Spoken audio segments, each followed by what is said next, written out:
Imagine this, you are born into an extremely rich and powerful family. But your mother is nothing more than a lowly servant. The moment she gives birth to you, she dies. And from that moment on, your life turns into pure hell. Your stepmother, who pretends to be kind and noble in public, is in reality a cruel, venomous woman. She tortures you in every possible way. Hunger, beatings, humiliation, and the most terrifying thing of all. She wants you dead. You have many brothers, and every single one of them desires only one thing: the position of family head. And to claim that position, you must die. But the real twist begins here. A man from another world, the son of a powerful family, someone who has served 3 years in the military, someone who has seen real battle, whose hands are already stained with blood, transmigrates into your body. And this man is no hero. He is ruthless, cold-blooded, a man who never hesitates before killing. Whether the enemy is a woman, or even a child, he has only one rule: anyone who dares touch me will not live.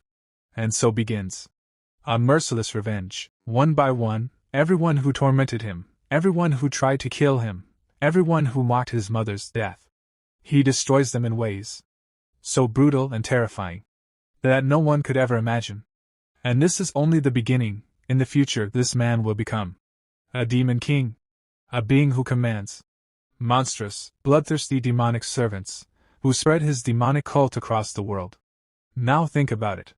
How thrilling would it be to witness such a story? A main character who shows no mercy?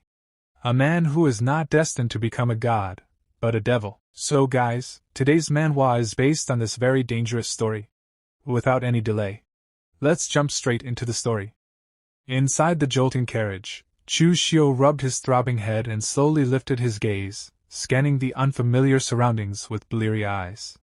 The interior of the carriage was lavishly decorated. Precious swords and long, razor-sharp sabers hung along both sides of the walls. This kind of luxury stood in stark contrast to the desolate, barren scenery outside, giving Chu Xiu the eerie sensation that he had stepped into an entirely different world. In his previous life, Chu Xiu's existence had been far from miserable. He was born into wealth. Though his parents passed away early, they left behind an enormous fortune. His life consisted of nothing but indulgence and pleasure.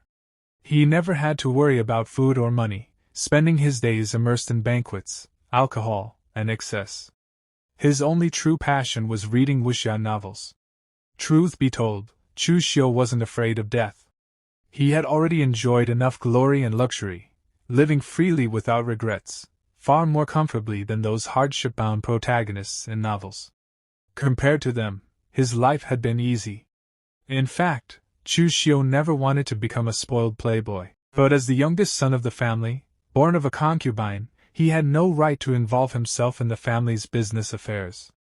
All matters of commerce were handled by his elder brothers, leaving him completely sidelined.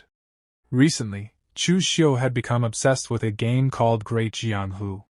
Its storyline was vast and intricate, and the martial world it portrayed was astonishingly realistic, so realistic that it felt like a fully functional society. He found himself utterly immersed. While waiting for the third major update of Great Jianghu, he spared no expense to purchase a limited edition virtual reality headset. Who could have imagined that the moment he put it on, he would hear a voice? "My dear little brother, your existence has always been a hidden threat. So I sincerely hope you'll have fun in another world." Immediately after that, boom! The VR headset exploded. It blew him to pieces, killing him on the spot. And judging from the current situation, Chu Xiu finally realized he had transmigrated. The only thing he regretted was that his enormous fortune would inevitably fall into the hands of those vile relatives who had orchestrated his assassination. He had clearly presented himself as harmless, a useless wastrel. Yet he was still targeted and killed. Could it be that from the very beginning, his mistake was choosing not to fight for his inheritance? At that moment, memories belonging to this new body came flooding in. Chu Xiu felt a sharp pain stab into his chest. A savage, blood-red killing intent flashed through his eyes, and the aura surrounding him underwent a drastic transformation in an instant. He shook his head lightly. He had finished absorbing the memories of this body. One could even say their souls had completely fused. It turned out he had transmigrated into someone who was also named Chu Xiu, the second son of the Chu family in Kunlun. This identity was equally tragic. He was born of a concubine. His mother had only been a servant, and died the moment he was born. Within the family, he held no status whatsoever and was constantly suppressed by his father's legal wife. The original Chu Xiu was weak-willed and reckless by nature. He offended an important guest of the family, and was severely punished, exiled to manage the Chu family's mine in a remote wasteland. The mine was a critical asset, controlling a massive source of income. However, being sent there was anything but a blessing. The miners were all exiled criminals and vicious outlaws. For an ordinary person to manage such a place was no different from walking straight into a tiger's den. There was little chance even bones would be left behind. In truth, Chu Xiu never wanted to go to the mine and wait for death. But he knew very well that he had no chance of competing for the family's inheritance. He was nothing more than a fallen son who had made a mistake. Who would care whether he lived or died? Originally, he was supposed to remain at the mining site for 3 years. However, recently the family had begun selecting an heir. Despite still being under punishment, Chu Xiu was summoned back. At this moment, Chu Xiu was already on his way back to the Chu family estate. He reached out and grasped the long saber hanging on the wall of the carriage. Pulling it from its sheath. Clang! A crisp metallic sound rang out. The gleaming blade reflected the face of a handsome young man. Yet between his brows lingered an unsettling softness, almost effeminate. He didn't like this expression very much. But since things had already come to this, Chu Xiu could only accept his new appearance. Suddenly, Chu Xiu froze. The saber in his hand halted midair. He abruptly realized his true identity. In the storyline of Great Jianghu, when version 3 was released, version 2 had already come to an end, and the final boss of version 2 was none other than Demon Lord Chu Xiu. Demon Lord Chu Xiu was born as the second son of the Chu family in Kunlun. After enduring countless injustices and tragedies within his family, his temperament twisted and warped, ultimately causing him to fall into the demonic path. According to the story introduction, Demon Lord Chu Xiu would later unify and command the Kunlun demonic sect. Under his command were the 4 great demon venerables. His reputation shook the entire martial world. Demonic might soared to the heavens. Although he disliked this soft and effeminate appearance, judging from his name, looks, and background, he was undeniably the very Chu Xiu, the ultimate villain from the game. Thinking of this, Chu Xiu didn't know whether to laugh or cry. He had transmigrated, yet transmigrated into a future great demon overlord. But the problem was, since when did villains in games ever get a good ending? Was his fate destined to become nothing more than a stepping stone for the protagonist to trample on? Picking up the long saber once more, Chu Xiu lightly flicked the blade with his finger. A cold glint flashed through his eyes as he muttered to himself. Destined to fail, huh? Who can ever predict the twists of fate in this world? Heaven has given me another chance at life. Then even if gods or Buddhas stand in my way, I will kill them without mercy. Whoever wants me dead, I'll send them on their way first. At that moment, the carriage curtain was lifted. A beautiful maid with a graceful, alluring figure stepped inside. She feigned surprise and asked, "Young master, why have you drawn your blade?" Looking at the beautiful maid's flirtatious gaze, the corner of Chu Xiu's mouth curled into a meaningful smile. Her name was Chu Xiu's personal maid. But in truth, she was a spy planted by his eldest brother. On the surface, Xiu appeared attentive and devoted. Yet in reality, she had never held this fallen young master in any regard, especially during the journey to the mine. She frequently used Chu Xiu's name to act arrogantly, deliberately provoking the exiled criminals. Her purpose was clear: to kill with a borrowed blade, pushing Chu Xiu straight toward his death. Looking at Chu Xiu bared his teeth in a smile. "A fine blade. I just drew it out to take a look." For some reason, when she saw Chu Xiu smile, Chu suddenly shivered. A chill ran straight down her spine. Still, she didn't think too much of it, and put on a coquettish tone. Young master, traveling like this is exhausting. I heard that the road ahead leads to Kongmang Mountain. Why don't we stop there to rest? We could hunt some wild game and roast it. A dark glint flashed through Chu Xiu's eyes. He let out a faint chuckle. Roasting wild game? I've heard that small paths to remote mountain regions often attract bandits. Su quickly replied. That's just a rumor. The Chu family's carriages have passed through here so many times, nothing ever happened. Besides, she lowered her voice. This servant wants to find a place to bathe. The road is so dusty. It's itchy and uncomfortable. If this were the Su of the past, acting spoiled, Chu Xiu would have agreed without the slightest suspicion. But now, Chu Xiu only stared at her coldly. The strange, ghostly smile still lingered at the corner of his lips, making Su increasingly uneasy. She even had the urge to step back. Suddenly, Chu Xiu reached out and lightly pinched her cheek, lowering his voice. Very well. I'll indulge you. Let's go eat some wild game. After that, Chu Xiu instructed Su to arrange the servants, as she always had before. With a casual wave of his hand, he signaled for her to leave. Su was momentarily stunned. She felt that Chu Xiu was extremely unfamiliar today, as if he had become an entirely different person. But when she thought of the generous reward the first madam had promised if the task was completed, Su quickly cast her doubts aside. Watching Su's figure disappear, disdain surfaced in Chu Xiu's eyes. Stupid woman. Inviting me into the mountains to eat wild game. There definitely wouldn't be any wild game in that forest. There would only be a deadly trap waiting for him. Chu Xiu knew this clearly, not because he was exceptionally clever, but because he already knew the plot. Even if the details differed from reality, the major events could not be wrong. Right here at Kongmang Mountain, an enormous opportunity was waiting for him. Reborn in this life, my true advantage isn't my future identity as a demon king. It's my familiarity with the game's storyline. At this moment, the story had only just begun. Stage 1. There were still nearly 20 years before the plot of version 3 would unfold.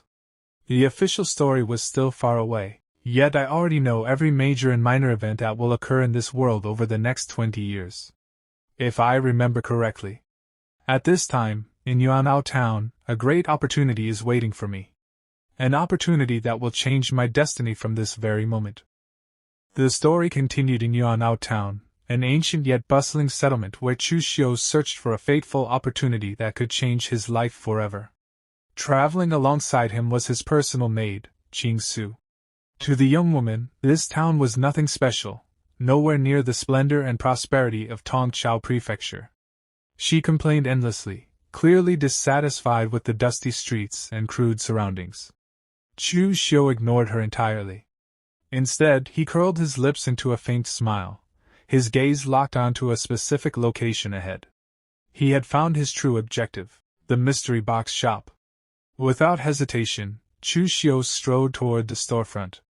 Su followed behind, her brows furrowed, suspicion lingering in her eyes. Mystery boxes were a unique specialty of the Great Jianghu world. Legend said that 10,000 years ago, this world suffered a terrifying heavenly tribulation. During that apocalyptic calamity, countless martial sects were wiped out overnight. Before disaster struck, masters of formation arts created items known as mystery boxes, containers designed to store treasures, cultivation manuals, weapons, and inheritances, ensuring they would survive even if their sects were annihilated. The materials and sizes of mystery boxes varied greatly. The better the material, the stronger the formation seals within, and the more precious the items hidden inside. After the heavenly tribulation, countless mystery boxes were scattered across the world and passed down through generations. However, because the methods of crafting them had long been lost, any mystery box would be completely destroyed once opened. Thus, they became limited edition blind boxes. Their allure was irresistible. Occasionally, someone would uncover a heaven-defying opportunity, or a peerless treasure. But more often than not, the box would be empty, or contain nothing but useless junk. Like gambling. Everything depended on luck. Carrying the knowledge of his previous life, Chu Xiu stepped into the mystery box shop without the slightest hesitation. He glanced around and noticed how deserted the place was. "Why is this the only mystery box shop in Yuanbao town?" Chu Xiu asked calmly. "Yet there isn't a single customer?" The shopkeeper sighed and explained. "Even the cheapest mystery box costs 10 taels of silver. Ordinary townsfolk could never afford that." The moment he realized Chu Xiu might actually be a customer, the shopkeeper's eyes lit up. His tone changed instantly. "Of course, young master, that's different for someone like you," he said enthusiastically. "All these mystery boxes were excavated from the southern barbarian mountains. Their prices are extremely reasonable." Chu Xiu nodded slightly. "I've just arrived in this world," he thought. "What I need most right now is a powerful cultivation technique." Although this body came from the Chu family of Tong Chao, the original owner had never been valued. With no resources and no guidance, he had remained stuck at the very bottom of martial cultivation. The path of martial cultivation began with 3 foundational realms.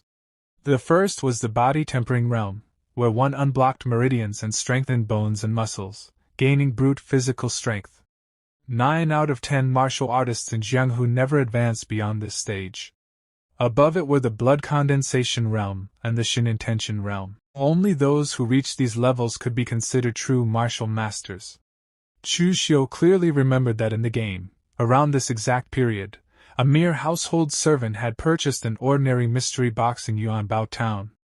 Inside it, a supreme cultivation technique. That servant later rose to become a grand master, shaking the martial world. Chu Xiu was certain. This is my destined opportunity. Just then, the door burst open. A gorgeously dressed man with an arrogant, insolent expression strode in loudly. "Shopkeeper! Bring me 2 mystery boxes!" The shopkeeper recognized him immediately. Li Gang, a lackey of the Li family. Trying to be helpful, the shopkeeper advised him. "Li Gang, this is just gambling. Young Master Li values you highly right now. Save your money and bribe the steward instead. You might earn a promotion." Li Gang sneered. "Even as a steward, I'd still be a servant for life. I'd rather gamble. If I open a peerless divine art, I'll soar to the heavens in a single step." The shopkeeper sighed helplessly. Peerless divine arts aren't so easily obtained. Still, he handed Li Gang 2 mystery boxes. One was a purple crystal sphere. The other, a golden box. Just as Li Gang reached out, another hand blocked his way. "Wait," Chu Xiu said coldly. "I want to buy all the mystery boxes here." With the memories of a gamer, Chu Xiu instantly recognized Li Gang. This man was the exact household servant who, in the original storyline, would obtain the supreme opportunity in Yuanbao town. That meant the strongest cultivation technique was hidden inside one of those 2 boxes. Li Gang spun around in fury. "Young master! I was the one who chose them first." The shopkeeper froze, trapped between 2 people he couldn't afford to offend. Facing Li Gang's rage, Chu Xiu simply asked in a calm, chilling voice. "Now that I say I want everything, do you have objections?" Overwhelmed by Chu Xiu's imposing presence, Li Gang hurriedly tried to intimidate him. "Don't think you can bully me just because I'm a servant. I belong to the Li family, one of the 3 great families of Tongchao Prefecture." Chu Xiu laughed mockingly. "Didn't you just say you didn't want to spend your life as a servant?" He stepped forward slightly, his voice dripping with contempt. "And now, when things turn against you, you borrow the Li family's name to threaten others? How laughable! You're nothing but a servant," Chu Xiu continued coldly. "Yet you dare use the Li family to suppress me? How ignorant!" Li Gang's eyes burned with rage. Chu Xiu casually raised his hand. Immediately, his attendants moved in. Li Gang's heart sank. With his mere body-tempering realm cultivation, there was no way he could fight them all. Let's talk," he stammered. "We can discuss this calmly." Chu Xiu sneered inwardly. So weak-willed. No wonder that after becoming a hegemon, he turned into a petty villain who committed every imaginable evil. This time, You won't get that chance. Take everything, Chu Xiu ordered coldly. Under Chu Xiu's stunned gaze, and Li Gang's utter helplessness, every mystery box in the shop was swept clean. Watching them being carried away, Li Gang felt an unbearable pain in his chest. Beyond humiliation, it felt as if something irreplaceable had been stolen from him. He collapsed to his knees, staring at Chu Xiu's retreating figure, teeth grinding. This isn't over, he swore. Back at his lodgings, Chu Xiu began the next phase. He knew from the game that certain treasures required a special trigger. He took out a small knife and let a single drop of blood fall onto the purple crystal sphere. The instant the blood touched it, boom! Violent purple energy erupted. Chu Xiu was blasted backward as the crystal activated. His guess was correct. The shell shattered, revealing a glowing green jade slip. A triumphant smile spread across Chu Xiu's face. This is it. As he absorbed the contents, a torrent of energy surged around him. This was a Taoist classic, an innate skill, a supreme cultivation method. It could cultivate innate true qi, cure all diseases, regulate deficiencies, and ensure one's true qi would never decay. No wonder Li Gang rose so high in the original story. Normal cultivation techniques were divided into 9 revolutions. The first 3 were trash, barely enough for small sections. The middle 3 were treasures capable of founding sections. The last 3 were exceedingly rare, possessed only by great sections. Above the 9th, 2 legendary realms. This innate skill ignored age, cleansed the body, and rebuilt foundations. Perfect for me. Confidence flooded Chu Xiu's heart. And to his surprise, the jade slip also contained a bonus martial art. Azure Dragon in the sleeve. The blade is hidden. The intent concealed. One strike. Like a dragon emerging from the sea. At least a second revolution technique. Unexpected joy. Then, crash! A thunderous noise erupted downstairs. Where is Chu Xiu? You dare steal from my Li family? Get out here!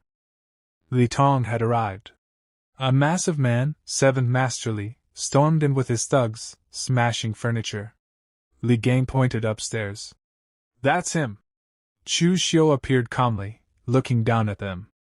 And if I refuse? He asked indifferently. Threats followed. Chu Xiu smiled.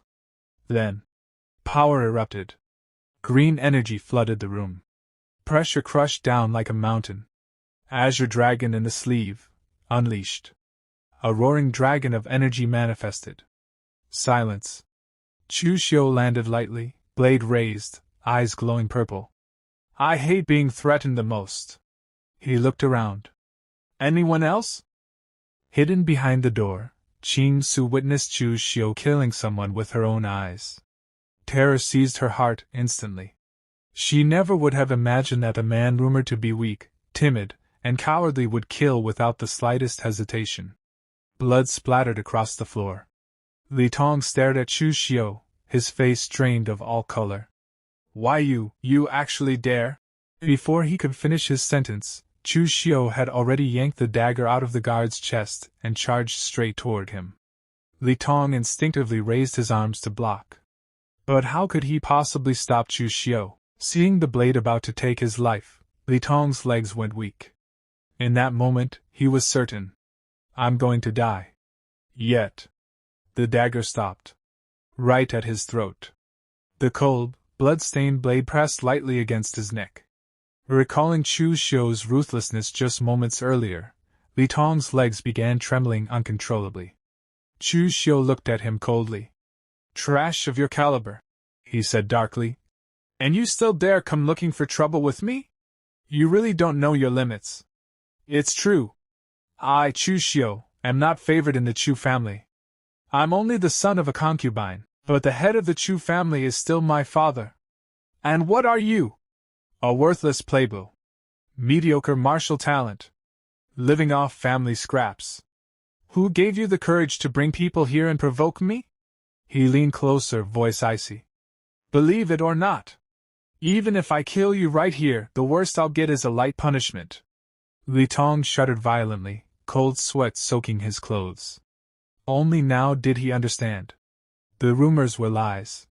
This man was not weak. He was terrifying. Chu Xiu withdrew the dagger and calmly handed the hilt to Li Tong. "Take it." Li Tong froze. "I said," Chu Xiu repeated, eyes sharp. "Take the dagger." Under that gaze, Li Tong trembled as he grabbed it. Suddenly, Chu Xiu seized Li Tong's wrist and forced the blade toward his own chest. His eyes turned bloodshot. "Didn't you come here to cause me trouble? The dagger's in your hand now. I'll give you a chance. Kill me." The room fell into dead silence. Li Tong and his subordinates stood there in shock, unable to believe what they were seeing. Li Tong shook his head frantically. How could he dare? Chu Xiu could kill him and walk away. But if he killed Chu Xiu, his entire family would be wiped out. Seeing his hesitation, Chu Xiu tightened his grip, pressing the blade harder against his chest. "I said, kill me!" Clang! The dagger fell to the ground. Li Tong's hands trembled so violently he couldn't even hold it. I don't dare. I was wrong." A mocking smile appeared on Chu Xiu's face. He reached out and patted Li Tong's cheek. "Useless trash. I gave you a chance, and you still didn't dare take it. You don't even dare kill someone while holding a blade. Who gave you the guts to provoke me?" Li Tong felt shame and fury burn through him, but he didn't dare speak. He turned and fled toward the door in panic. Behind him, Chu Xiu trembled violently. Is this really the Chu Xiu I once knew? The Li family hurriedly carried the corpse away. Only after reaching the inn's main hall did Li Gang cautiously approach. "Seventh Master." Before he could finish, bang! Li Tong slammed a punch into his face. "Damn it!" Li Tong roared. "This is all your fault, you idiot! You dragged me into this mess. Remember this, even if the third young master protects you, once I return to the Li family, I'll make sure you learn what real pain is." Night fell. The scene shifted to an ancient, time-worn structure bathed in moonlight. A towering mountain loomed in the distance, silent and oppressive. A man dressed in plain purple stepped forward and cupped his fists respectfully. "Young master, may I ask why you summoned me so late?" Chu Xiu studied him. This man was Gao Bai. He had entered the Chu family over 10 years ago. A nameless laborer. Average talent. Barely body-tempering realm. But he was honest, Chu Xiu asked coldly. "Gao Bai, I was falsely accused and exiled to the southern mines. Because of me, you were dragged along. Do you resent me?" Gao Bai immediately replied. "Never. To serve the second young master is my honor." Chu Xiu pressed on. "You've served the Chu family for over 10 years. 2 taels of silver a month. Others became stewards and managers. You truly feel no resentment?" Gao Bai lowered his head.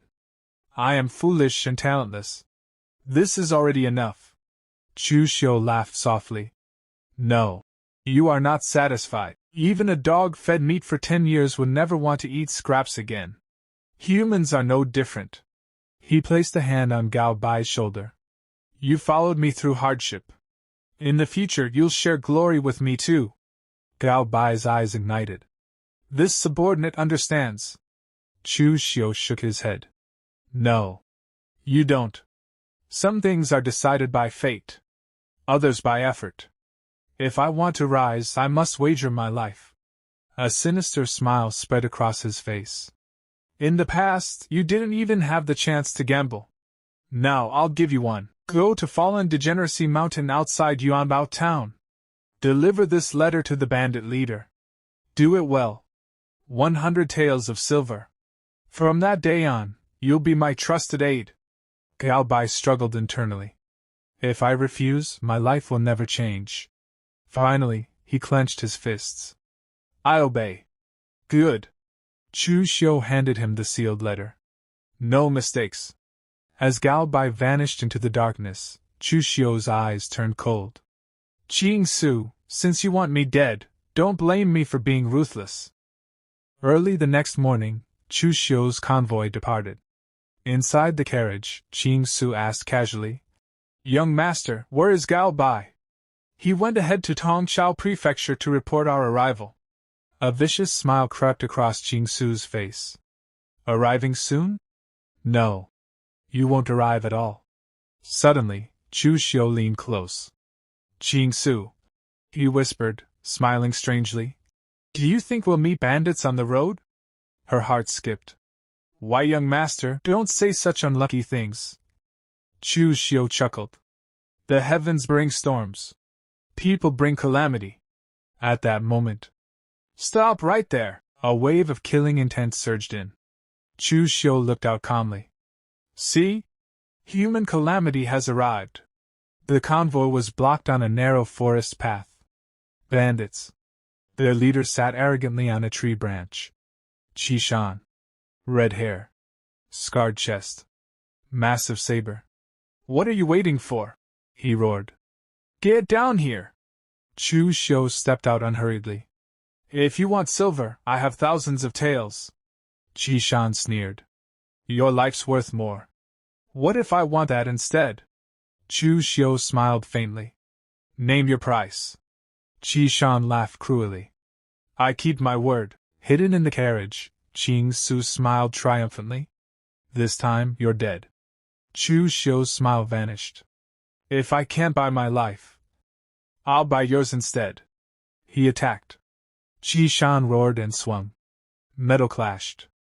Chu Xiu retreated, analyzing calmly. No inner energy. Pure brute force. He waited. Dodged. Endured. When Qishan lost control, the opening appeared. Emerald light erupted. Divine dragon sweeping its tail. The dagger flashed. Blood sprayed. The tide turned. Qishan was sent flying. His men panicked. "How is this possible?" Chu Xiu wiped his blade. "What a pity!" he muttered. "Not enough practice." Enraged, Qishan roared. "Kill them all!" Just then, another voice rang out. "You killing people, did you ask my permission?" A man stepped forward grinning. Manhwa. "Well, well," he laughed. "Looks like a big deal. Mind if I take a share?" Chu Xiu peeked out from the carriage window, her heart skipping a beat. Why is there another group of bandits? Did second concubine arrange even more people? Before she could think further, a second wave of bandits emerged from the road ahead, advancing aggressively. Chu Xiu narrowed his eyes as he looked toward them. Is that man also a bandit? The moment Qishan recognized the newcomer, his expression changed drastically. He clenched his teeth. "Manhwa," Qishan growled. "This is my turf." "What the hell do you want?" Manhwa laughed coldly. "What do I want?" "To fuck you up, of course. You've snatched my business not once or twice. This time, I'm sending you straight to meet the King of Hell." Without wasting another second, Manhwa attacked. His sword flashed through the air like lightning. Qishan hurriedly raised his own blade to block, but it was useless. In the very next moment, clang! Qishan's sword was knocked cleanly into the air. A deep gash opened on his arm, blood spraying as he stumbled back in shock. He stared at his injured hand, his face turning pale. Bad luck. A wise man doesn't fight when the odds are against him. Run. Now!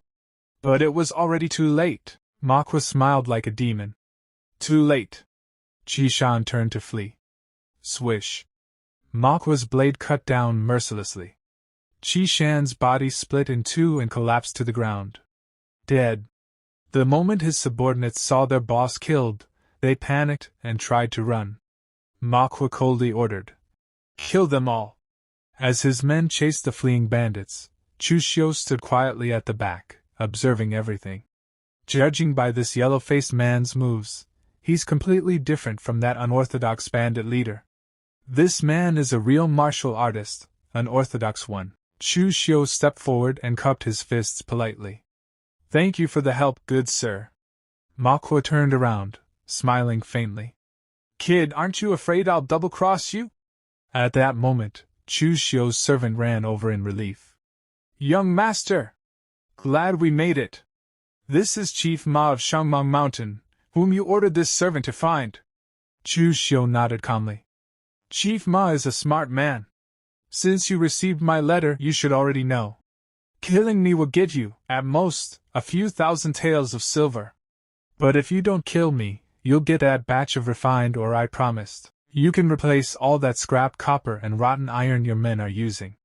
The choice should be obvious. Manhwa fell silent. Meanwhile, Chu Xiu thought coldly. Second concubine is vicious. She won't show mercy, even to an illegitimate son like me who barely has a chance to inherit. From the moment Chu Xiu suggested taking the small path, I knew. She bribed bandits, borrowing a knife to kill a man. If she can spend money to kill me, then I can use bandits to protect me. Manhwa finally spoke. You didn't lie to me? Those ores are extremely important to the Chu family. You're really willing to give them up? Chu Xiu replied indifferently. Someone in the Chu family wants me dead. Why should I care about their supplies? He took out a token. This is my warrant. Use it to purchase the ore at a low price. Be quick, while I'm still the steward. Manhwa laughed. You big families really love your dirty laundry. But you, kid, you're decisive. If there are deals like this in the future, come find me. I, Manhwa, am very efficient at killing. I'll even give you a discount for acquaintances. Satisfied, Manhwa left with his men. Chu Xiu watched from behind, eyes cold. Qilian, a bandit with martial arts heritage. I know who he is. Gao Bei got lucky. He actually hired someone with a background. Chu Xiu then looked toward the carriage. Inside, Chu Xiu was trembling violently, sweat pouring down her forehead. Why is it like this? Isn't Chu Xiu trash? How did he so easily seriously injure that bandit leader? Chu Xiu entered the carriage. The moment he stepped in, Chu Xiu collapsed to her knees, acting pitiful. Young master, were the bandits all repelled? Chu Xiu chuckled softly. Of course. They were all repelled. This slut is still pretending. He stepped closer, smiling faintly. I didn't die. You're very disappointed, aren't you? Why, young master is joking. Chu Xiu stammered. It's a good thing the bandits were repelled. How could this servant be disappointed? Snap. Chu Xiu grabbed her by the throat. His voice turned ice cold. Do you really take me for an idiot? Speak, how much silver did my good second mother spend to hire these bandits? Otherwise die. Chu Xiu couldn't breathe. Her face turned purple. I'll speak. I'll say everything. 10,000 taels of silver. Chu Xiu released her. 10,000 taels. What a generous hand. Does my second mother really hate me that much? Chu Xiu cried. Second concubine said you stubbornly supported eldest young master, and would ruin things sooner or later.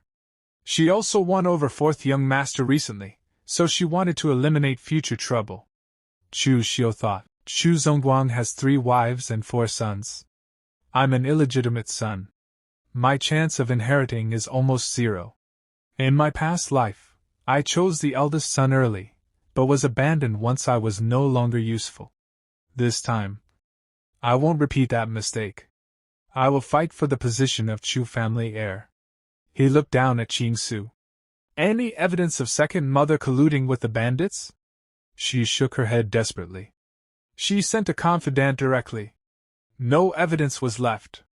She grabbed Chu Xiu's leg. Young master, I've said everything.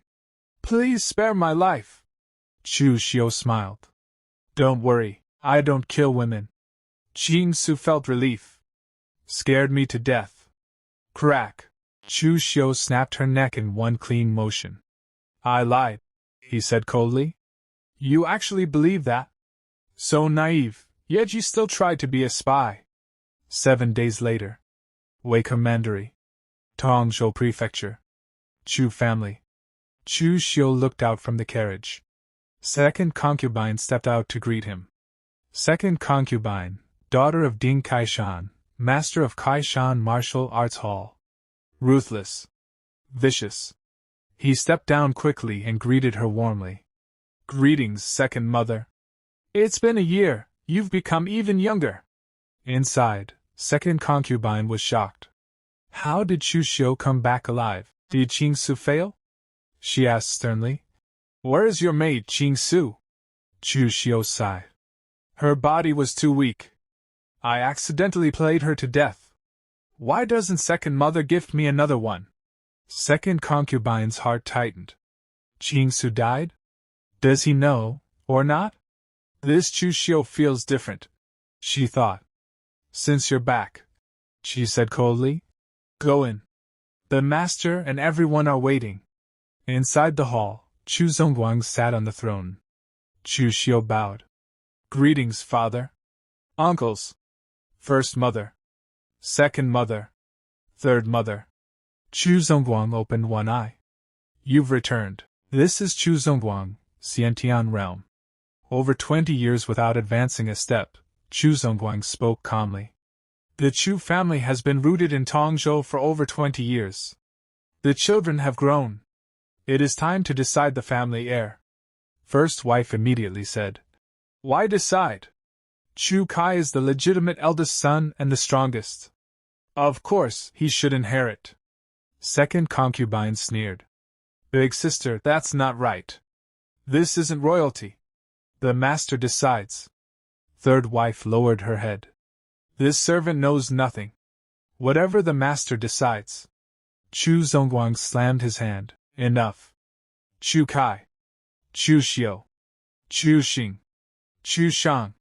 You each manage part of the family business. 1 year. Whoever makes the greatest progress will become the Chu family heir. Do you all agree? After the declaration was made, the atmosphere in the Chu family's grand hall grew suffocatingly silent. Patriarch Chu Zongguang sat high above, his presence alone radiating unquestionable authority. Below him, the wives and children stood in silence, each secretly calculating their next move in the inevitable battle for succession. Chu Xiu observed everything with cold detachment. Though the so-called elders of the Chu family carried the title of seniority, in truth, they were nothing more than chess pieces. Not a single one of them dared to utter a word against Chu Zongguang's will. Absolute power still rested firmly in the hands of the man seated at the very top. On one side stood the first madam and her eldest son, Chu Kai. Both were arrogant by nature, disdainful of restraint, and had even dared to confront the patriarch head-on more than once. What they failed to realize was that such insolence only deepened Chu Zongguang's disgust toward them. The second madam posed an entirely different kind of threat, calculating, ruthless, and vicious in her methods. She had long coveted the position of heir for her own son. Unfortunately, Chu Shang was a man of brute courage with no talent for scheming, utterly incapable of concealing his ambitions. Among them all, the third madam was the most shrewd. On the surface, she appeared gentle and seemingly indifferent to power struggles. Yet it was precisely this carefully crafted facade of virtue that earned the patriarch's favor, allowing her son to become the most cherished child in the household. Having seen through the true intentions of every single person present, Chu Xiu nevertheless found Chu Zongguang the most puzzling of all. Though the patriarch had loudly proclaimed the selection of a successor, his eyes remained cold and detached, as if he truly did not care about the final outcome. At that moment, the first madam spoke up in opposition. She argued that a martial aristocratic family like the Chu clan should choose its successor based on genuine strength. As she spoke, she turned toward Chu Xiu with a mocking gaze and asked, Chu Xiu, don't you think what I'm saying makes sense? Inwardly, the first madam calculated coldly. As long as Chu Xiu sided with her and created a balance of power, even if the patriarch favored someone else, he would not be able to act too blatantly. This piece on the chessboard, she was determined to claim it. Yet to everyone's surprise, Chu Xiu merely clasped his hands and bowed calmly toward Chu Zongguang. Father must have his own reasons for doing this. This son has no objections. The moment those words fell, the atmosphere in the hall twisted strangely. The second madam stared in disbelief. How could the man she had secretly ordered assassinated stand here so calmly, as if nothing had ever happened? Meanwhile, the first madam burned with fury. This chess piece had dared to defy her will. Chu Kai finally lost his patience. He shouted that Chu Xiu was weak and spineless, demanding to know whether he even understood what he was saying. He gave him one last chance to state his true thoughts. What Chu Kai did not know was that behind that obedient exterior lurked a monster, silently waiting for the moment to erupt. Chu Xiu responded softly, merely reminding his elder brother that he was only following their father's wishes. With a thunderous slam of his palm, Chu Zongguang ended the pointless quarrel. The decision had already been made. Anyone who dared oppose it would be openly challenging the patriarch's authority. Under the crushing weight of his fury, the entire hall fell into absolute silence. But Chu Xiu was not finished. With an air of indifference, he calmly proposed that the patriarch grant him additional business assets to manage. He reasoned that the Nanshan mine was far too insignificant for him to earn merit or properly demonstrate his capabilities in front of everyone present. Chu Zongguang narrowed his eyes suspiciously. The son who had remained silent for so many years had finally begun to reveal his ambition. That piercing gaze seemed intent on seeing straight through Chu Xiu's thoughts. The wives were all stunned. So the display of weakness earlier had merely been an act. His true objective was to insert himself directly into the core industries of the Chu family. At that moment, Steward Lu spoke up with thinly veiled ridicule. He accused Chu Xiu of overstepping his bounds and sneered that all he needed to do was properly manage that single mine. For a mere servant to openly humiliate a young master in the Grand Hall, this alone was proof of just how low Chu Xiu's status had once been within the family. Yet Chu Xiu did not grow angry. He simply raised a finger and lightly beckoned, signaling for Steward Lu to step closer. That calm expression concealed a chilling killing intent, one that no one present had yet noticed. Steward Lu maintained his arrogant expression. As he walked closer, he sneered provocatively, assuming that since he had been standing too far away, Chu Xiu wanted him to come closer so he could hear those words more clearly. Crack! A dull, bone-shattering sound rang out. In the blink of an eye, Chu Xiu unleashed a brutal strike. The steward never had time to react. Fresh blood sprayed violently across the grand hall. Moments ago, the domineering steward now lay collapsed on the floor, barely clinging to life. Chu Xiu's terrifying speed and merciless precision froze everyone in place. Terror was etched across their faces. He did not stop there. With icy indifference, Chu Xiu stomped down hard on the wretched man's body. This was not an act of impulse, it was a declaration. A new order was being established. Anyone who dared show him disrespect would pay a heavy price. From the wives to the brothers, the entire Chu family stared in disbelief, unable to accept what they had just witnessed. A deathly silence swallowed the grand hall. The second madam trembled uncontrollably, fear flooding her heart. She wondered whether Chu Xiu had truly gone mad, or if this was the real monster that had been hiding in plain sight all along. With a furious slam of his palm, Chu Zongguang rose to his feet. Rage erupted like a violent storm as he roared, demanding to know what Chu Xiu thought he was doing, daring to commit such ruthless violence in front of the patriarch and so many senior members of the clan. Chu Xiu withdrew his hand and bowed calmly in apology. Yet his words were razor-sharp.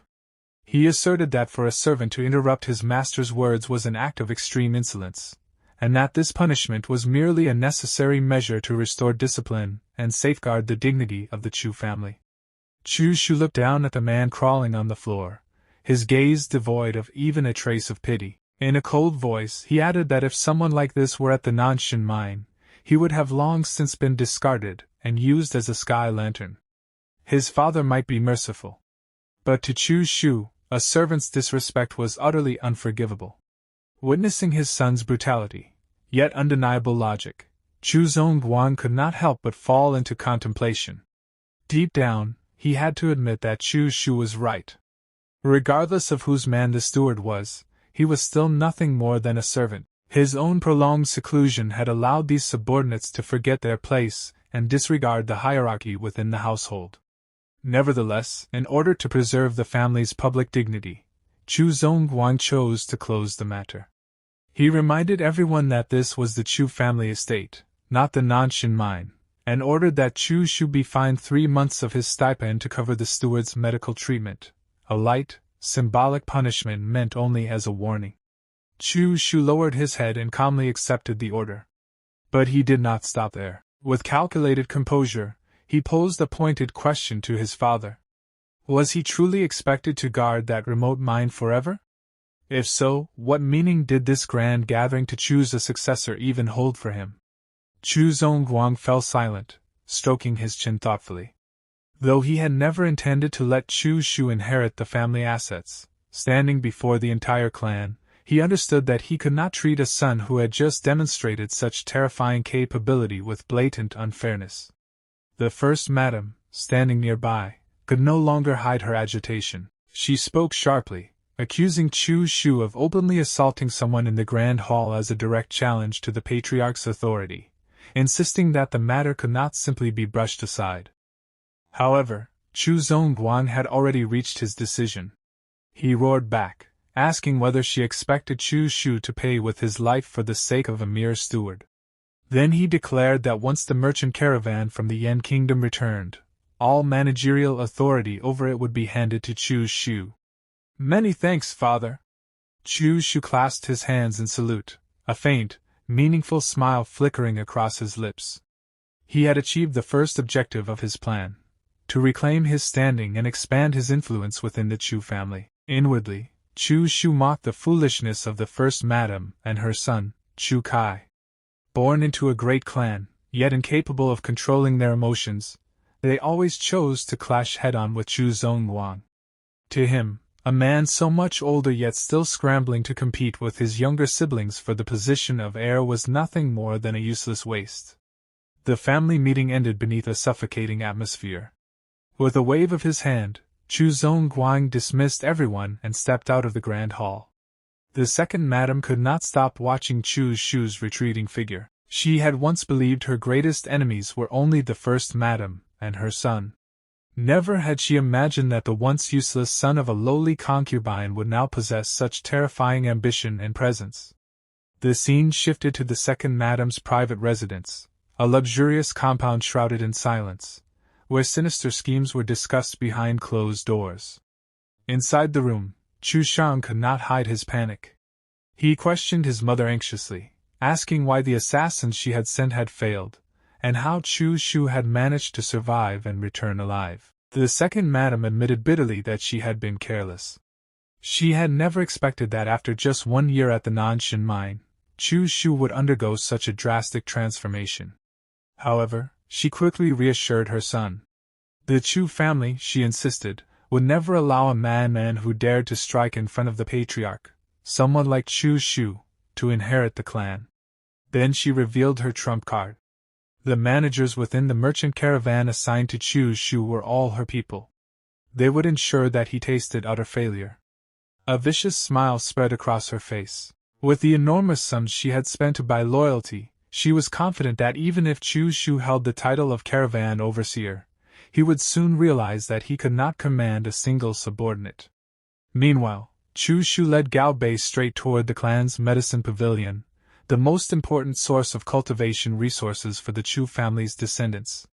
Along the way, Gao Bei voiced his concern, asking whether the people in the pavilion would truly hand over the cultivation resources that had long been monopolized by the eldest young master. Chu Xiu replied indifferently that those old rules would have to change, starting today. Upon entering the medicine pavilion, the fat steward, Steward Chu, greeted them with forced hospitality. With mocking courtesy, he referred to Chu Xiu as a distinguished guest, remarking that the second young master had never set foot here before and asking what important matter had brought him today.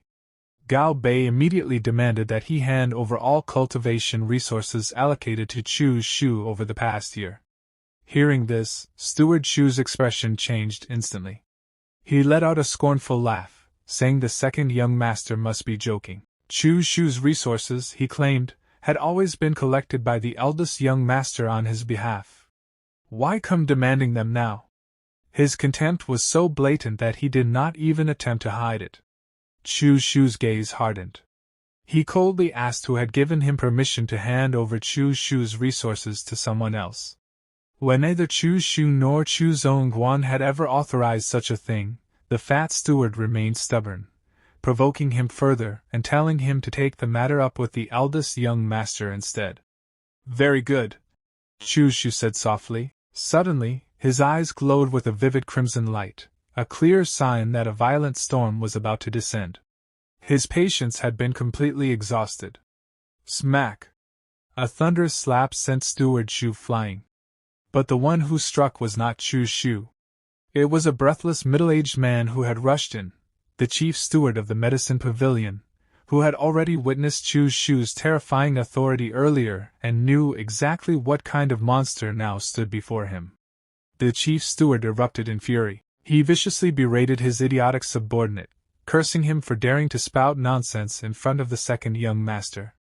He stomped down hard on the fat steward's body and glared at him coldly, demanding to know whether he still understood the hierarchy between superiors and subordinates. The fat man could only groan in agony. He could not comprehend why his superior had reacted so violently. He tried to open his mouth to explain himself, but the chief steward immediately shouted him into silence. In front of Chu Xiu, the senior steward did not dare delay even a moment in disciplining his underling. He was desperate to earn the young master's forgiveness. Turning toward Chu Xiu, the chief steward instantly changed his tone. With utmost respect, he begged Chu Xiu to be magnanimous toward this ignorant lackey. He assured him that all cultivation resources had been properly stored and personally presented a bottle of top-grade blood name pills as compensation. Chu Xiu accepted the bottle coldly. His response was short and sharp. There will not be a next time. Only after watching Chu Xiu and Gao Bei leave did the chief steward of the medicine pavilion finally dare to breathe again. The oppressive pressure from the second young master's terrifying presence had been overwhelming. Even a seasoned veteran like him was drenched in cold sweat. Finally, that monster is gone. The fat steward remained in shock. Clutching his burning cheek, he asked bitterly why the chief steward had struck him so harshly while treating that useless young master with such respect. The chief steward replied coldly that it had been for his own good, otherwise he would already be dead. He then revealed the truth. Just moments earlier, Chu Xiu had beaten Steward Liu, one of the first madam's people, to the brink of death right in the middle of the grand hall. Upon hearing that even Steward Liu had nearly been beaten to death, the fat steward began trembling violently. His face drained of all color. The chief steward issued a stern warning. From this day forward, he must treat the second young master with more respect than any other young master in the estate. There was one thing he needed to carve into his bones. Chu Xiu was no longer the weak and useless second young master of the past. Meanwhile, Chu Xiu walked away with steady, confident strides. A faint, meaningful smile lingered on his lips as fear and reverence followed him wherever he went. With the cultivation resources reclaimed and his authority firmly established, the balance of power within the Chu family had officially begun to tilt, entirely according to his will. This part begins, and we see Chu Xiu's residence. Inside the room, Chu Xiu is sitting calmly in his chair, while his servant stands respectfully beside him. The servant speaks with admiration in his voice. Young master, you were truly imposing just now. Even the grand steward of the pharmacy was so polite to you. Chu Xiu replies indifferently, his tone cold and steady. That wasn't politeness. That was all. Evil cuts both ways. If you cannot be so kind that everyone respects you, then you must be so evil that everyone fears you. The servant scratches his head awkwardly and says, I understand. Chu Xiu glances at him and says flatly, Of course you don't. Otherwise you wouldn't have muddled along for so many years without even becoming a steward. Go find some wooden stakes and set them up in the courtyard. I want to practice my blade. After that, Chu Xiu's expression turns serious as he begins to think. The path of martial Tao is nothing more than talent, perseverance, opportunity, and comprehension. My talent is average. My comprehension is unknown. Opportunities require strength to seize. Therefore, for now, I can only put effort into perseverance. He continues calculating in his mind. 2 packs of Bukki powder per month. The Grand Steward gave 30 packs. 3 blood condensation pills per year. He gave 10, and of high quality. He certainly knows how to handle matters. Byoki powder is simple to concoct. It replenishes qi and strengthens the body, aiding cultivation. It is perfect for cultivating the Xiantian Gong. After that, Chu Xiu sits in his room and begins cultivating. As he circulates his energy, he thinks calmly. Taoist cultivation methods are moderate and peaceful. The more one cultivates, the more abundant one's energy becomes. In this aspect, it far surpasses other cultivation methods. An entire day passes while he remains immersed in cultivation. Finally, he slowly opens his eyes. A faint smile appears on his face. After a night of cultivation, the miraculous meridians run automatically, and the 8 veins are fully connected. My body already possesses the true qi of the Xiantian Gong. The results are not bad. Next, is practicing the blade. He walks into the courtyard to train. Wooden stakes stand firmly planted all around. He thinks to himself, my current blue dragon inside the sleeve only has the blade form but lacks the blade intent. So I must practice the most basic blade swings repeatedly.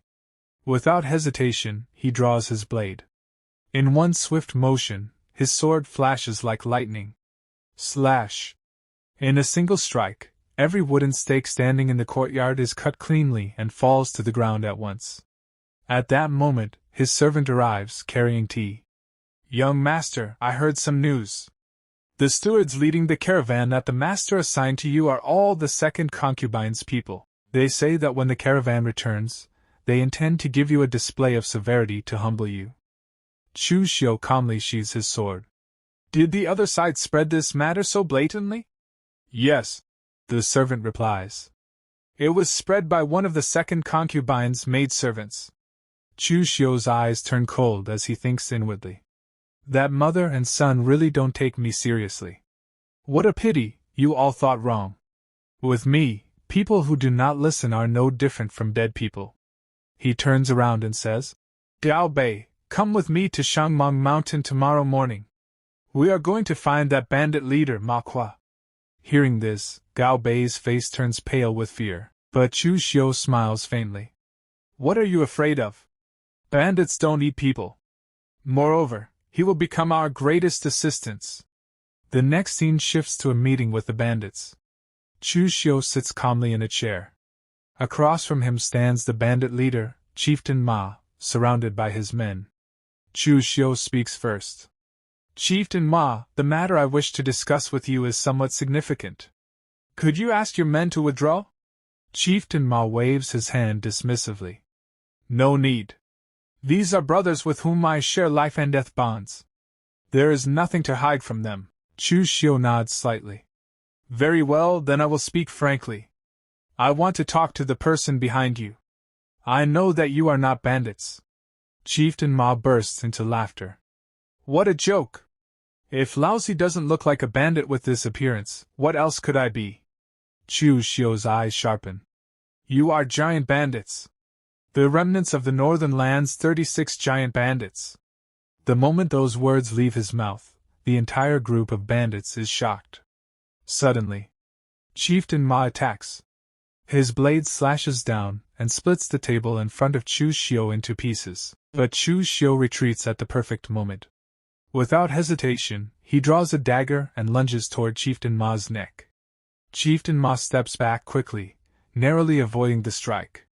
However, Chu Xiu advances another step, pressing the dagger firmly against Chieftain Ma's throat.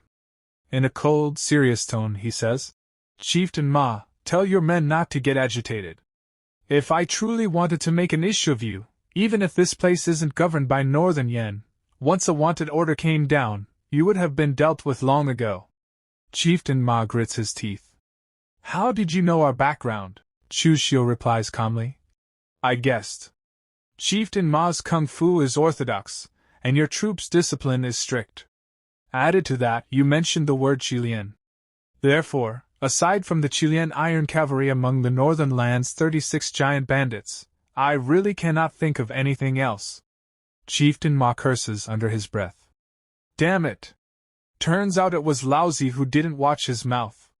But in Chu Xiu's mind, he thinks further. However, what truly allowed me to confirm their identity was the original plot. Decades ago, Northern Yan was in great chaos. The 36 giant bandits emerged out of nowhere, daring even to plunder the Northern Yan imperial court. But later, Northern Yan rose again and joined forces with the major martial arts sect, Extreme North Floating Snow City, to crush the 36 giant bandits in one fell swoop. The various leaders were either killed or crippled, never to become a significant force again. In the original plot, there was news that remnants of the Northern Land's 36 giant bandits appeared in Wei Commandery, and now that plot has begun to move under his control. Slowly, Chu Xiu withdraws the dagger from Chieftain Ma's throat and says calmly, "Now Chieftain Ma should understand my sincerity, right?" Chieftain Ma narrows his eyes and replies, "What exactly do you want to trade with my boss? Telling me first is the same." Chu Xiu answers without hesitation. "I know the whereabouts of your Chilean Iron Cavalry's great chieftain, the red-faced heavenly king, Pang Hu. Is that information enough to trade?" The moment he hears this, Chieftain Ma's expression changes. "You really know the great chieftain's whereabouts? You aren't lying to me?" Chu Xiu says steadily. "Once you see the one behind you, the truth will naturally be revealed. Besides, once we are there, I wouldn't dare to lie." Hearing this, Chieftain Ma turns to leave. Before walking out, he says, "Fine. Then follow me. My boss is in North Shangmeng Mountain. It will take a few days to get there." A few days pass. We arrive at North Shangmeng Mountain. Chu Xiu has come to meet Chieftain Ma's superior. As they walk, Chieftain Ma explains, "After coming to Wei Commandery, my boss established a mountain stronghold here. Just in case, we built a small stronghold outside. Wait here a moment. I will go report." "Good," Chu Xiu replies calmly. Just then, another man enters. He is tall, broad-shouldered, and powerfully built. Chieftain Ma introduces him. This is Boss Han Bao, formerly one of the great chieftain's personal guards. Han Bao stares at Chu Xiu sharply. "Is it you who says you know the great chieftain's whereabouts?" "Correct," Chu Xiu answers. At the same time, he thinks inwardly, peak blood condensation realm. "This person is much stronger than me." Han Bao snorts. "Cut the crap. Speak, what exactly do you want? If you demand an exorbitant price, don't blame me for getting rough." Chu Xiu remains composed. This news was intended as a greeting gift for Boss Han anyway. According to what I know, after Great Chieftain Pang, who was heavily injured by the people of the Northern Yan Imperial Court, he is currently recovering his strength in the desolate mountains of Liaodong Commandery in the north. Han Bao's eyes sharpen. "Is that true? If Boss Han doesn't believe it, you can send someone to Broken Soul Valley in Liaodong Commandery to check. There are secret codes left by Great Chieftain Pang." Inside, Chu Xiu thinks, I didn't expect these small details from the game settings to become such a big help. Han Bao gestures. "Sit. I will send someone. If we can truly find the Great Chieftain, I, Han Bao, will owe you this favor. Now speak, what do you want?" Chu Xiu asks calmly. "After finding Great Chieftain Pang Hu, what does Boss Han plan to do?" Han Bao sits back in his chair and says confidently, "Naturally, I will take the men of the stronghold to seek refuge with the Great Chieftain." Chu Xiu also sits down and shakes his head slightly. "That is incorrect. Great Chieftain Pang is currently resting and recuperating. Going to him now would not only be useless, but it would also increase the risk of exposure. He wouldn't allow you to follow him either. What you should do is accumulate money, provisions, and cultivation resources to prepare for his rise." Han Bao replies, "Those matters will be decided once the Great Chieftain is found. Speak clearly, what is your intention?" Chu Xiu says directly, "I want to cooperate with you to make money." Han Bao raises an eyebrow. "Such a good thing? Explain it in detail." Chu Xiu begins calmly. "There are many bandits in Shangmeng Mountain who frequently rob caravans and kill for money. Because of this, more and more caravans are switching to the time-consuming main roads or arranging large numbers of guards. Your business is becoming scarcer, right?" Han Bao nods. Correct. So what should be done? Chu Xiu's eyes gleam. Nothing can be accomplished without rules. If there are no rules, we will set the rules. As long as caravans hand over a portion of their wealth, they can be escorted safely across the mountain. This way, both the caravans and Boss Han benefit. Han Bao crosses his arms tightly. Then wouldn't I be making enemies of all the bandits in Shangmeng Mountain? Chu Xiu smiles faintly. One voice in the entire Shangmeng Mountain is enough. Does Boss Han lack the confidence to deal with those disorganized mobs? Han Bao suddenly laughs. Of course I have it. If not for my injuries remaining unhealed, I would have resolved that bunch of trash long ago. Chu Xiu is slightly surprised. Unexpectedly, this guy was actually a Xiantian expert before. I misjudged him, Han Bao then asks. By the way, Chu Xiu kid, you gave me such a good idea. What exactly do you want? Very simple, Chu Xiu replies. I also have a caravan in the Chu family. I hope it can enter and exit Shangmeng Mountain without obstruction. Additionally, I hope Boss Han can help me kill people. Han Bao grins. The first condition is no problem. But for the second one, wanting me, Han Bao, to act as a hired thug, just this piece of news isn't enough. Chu Xiu nods calmly. Of course. What I can give Boss Han is more than just this. I will inform you in advance about passing caravans. This way, you won't have to worry about wasted trips. Han Bao laughs loudly. That does sound pretty good. Chu Xiu adds casually. By the way, I will soon transmit news of a Chu family caravan to you, Boss Han. Consider it a greeting gift. Han Bao's expression changes. Rob your own caravan? What is the meaning of this? Chu Xiu's lips curl slightly. That is the Chu family's caravan, not my caravan. Hearing Chu Xiu's words, Han Bao breaks into a satisfied smile. Good. At the same time, he cannot help thinking to himself, when it comes to viciousness, we really can't compare to these disciples of aristocratic families. They are actually so ruthless even to their own people. Chu Xiu stands up calmly. Pleasure doing business. If there's news, I will send a carrier pigeon to you. The scene shifts. Outside Chu Xiu's residence, a carriage is being loaded with goods. Boxes and crates are packed tightly as servants move quickly. Everyone looks sharp. The merchant caravan is about to set off. Just then, Chu Xiu appears and shouts coldly. Who told you to go? A man immediately steps forward and bows. This servant is Zhang Quan, the caravan steward. Greetings, second young master. Chu Xiu looks at him indifferently. Who is in charge of this caravan right now? Zhang Quan answers respectfully. Of course, it is under your charge, second young master. Since it is under my charge, Chu Xiu continues calmly. Then who allowed you to load the cargo and set off just now? How much silver did the last batch of goods sell for? What was brought back? What is being transported in this batch? Have you ever discussed any of this with me? Zhang Quan lowers his head slightly. Second young master, please forgive me. Because you were not present, I asked for instructions from the family head before acting. Time waits for no one. Rest assured, second young master, there will absolutely be no problems with this trip. If there are any mistakes, I am at your disposal. Chu Xiu walks closer and places a hand lightly on Zhang Quan's shoulder. Steward Zhang, was it? You've done very well. I just hope you won't regret it. Zhang Quan immediately replies. Thank you for the praise, second young master. Working for the Chu family, this servant will never regret it. But inwardly, he scoffs. I've gone back and forth with the caravan countless times. What problem could there be? What is there to regret?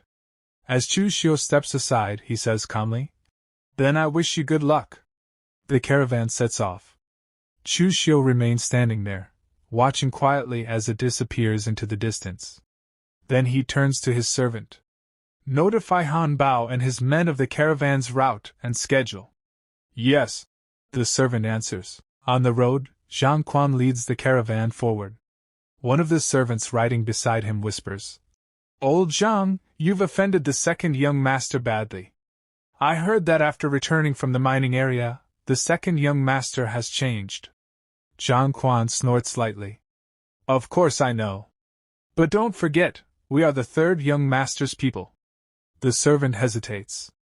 Aren't you afraid the second young master will deal with us? Zhang Quan replies confidently. The Chu family is a great clan and must follow rules. We haven't broken any rules, so Chu Xiu can't touch us. The other servant frowns slightly. I just feel like this matter isn't that simple. Zhang Quan suddenly raises his voice. Everyone remember! If we really encounter bandits, drop the goods immediately. Lives are more important than anything. Everyone responds in agreement. Night falls. The caravan continues traveling. Zhang Quan says, walk a bit further. There's a decent-sized cave ahead. We'll rest there. But suddenly, from the shadows of the forest, figures emerge. Bandits surround them from all sides. A cold voice echoes in the night. No need to walk anymore. If you want to rest today, rest here to your heart's content. The moment Zhang Quan sees the bandits, his face turns pale. Bandits! Run! Everyone run! As soon as he shouts this, the servants jump down from the carriages and flee in panic, abandoning the goods to save their lives. But just as Zhang Quan turns to escape, a blade blocks his path. Chieftain Ma steps forward, sword raised before him. Steward Zhang, where do you think you're going? Seeing Chieftain Ma, Zhang Quan freezes in shock. You were prepared? Chieftain Ma smiles coldly. Zhang Quan, right? Young Master Chu Xiu asked me to pass you a message. His eyes gleam with killing intent. Steward Zhang, have a safe journey to the afterlife. At that moment, Zhang Quan understands everything. It was the second young master. Before he can react, Chieftain Ma attacks. His sword flashes through the darkness. Zhang Quan has no chance to defend himself. In the next instant, the blade slices cleanly across his throat. Blood sprays. Zhang Quan collapses to the ground, lifeless. Chieftain Ma withdraws his sword and orders calmly. Go. Open the cargo. Let's see what kind of greeting gift young Master Chu gave us. The scene shifts to the Chu family mansion. The second concubine's son is shouting urgently. The caravan has been robbed.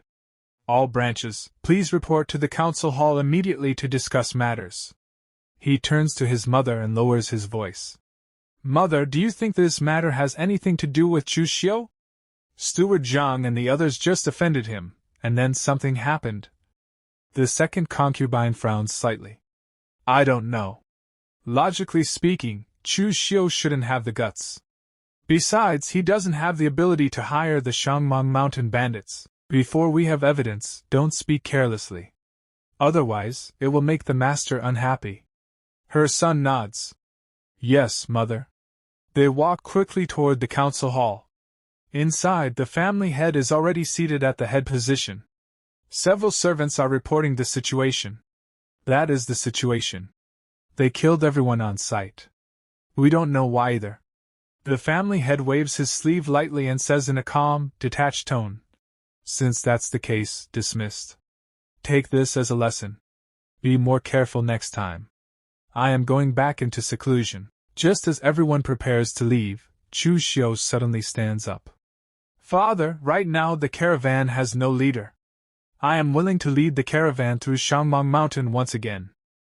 The moment he says this, his stepmother and stepbrother stare at him in shock.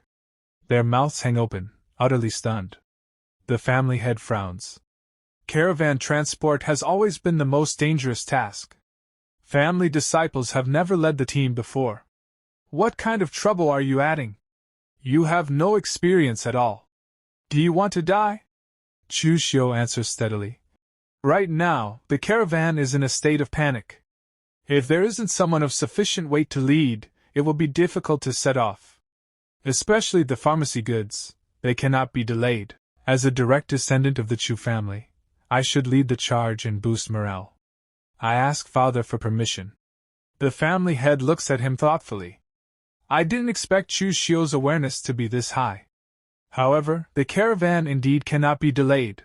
After a brief pause, he says, Then you go. Be careful. Chu Xiu bows slightly. Thank you for your concern, father. His stepbrother, however, thinks coldly. To actually snatch up this thankless and dangerous task. Is Chu Xiu's brain broken? The scene shifts. Under the moonlight, several servants stand in the courtyard whispering among themselves. One of them says bitterly, "Can't blame them for pointing fingers at us. This time the goods weren't saved, and quite a few people died." Another servant shivers. "Yeah, this time was too scary." Suddenly, the door swings open. Chu Xiu steps out and shouts sharply, "Pack up, everyone. The caravan is setting off again, heading to the state of Yen." The servants freeze in shock. "Second young master," one of them says nervously, "we just had an incident. No matter what, we should rest for a period of time." Another quickly adds, "Yes. Let's think of a countermeasure before leaving. What if we enter the mountain and get robbed by bandits again?" Hearing them, Chu Xiu thinks coldly, that cheap old dad really doesn't care about the Chu family's affairs. Look at how spoiled these servants have become, and he doesn't even manage them. He speaks firmly. "Rest for a while? Think of a countermeasure? What a joke. The ones who died weren't you. You didn't even suffer a scratch. What are you resting for?" The servants fall silent, but fear still lingers on their pale faces. Chu Xiu steps forward again, his voice sharper. "Did you think staying silent would solve anything? In the Chu family business, caravan treatment is the best, 10 times that of general labor, even more. Since you are afraid of death and don't want to go, there are plenty of people who do." He calls out loudly, "Gao Bei." From behind him, his servant answers immediately. "This servant is here." A faint smile appears on Chu Xiu's lips. "Go. Tell the general laborers, those who dare to risk their lives may join the caravan. Monthly pay will be at least 10 taels. If they return smoothly, 0.5% of the profit will be their reward. As for these people, go find Steward Liu for reassignment." With that, Chu Xiu turns to leave. The servants panic instantly. "Second young master. Just now I was blinded by foolishness. Please give me another chance." Another drops to his knees. "Yes. We were wrong." But Chu Xiu does not turn back. "There is only one opportunity. Those who want to stay, follow me." Soon, under the cover of night, Chu Xiu and the caravan depart once more. They move through the dark forest. Suddenly, figures emerge ahead. Bandits block the road. A fat man steps forward and shouts, "Little ones, come out! Business is here! Kill the people, leave the goods!" These are Han Bao's subordinates, led by Feng Yidao. The moment the servants see the bandits, their faces turn pale. "Damn it! Again?" one of them curses. "If I had known earlier, I wouldn't have stayed." Another mutters nervously, "Yeah. I'm regretting it too. I just hope we can survive and make it back this time." But on Chu Xiu's face, there is a strange smile. In his heart, he thinks calmly, finally, it's showtime. This part begins with Chu Xiu saying to his servant Gao Bei, "Gao Bei, get the fire oil. Prepare to light it." Gao Bei immediately obeys. He lights a torch and pulls down the curtain hanging on the carriage. Chu Xiu dismounts from his horse, steps forward, and faces the bandits directly. In a firm voice he declares, "Everyone, I will not let myself be slaughtered.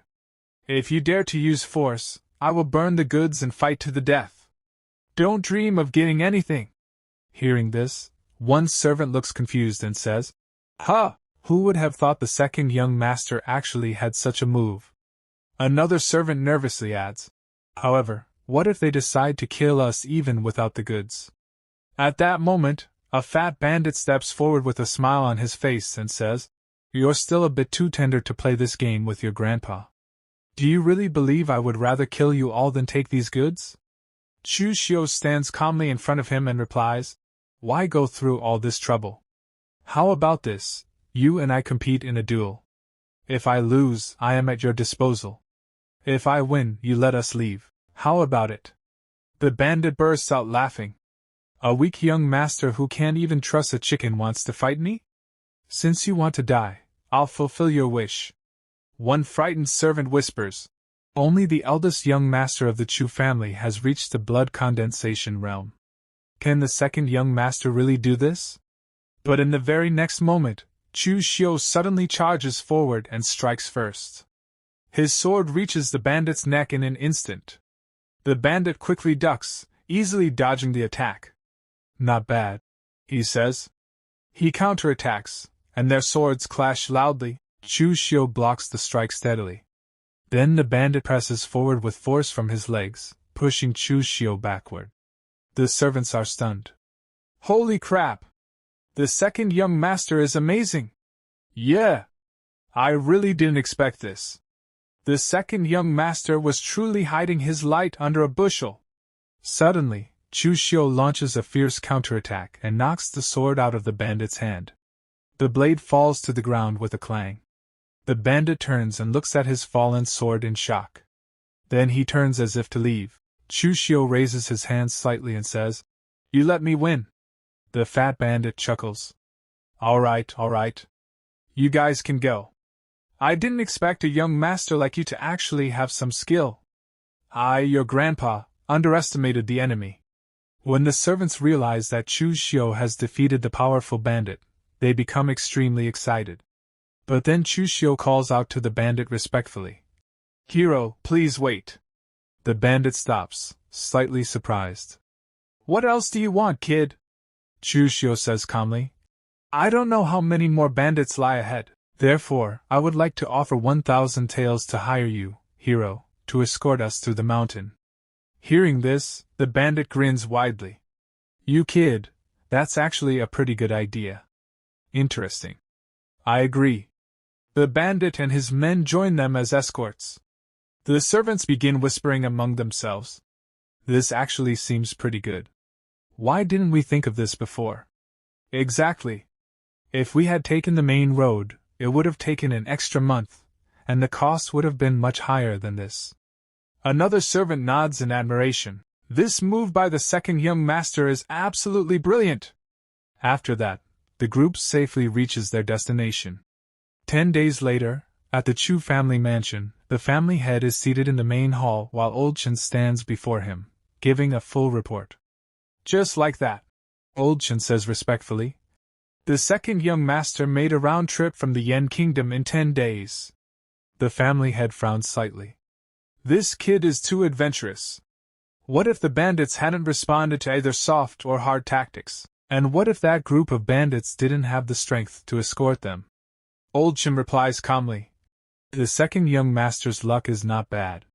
The bandits who robbed him were actually very strong. It is said that because of the second young master's incident, a new rule has been established. People can now hire escorts to pass through the mountain.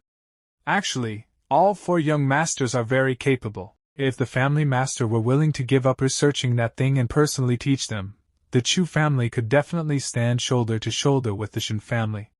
The family head's expression turns cold. Old Shen, do not speak nonsense. You know exactly what price I paid for that. I will absolutely not give up. Old Chen lowers his head and withdraws from the room. The scene shifts. In his courtyard, Chu Xiu is practicing his blade relentlessly. Sweat drips down his face as he swings again and again with fierce determination. Gao Bei stands nearby, holding a bowl of water. He watches Chu Xiu train and smiles faintly, thinking to himself. After the second young master returned from the Yen Kingdom, he has been practicing the blade desperately, forgetting to eat and sleep. He wasn't this kind of person before, was he? Meanwhile, Chu Xiu continues training, his thoughts cold and focused. In the original plot, after Chu Xiu experienced the family incident, he left Tongzhou Prefecture and entered the Jianghu, his temperament changing drastically. But I still don't know what this family incident is. Before that happens, I must step into the blood condensation realm. I need enough power to protect myself. Unbeknownst to him, someone is secretly watching from the shadows. It is his half-brother. He narrows his eyes and thinks bitterly. Chu Xiu suddenly rose up and took control of the caravan. Not only are the profits considerable, but he's also established prestige. If this continues, within a year, I will definitely lose. Just then, the second concubine enters the scene. Chu Sheng, what are you doing? She asks. Her son remains silent for a moment, then turns to her. Mother, the caravan cannot remain in Chu Xiu's hands. The second concubine sighs. You want that caravan? It's not that easy. The master will never hand it over to you. A faint smile slowly appears on Chu Xing's face. I know father won't give it to me. But what if fourth brother wants it? Will he give it to fourth brother? The second concubine's eyes light up. That's right. The one the master dotes on most these days is Chu Xiu. That might actually work. I'll go try. A short while later, at the third wife's residence. The second concubine arrives for a visit. The third wife greets her warmly. Sister came to my place today? Why didn't you send word in advance? Her son steps forward politely. Greetings, second concubine. The second concubine smiles. We're just chatting. Why would I need to announce it in advance? By the way, Shang's shops are doing quite well, aren't they? The third wife replies modestly. Well, Shang's shops don't earn much silver. But Shang never planned to compete for the position of family master anyway, so this little income is just right. The second concubine waves her hand lightly. Sister has misunderstood. I know Shang doesn't want to fight for the position of family master. But it's still better to have a business with larger returns. Both mother and son freeze slightly when they hear that. The third wife hesitates. But the Chu family only has so much business. The shops have already been distributed. Asking for more would seem ungrateful. The second concubine smiles cunningly. I'm not asking for more, we can simply swap. She leans forward slightly. Right now, the profits of Chu Xiu's caravan have more than doubled. Hearing this, Lin Qian's eyes shine with excitement. More than doubled? The next day, the family head summons Chu Xiu. Chu Xiu, he says calmly. Your caravan has developed very well during this period. Even if you cannot become the heir, you will definitely be a pillar of the Chu family. So between you brothers, you must be harmonious and help each other. Chu Xiu lowers his head slightly. What father says is correct. But inside, his eyes turn sharp. What does he mean by this? He knows clearly what the situation between us brothers is. Harmonious? We're just short of stabbing each other face to face. The family head continues. It's good that you can think this way. I want to give Chu Shang some experience. So I plan to swap your caravan with the shops under Chu Shang's name. Do you agree? Inside, Chu Xiu sneers. Hee, sure. When the caravan was dangerous, Chu Shang didn't go. Now that I've opened the trade route, only now are you letting him take over. This greedy behavior is really ugly. Chu Xiu glances at Lin Qian and says calmly, Since father has already made the decision, then fine. I will yield the caravan to fourth brother. The family head nods with satisfaction. I'm very glad that you are willing to agree. How about this? I'll give you another weapon shop. You are still young and lack experience. I will let Lin Qian go with you. Lin Qian immediately bows deeply. Thank you, father. Meanwhile, Chu Xiu thinks coldly. Lin Qian, one of the two strongest guest elders of the Chu family, at the blood condensation realm. This favoritism couldn't be more obvious. We are both sons. I'll just say, be careful. This gap isn't just a little bit. Lin Qian even turns to Chu Xiu. Thank you, second brother. Chu Xiu replies lightly. It's nothing. However, the trade route is rugged. Fourth brother, you'd better be careful. Inside, his thoughts turn colder. You asked for this. I hate it the most when people grab my things. The scene shifts to the caravan courtyard. Two men stand talking. Brother Lu, I heard the caravan will be under the fourth young master's management from now on. What do you think? Brother Lu sighs. Don't ask what shouldn't be asked. The second young master treats us well, but can we really go against the fourth young master? At that moment, Lin Qian walks in. Is everyone from the caravan here? Brother Lu turns and bows. Answering fourth young master, everyone is here. Good. Tell everyone to pack up. We depart tomorrow. Brother Lu hesitates. Fourth young master, we only returned yesterday. According to the rules, we rest 3 days before leaving again. Lin Qian frowns. Resting every time delays things too much. We could have made another trip to the Yen Kingdom. Listen to my orders, we depart tomorrow. Brother Lu tries again. But fourth young master, the trade route within Shangmeng Mountain is difficult. Without rest, we really can't endure it. The second young master always, shut up. Lin Qian snaps. The caravan is under my management now. And you managers stop working. I'll arrange new people. Brother Lu lowers his head, thinking bitterly, this fourth young master's way of doing things is far too domineering. The next day, Lin Qian's caravan prepares to set out. Before leaving, Lin Qian looks at Chu Xiu. Second brother, what are you going to do? Move to a restaurant to stay for a while. Chu Xiu answers calmly. Lin Qian smiles faintly. Second brother is really capable. I wonder, do you have any experience to pass on to me? Chu Xiu smiles back. The trade route is rugged. Be careful of those bandits. Once you leave Tongzhou Prefecture, the Chu family's name isn't very useful. Lin Qian snorts inwardly as he departs with the caravan. With Uncle Lin by my side, am I afraid of a few petty thieves? Behind him, Chu Xiu watches quietly. Then he turns to Gao Bei. Come with me to Shangmeng Mountain later. Gao Bei immediately lowers his head. Yes, second young master. The part begins at night as we see the Shangmeng Mountain camp. Inside the camp, Boss Han is speaking to Chu Xiu. Kid Chu Xiu, your idea wasn't bad at all. Now the entire North Shangmeng Mountain is my territory, and our profits have increased tenfold. Today we should have a good drink. We won't stop until we're completely drunk. But Chu Xiu calmly replies, There's no rush to drink, Boss Han. I came here this time because I need your help with a favor. Boss Han raises his eyebrows and says casually, Oh? Who do you want to rob and kill this time? Chu Xiu answers with a serious expression. My fourth brother. Chu Shang. Boss Han freezes in shock. His mouth remains wide open as he stares at Chu Xiu. In his mind he thinks, this Chu Xiu is truly ruthless. Twice already he has robbed and killed people from his own family, and this time the target is even his own biological brother. After a moment, Boss Han asks, All right, just like last time? Kill the leader and leave the rest alive? Chu Xiu shakes his head.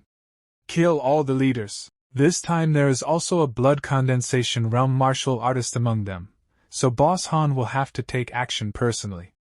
Then he adds calmly, Of course, my fourth brother cannot be killed. After all, he is still my biological brother. Boss Han looks at him with disbelief and thinks, He's your biological brother, yet you still want me to rob and cripple him. Chu Xiu continues. However, he has made me, his older brother, very unhappy. So just cripple him. Boss Han sighs inwardly. You might as well kill him. In a martial Dao family, being crippled is worse than death. Chu Xiu then explains. Boss Han, my fourth brother is my father's most beloved son. If he dies, North Shangmeng Mountain will never have a peaceful day again. Boss Han's eyes suddenly turn red with pride as he replies, Kid Chu Xiu, I'm not trying to slander your Chu family, but with your father's meager strength, he's simply not worth mentioning. Once my injuries heal, I would even dare challenge Shen Bai, the head of the Shen family in Tongzhou Prefecture. Chu Xiu smiles faintly and says, Boss Han's injuries haven't fully healed yet. I think it's better not to cause unnecessary trouble. Then he adds, Besides, I would also like to invite Brother Ma and his subordinates to come to Tongzhou Prefecture and help me. Rest assured, the payment in silver will definitely be generous. However, inside his mind Chu Xiu thinks seriously, right now I don't have anyone truly capable under my command. Gao Bei is loyal, but far too cowardly. Manhwa may look rough on the outside, but he's meticulous. He will definitely become a great helper. Boss Han thinks for a moment and asks, Aren't you afraid people will find out that you're colluding with bandits? Chu Xiu answers calmly, It doesn't matter. Brother Ma has only acted a few times in South Shangmeng Mountain. No one in Tongzhou Prefecture has seen him before. I'll recruit them gradually so it won't raise suspicion. Boss Han then turns to Manhwa and asks, "What do you think?" Manhwa smiles and replies, "Of course, there's no problem. I've been idling in this stronghold all day to the point of getting rusty. This is a perfect chance to stretch my limbs." Boss Han then asks Chu Xiu, "When do you plan to attack your brother's merchant caravan?" Chu Xiu answers, "Wait until their return journey. If they get robbed right after setting out, it would look too suspicious." Boss Han immediately stands up and laughs. "In that case, I'll have someone prepare a banquet. Tonight we won't return until we're drunk." This time, Chu Xiu finally nods in agreement. The next morning. Early in the morning, Chu Xiu sets out, with Manhwa following behind him. The two of them travel through a forest path toward their destination. Suddenly, they run into a fat bandit in the forest. His name is Chief Feng. Chief Feng looks at Manhwa and asks, "Manhwa, what are you dressed like that for?" Manhwa replies, "Young Master Chu needs some people on his side, so he hired us to help." "Has your side not started business yet?" Chief Feng answers, "According to young Master Chu's intelligence, a Luo family merchant caravan will be returning from the state of Yen. But we arrived a little too early." Hearing this, Chu Xiu asks, "Chief Feng, the Luo family you mentioned, is it the small Luo family from Shuangfeng town?" Chief Feng nods. "Yes, that's the one. The intelligence was provided by you, young Master Chu. Don't tell me you didn't know." Chu Xiu calmly replies, "My subordinates collected the information. I didn't personally check each report." Then he adds, "Chief Feng, I actually have another matter I'd like to ask your help with." Chief Feng immediately says respectfully, "Young Master Chu, please go ahead." Chu Xiu explains, "The Luo family currently has some items that have caught my interest. Please help me seize them. Of course, don't break the rules too much, just handle it tactfully." Chief Feng turns around and begins to leave while saying confidently, "Rest assured, young Master Chu. Just leave it to me." Seeing this, a faint smile appears on Chu Xiu's face. Inside his mind, he thinks, in the original plot, the Luo family obtained a batch of secret boxes from merchants of the state of Yen. No one expected that two extremely valuable treasures would actually be hidden inside those boxes. But the news eventually leaked, and the Luo family was wiped out by the combined forces of several surrounding families. Chu Xiu then smirks to himself. "I guess this can be considered doing a good deed. After all, without those treasures, the Luo family will never face extermination." The scene then shifts to the Luo family merchant caravan. The servant leading the caravan shouts loudly, "Be quick about it. We'll rest once we get out of Shangmeng Mountain and pass through Tongzhou Prefecture."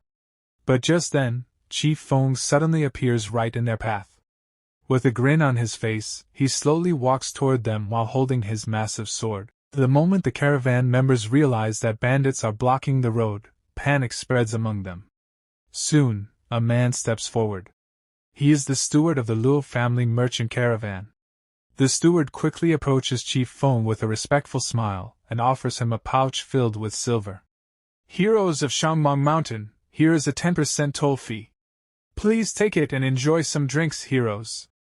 But Chief Feng suddenly slaps the pouch away and smacks the steward across the face. "You think 10% is enough to dismiss us?" he roars angrily. "You made your grandfather here wait with his men all morning. Leave all the goods behind." The steward's face turns pale with fear. Standing in front of him is Chief Feng, holding a huge sword that looks terrifying. Chief Feng glares at him and asks coldly, "So, do you still have a problem with that?" Hearing those words, everyone in the caravan becomes terrified. In their panic, they abandon all the goods and run away. After they flee, Chu Xiu and Manhwa step out from behind the bushes. Chief Feng smiles as he looks at them. "Young Master Chu, whatever items have caught your eye, just take them."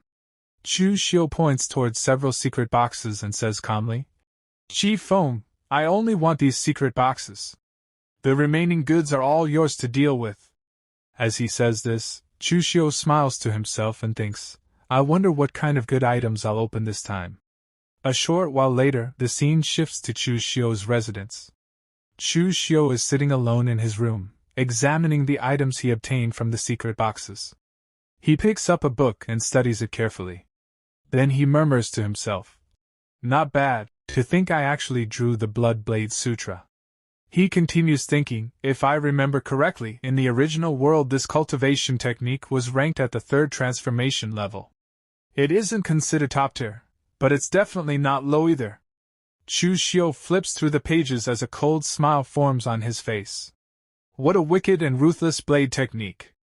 The angles of its strikes are incredibly bizarre, making them almost impossible to defend against. Nearly every move is a killing strike. An extremely demonic cultivation technique, but it perfectly suits my taste. Then he looks at another item. Thousand Leaf Plume. He recalls its origin. A hidden weapon created by the Thousand Mechanisms sect, a hidden weapon sect that was second only to the Tang sect of Shu during the ancient Great Tribulation. In theory, it's a single-use hidden weapon capable of killing a Xiantian martial artist. Chu Xiu nods with satisfaction. A very good harvest. Then he mutters, I'll start practicing the Blood Blade Sutra first. 10 days later.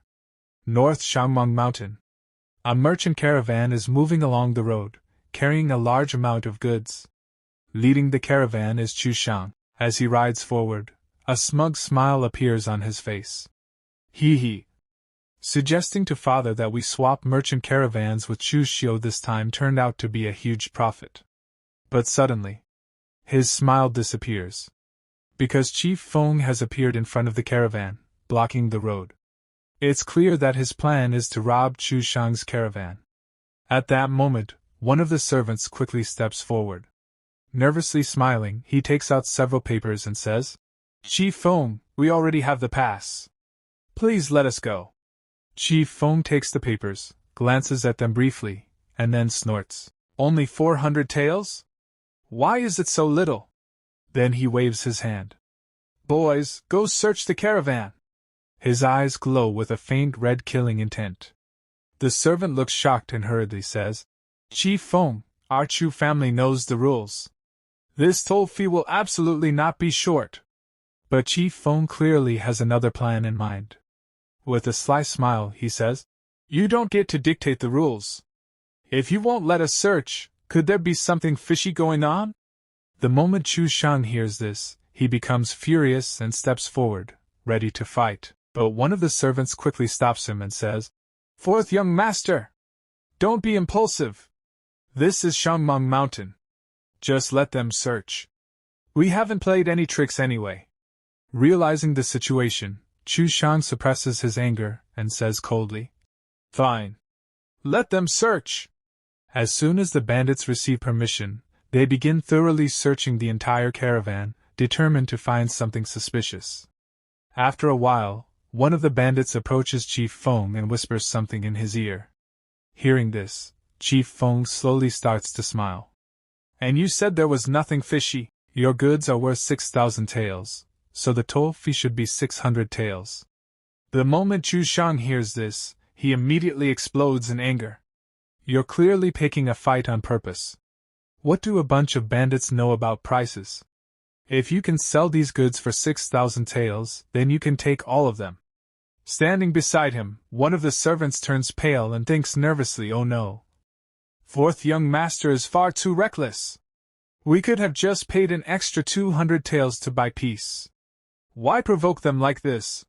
At the same time, Chief Feng also shouts angrily. You little brat! You're courting death. Do you think your grandfather here needs you to teach him how to do business? He raises his massive sword and declares coldly. Very well then. Today the goods stay, and the people will stay too. Hearing this, Chu Xiu turns toward a man beside him. Uncle Lin, I'll leave this to you. Upon hearing this, Uncle Lin calmly steps forward. He dismounts from his horse and walks toward Chief Feng. Then he brings his fists together respectfully and says, Making things convenient for others makes things convenient for oneself. I advise everyone to let us pass. Otherwise, blades and swords have no eyes, and by the time you regret it, it will already be too late. When Chu Xiu hears Uncle Lin speak so confidently, a satisfied smile appears on his face. He turns to the frightened servants and proudly says, "Did you see that? This is what Uncle Lin calls the demeanor of a true expert." Then he scoffs. "Why should our Chu family bow down to a group of bandits? If they don't follow the rules, we won't act like cowards either. My second brother even paid silver after winning a fight. Truly cowardly." Meanwhile, the servants standing nearby are still extremely nervous. Inside their hearts they think, this is the territory of the Shangmeng Mountain bandits. Even if we escape safely this time thanks to Lin Qian, what about next time? Lin Qian isn't invincible. Fourth young master is far too arrogant, calling second young master a coward. Clearly, the second young master's approach of using both grace and strength is far wiser. At this moment, Uncle Lin stands calmly with a confident expression, believing he can easily defeat these bandits. But suddenly, a powerful presence appears. To everyone's shock, Boss Han arrives. He walks forward slowly, dragging his massive blade across the ground. Sparks scrape against the dirt as the blade leaves a deep trail behind him. His eyes glow red with killing intent. With absolute confidence, he declares, "Well said! Blades and swords truly have no eyes." Then he smiles coldly. "So if you die here today, don't blame me for being ruthless." This part begins with Boss Han stepping forward to fight. The moment Uncle Lin sees him, he is completely shocked. His eyes widen as he thinks to himself, "Oh no! There is actually someone in the blood condensation realm among these bandits, even approaching the Xiantian stage." Just as Uncle Lin is about to say something, Boss Han suddenly charges at him. With a swift swing of his sword, he easily cuts off the leg of Uncle Lin's horse. Seeing this, Uncle Lin is completely stunned, because the skill Boss Han is using is actually a military combat skill. Without wasting any time, Boss Han attacks again and says, "Military my ass! I hate the Imperial Court the most." To block the attack, Uncle Lin quickly draws his sword from its sheath and holds it in front of him. But the moment his sword collides with Boss Han's large blade, his sword begins to crack and split. Somehow, he manages to block the attack and slides backward. However, Boss Han immediately charges forward again. Uncle Lin has barely regained his balance when a sinister smile appears on Boss Han's face. The moment Uncle Lin sees that smile, he becomes even more shocked. In the next instant, Boss Han swings his sword again, cutting Uncle Lin's sword in half and slicing off his arm at the same time. Severely injured, Uncle Lin collapses onto the ground right in front of him. When Chu Xiu witnesses this terrifying scene with his own eyes, he becomes extremely frightened. His heart starts racing with panic, and he thinks, "Phew! If the steward dies, so be it, as long as I am fine." Meanwhile, Boss Han walks toward the remaining people and says, "They just died like this." At this point, Chu Xiu is completely terrified. He quickly shouts, "Good heroes, please hold your hands. I am from the Chu family of Tongzhou Prefecture." Standing beside him, his servant thinks to himself, "In Shangmeng Mountain, bringing up the Chu family is utterly useless." But Boss Han says, "All right then, I will give the Chu family some face and spare your life. Go back and deliver a message. Kill all the stewards. Leave the goods. The rest of you go back and deliver a message." Breaking the rules of Shangmeng Mountain results in this outcome. At that very moment, another attack lands on the servant standing beside Chu Xiu, and he is ruthlessly killed. When Chu Xiu sees this, he becomes even more terrified and thinks again, "Phew! If the steward dies, so be it, as long as I am fine."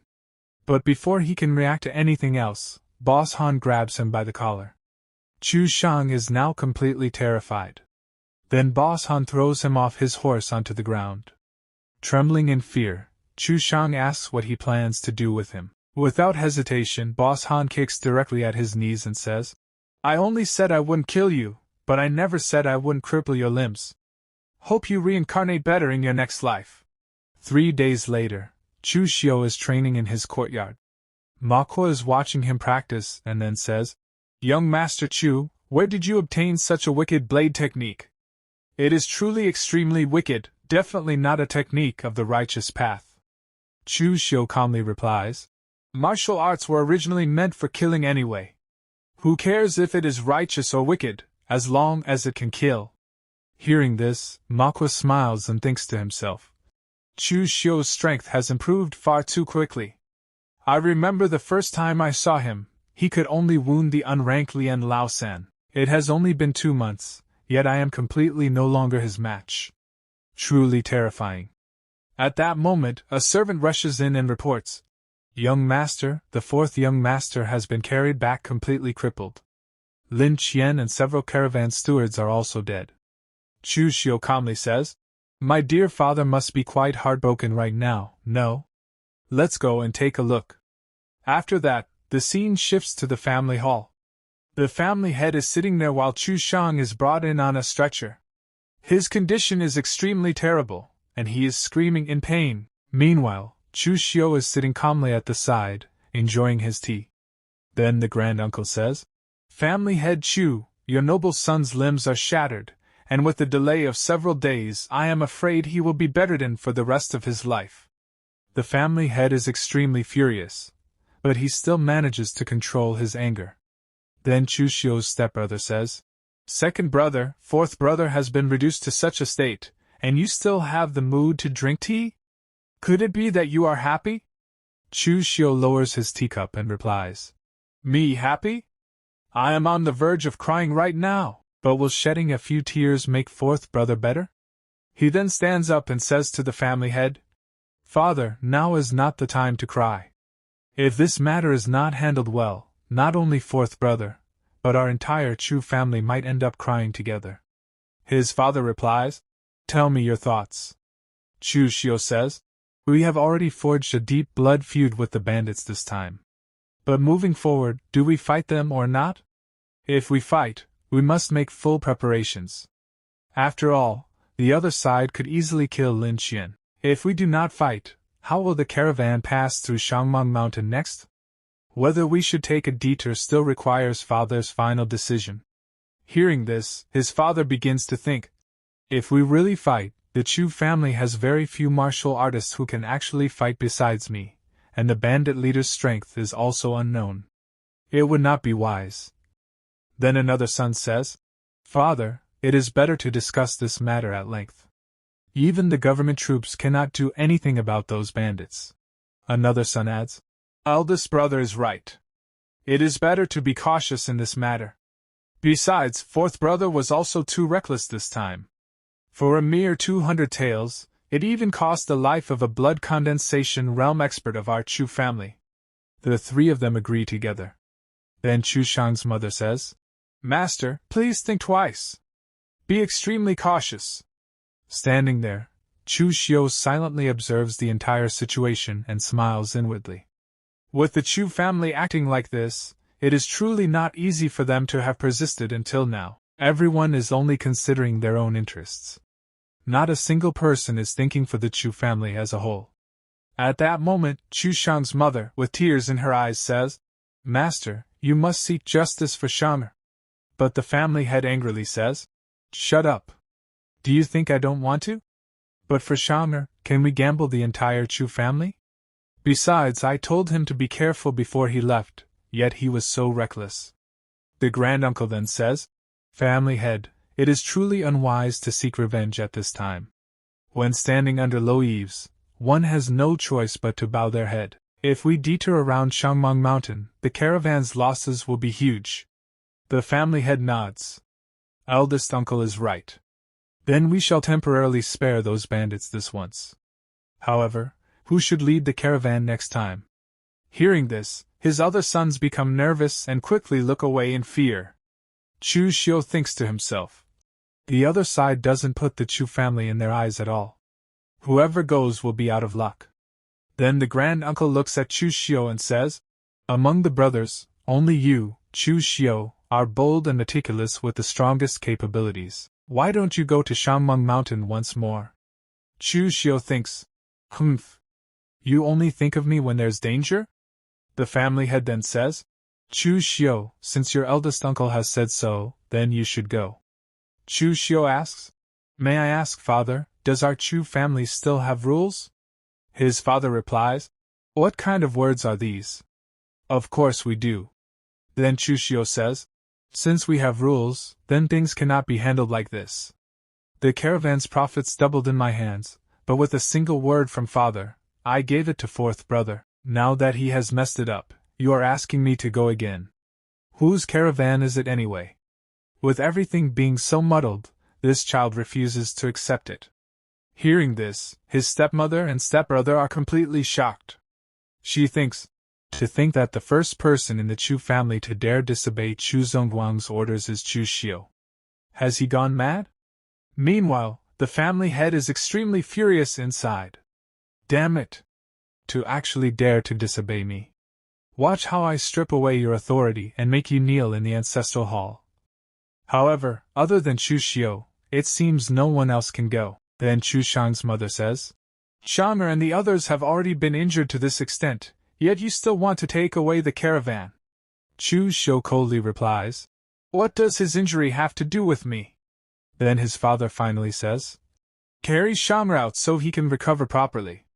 From now on, he will no longer need to involve himself in any of the Chu family's businesses. From now on, the caravan will be handed over to your management, and no one will be able to take it away. Go to the accounting room to take the silver. Spend the money as you see fit, but do not let our Chu family suffer too great a loss. Chu Xiu replies, rest assured, father. I will go handle it right away. I will absolutely not let our Chu family suffer any losses. Some time later, Chu Xiu arrives at another place and says to a man, per my father's instructions, fetch 10,000 taels of silver. The man replies, right away. After taking the money, Chu Xiu thinks to himself, I originally thought the enemies were those three idiots, but now it seems Chu Zongguang is the greatest enemy. If he does not agree, I will absolutely not be able to become the heir. But as long as I kill or cripple Chu Kai and those other two, the heir can only be me. With these 10,000 taels, my cooperation with Boss Han will be even more pleasant. An opportunity will come sooner or later.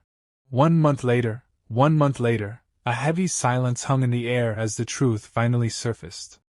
I miscalculated, he said with a grim expression. Chu Xiu, the one we spent a fortune to win over, has now become completely uncontrollable. If I had known this would happen, I should have secured him as well. Now, his threat has even surpassed Chu Kai's. Exactly. Another voice agreed coldly. Chu Xiu's capabilities far exceed Chu Kai's, and right now, he stands in the spotlight. So what should we do? He exhaled slowly, his eyes darkening. There is no better option. The master despises internal strife above all else. If we want to deal with Chu Xiu, it must be done from the outside. Therefore, I plan to seek out your maternal grandfather, Ding Kai Shan. That's right, she muttered, suddenly realizing. How could I forget grandfather? He stands at the peak of the blood condensation realm. He has run his martial arts hall for over a decade, and his disciples are spread across the 3 great families. He will definitely have a solution. Kai Shan Martial Arts Hall. Inside the grand hall, the master himself, Ding Kai Shan, sat calmly. Daughter, he said with a disappointed sigh. I told you long ago how wonderful it would have been if you had married Chun Fan, the illegitimate son of the Qin family in Ludong Prefecture. He was accepted by an elder of the Kunlun Sword sect, a great power in one commandery. He has already surpassed the Xiantian realm and reached the 3rd stage of Qi control. His tone turned sharper. Yet you insisted on marrying Chu Zhongyuan. And after more than 20 years, he is still stuck in the Xiantian realm. Father, she replied, suppressing her frustration, I came here to ask for your help. What is the point of bringing this up now? If Xing'er inherits the Chu family, she continued, your martial arts hall will prosper alongside it, will it not? Ding Kai Shan waved his hand dismissively. Forget it. Chu Zhongyuan is only in his 50s. I will not live to see that day. He leaned forward slightly, his eyes gleaming. However, I heard from my disciples that a wealthy merchant from the state of Yan intends to negotiate a major deal with the family caravan. They wish to purchase ore from the Nanshan mining area, and they have already paid a deposit. Damn it, she clenched her fists. How does Chu Xiu always end up with all the good fortune? Ding Kai-shan smirked faintly. This may not necessarily be a blessing. If Chu Xiu cannot deliver the ore, the caravan's reputation will be destroyed, and Xing'e will have his chance. She hesitated. The ore from the Nanshan mining area is indeed under my control, but I plan to withhold it. If it disrupts the family's business, Chu Xiu will not let me off lightly. Daughter, he said calmly, almost mockingly, stop fixating on the Chu family's small domain. Broaden your vision. Who told you to withhold it? He leaned back, voice steady. If you sell it elsewhere first, would that not achieve the best of both worlds? That ore is worth tens of thousands of taels, she replied nervously. Who could possibly buy it all at once? And the price cannot be too low, or Chu Zhongliang will never agree. There is no need to lower the price, Ding Kai-shan said confidently. I will have the Li family purchase this ore. There will be profit, and Chu Zhongliang will have nothing to say. The Li family? She exclaimed. Absolutely not. They are mortal enemies of the Chu family. No one would agree to this. He scoffed. If you fear wolves ahead and tigers behind, how will you ever achieve anything? Then he added calmly, do not worry. Sell the ore to me first. I will resell it. He narrowed his eyes. How much ore can you produce in a month? She hesitated. Roughly 50,000 caddies. Good, he said. Tomorrow, have someone deliver it. The price will certainly exceed 50,000 taels. The old man smiled deeply, satisfaction hidden behind his calm expression. In his heart, he mocked her naivety. To him, this was a once-in-a-lifetime opportunity to reap enormous profit. The next day. Hall Master Ding, the ore has arrived. How many caddies? He asked. 57,000. Change it, he said instantly. Reduce it to 52,000. Hall Master Ding! The servant panicked. That is 5,000 caddies less. I will have no way to explain this when I return. Ding Kai-shan's gaze turned cold. Do you know who I am? He said slowly. Who would dare make you explain anything? He waved his hand dismissively. Just adjust the accounts slightly. And remember, say nothing unnecessary when you return. Understood. The Li family. Soon after, Ding Kai-shan arrived to meet the third young master of the Li family, Li Xiao. After the old patriarch's passing, Ding Kai-shan said with a flattering smile, although your Li family lacks Xiantian martial artists, under the leadership of the three young masters, it continues to flourish. Li Xiao smiled faintly. Hall Master Ding flatters us. What brings you here today? Are you aware of Chu Xiu, the second son of the Chu family? Li Zhao's expression darkened instantly. That bastard humiliated my subordinate Li Jing in Yuanan town, and even killed members of our family. This debt will be repaid sooner or later. Such a thing truly happened?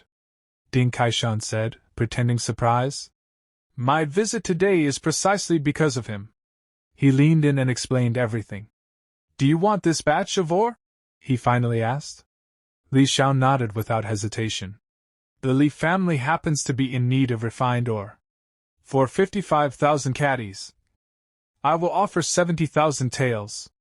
As for the Chu family, I do not fear them. Then it is settled, Ding Kai-shan said. To avoid complications, collect it within 2 days. As he left, he smiled greedily. 70,000 taels. I will give 55,000 to the Chu family. My daughter can account for it, and I will still make a massive profit. Hidden danger. I just saw Ding Kai-shan. Li Qing, the eldest young master, said coldly. What business does that old fox have here? That man never acts without profit. Li Yin added. Dealing with him will bring no advantage. Li Xiao smiled confidently. This time, he brought us benefits. He explained the entire deal. But Li Qing's face turned serious. Third brother, you acted too rashly. Without father, our Li family has remained safe only because of the Qin family's internal conflict and the Chu family head's focus on cultivation. If the Chu family discovers this, we will be in grave danger. Relax, elder brother. Li Xiao replied dismissively. Old man Ding is helping his grandson seize power.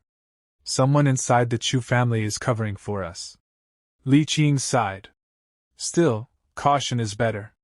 Tomorrow, he ordered, personally lead a team to deliver the ore to Qingyuan town and have it forged into weapons. Li Xiao waved him off. You worry too much. What could possibly go wrong? The truth explodes. The next day. Second young master. Something terrible has happened. What is it? Chu Xiu asked coldly. A batch of ore that had already received a deposit has been secretly sold by someone within the family. Speak clearly. Yes, the ore meant for a noble family from the state of Yan was sold by the second madam to her father, Ding Kai-shan. Chu Zhao's eyes narrowed. If we cannot supply new ore, the caravan will lose its trade in Qingyuan town. The servant continued nervously. And Ding Kai-shan has already resold the ore to the Li family. Early this morning, the Li family's third young master took men to retrieve it. The Li family. Chu Xiao muttered coldly.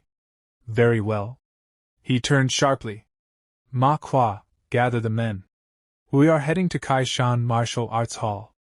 Understood. Clash at Kaishan Hall. The courtyard trembled as Chu Xiao arrived. Taking my goods, and thinking you can walk away so easily? He said coldly. Third young master Li, are you not being far too naive? Li Xiao stepped forward, anger blazing. Chu Xiao. Your arrogance knows no bounds. I purchased this ore from Hall Master Ding. What does it have to do with you? Chu Zhao's gaze turned icy. Li Xiao, there are matters you should not interfere in. Are you truly willing to become my enemy over this batch of ore? Li Xiao sneered. Become your enemy? That already happened long ago. In Yuananao town, you killed my subordinate and humiliated me. Have you forgotten? Chu Xiao said calmly. Li Jing? I truly have forgotten. They were nothing more than unruly servants. Then his voice dropped, deadly cold. I will ask you one last time. Will you hand over this batch of ore, or not? I will not! Li Xiao shouted. What can you do about it? The battle begins. Without giving him even a moment to react, Chu Xiao moved. His strike exploded like thunder. The sheer force sent Li Xiao staggering backward, his face filled with shock. How can his strength be this overwhelming? And to attack over such a small matter, has he gone mad? Chu Xiao's blade sliced through the air, carving icy arcs of light. Each strike carried suffocating killing intent. A devastating slash shattered Li Zhao's defenses instantly. His weapon flew from his grasp. He stood frozen, eyes wide with terror. Chu Xiao stepped forward slowly, his gaze colder than frost. Then, with a roar filled with murderous intent, he raised his sword and swung it down. Go to hell! The clash at Kaishan Martial Arts Hall. Old man Ding Kaishan surged forward like a savage beast unleashed, his presence exploding with pressure as his voice roared through the air. Audacious! In that same instant, as fast as lightning, Chu Xiu struck. The force of his attack was brutal and overwhelming. Ding Kaishan raised his gold-splitting hand with difficulty, barely managing to block the blow. The impact shook his entire body as he bellowed in fury. You dare to injure people right before my Kaishan Martial Arts Hall? Do you hold no respect for me at all? Chu Xiu slowly withdrew his blade, his movements calm yet deadly. Hall Master Ding, he said coldly. You've certainly gone to great lengths, for that grandson of yours. His sharp gaze locked on to Ding Kaishan as he silently assessed him.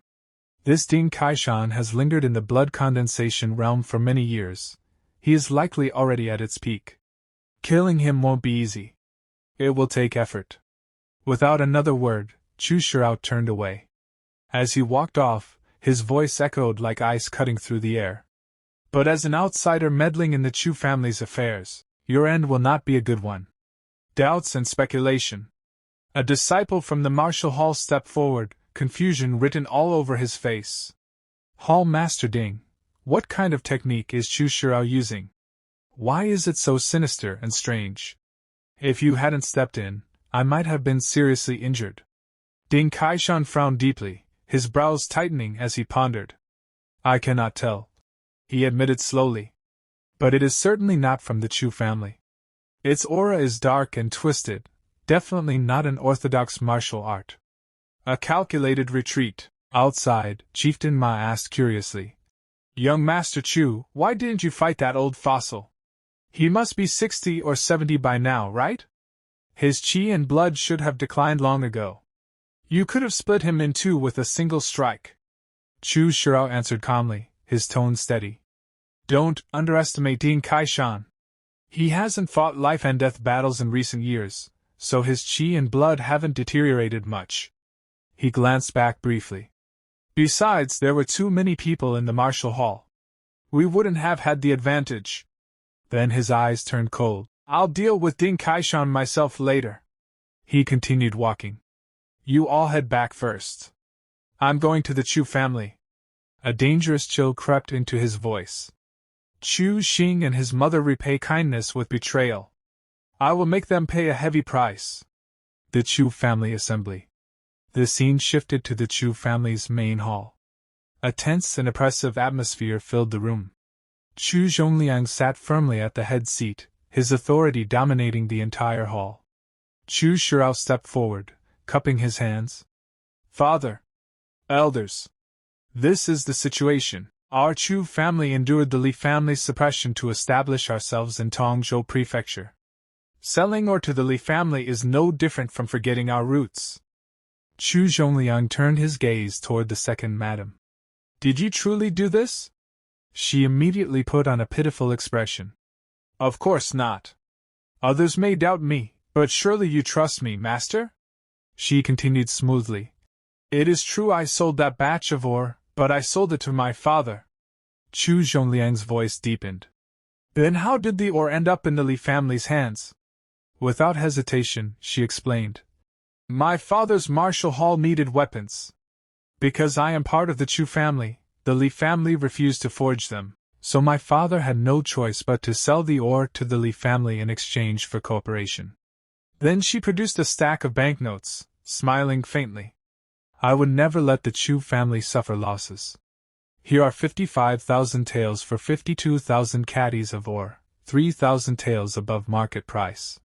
She lifted her chin slightly. This not only brings profit, but also saves a trip to the state of Yen. Isn't that a good thing? And besides, when the Chu family first settled in Tongzhou Prefecture, my father contributed greatly. Even if there is no merit, there is still hard work, right? A hollow judgment. Seeing the silver, Chu Zhongliang fell into thought. The Chu family did not lose this time, and she is right. Ding Kaishan did contribute back then. He accepted the money. Do not think I am unaware of your schemes. He warned lightly. If you deal with the Li family again, I will not let you off. Then he waved his hand. This matter ends here. Chu Xiu, there is no need for you to pursue it further. All of you, dismissed.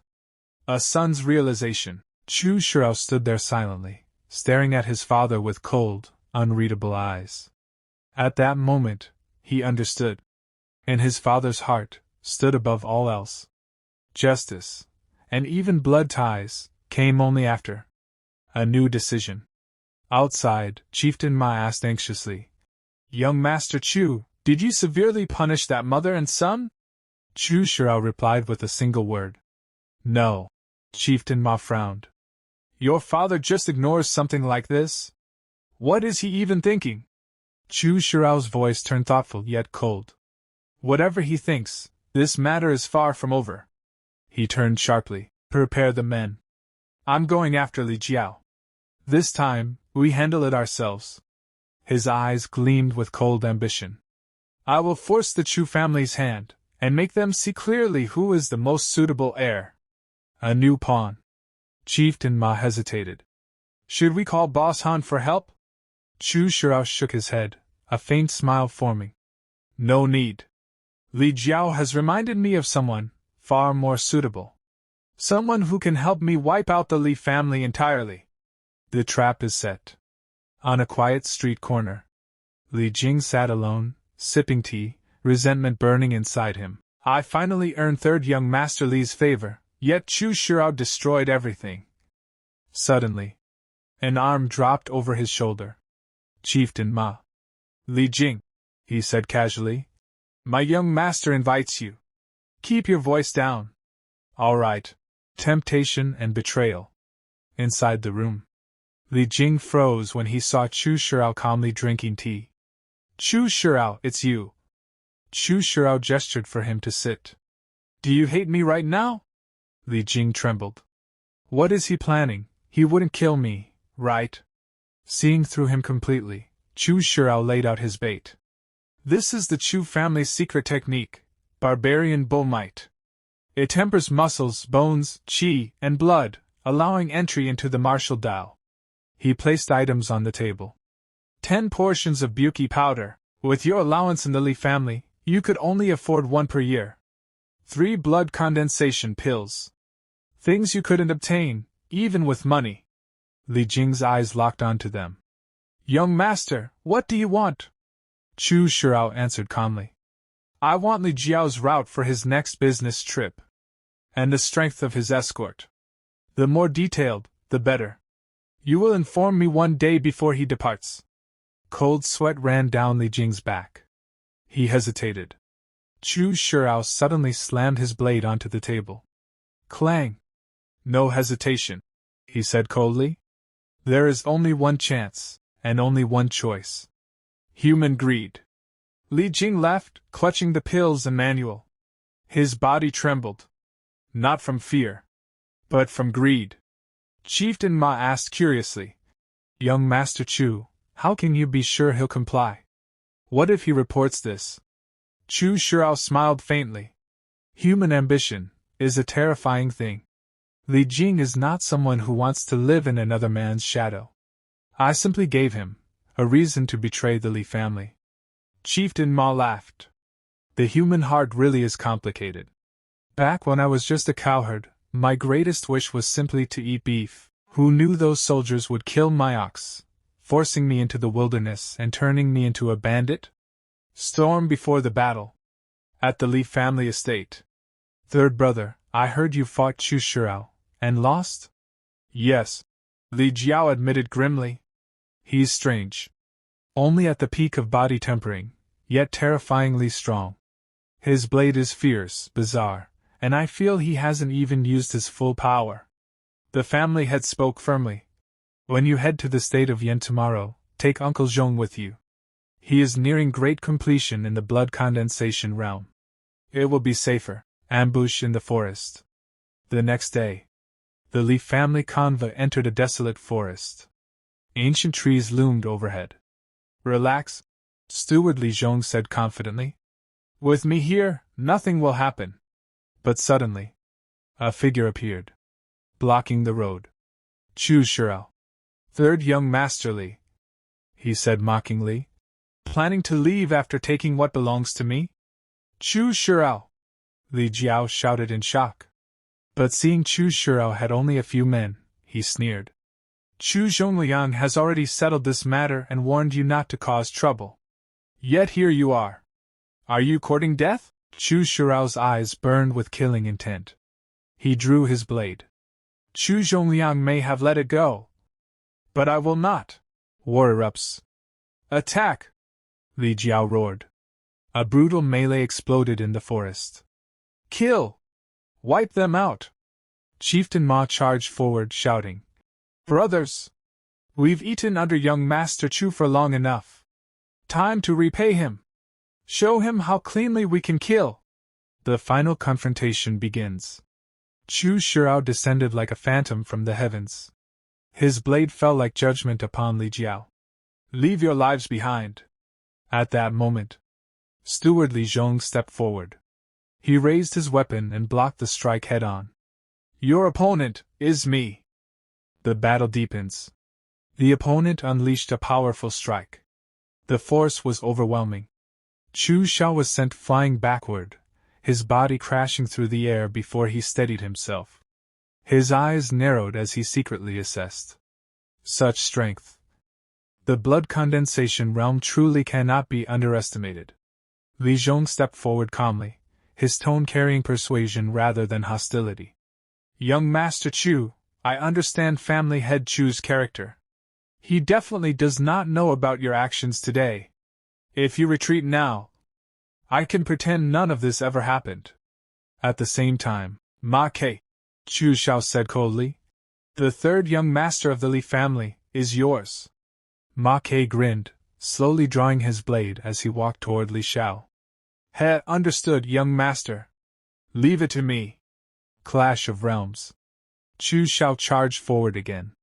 Li Zhong swung his iron staff, blocking the incoming blade with precision. Then, with arrogance, the old monk lectured. The gap between the body-tempering realm and the blood condensation realm lies from the inside out. Even if your strength surpasses other body-tempering martial artists, it is useless if you cannot condense your qi and blood. Another strike. Chu Xiu was forced back once more. Li Zhong leaped high into the air and brought his staff crashing down with immense force. But Chu Xiu remained calm. His eyes tracked every movement.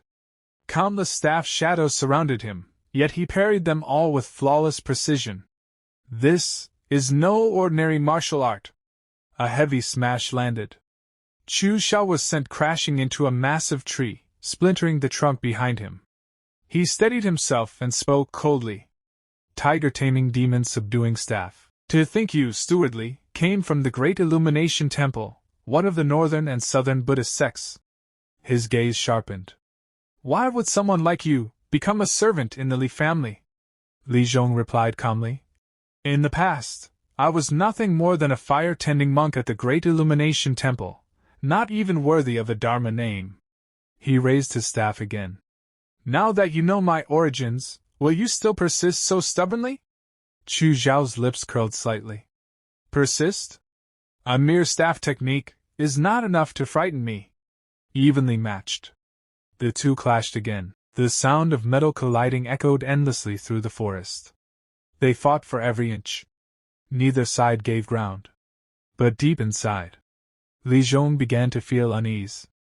This Chu Xiu, his technique is sinister and bizarre to the extreme. One moment of carelessness, and the consequences will be unimaginable. Li Zhao's desperation. Elsewhere, Li Xiao was already on the verge of collapse. He struggled desperately, but he was completely overwhelmed. Ma Ke laughed as his blade flashed. A slash cut toward Li Dao's right arm. Hee, brat, leave your life behind, finding the opening. Back in the main battle, Chu Xiu kept moving, constantly searching for an opening.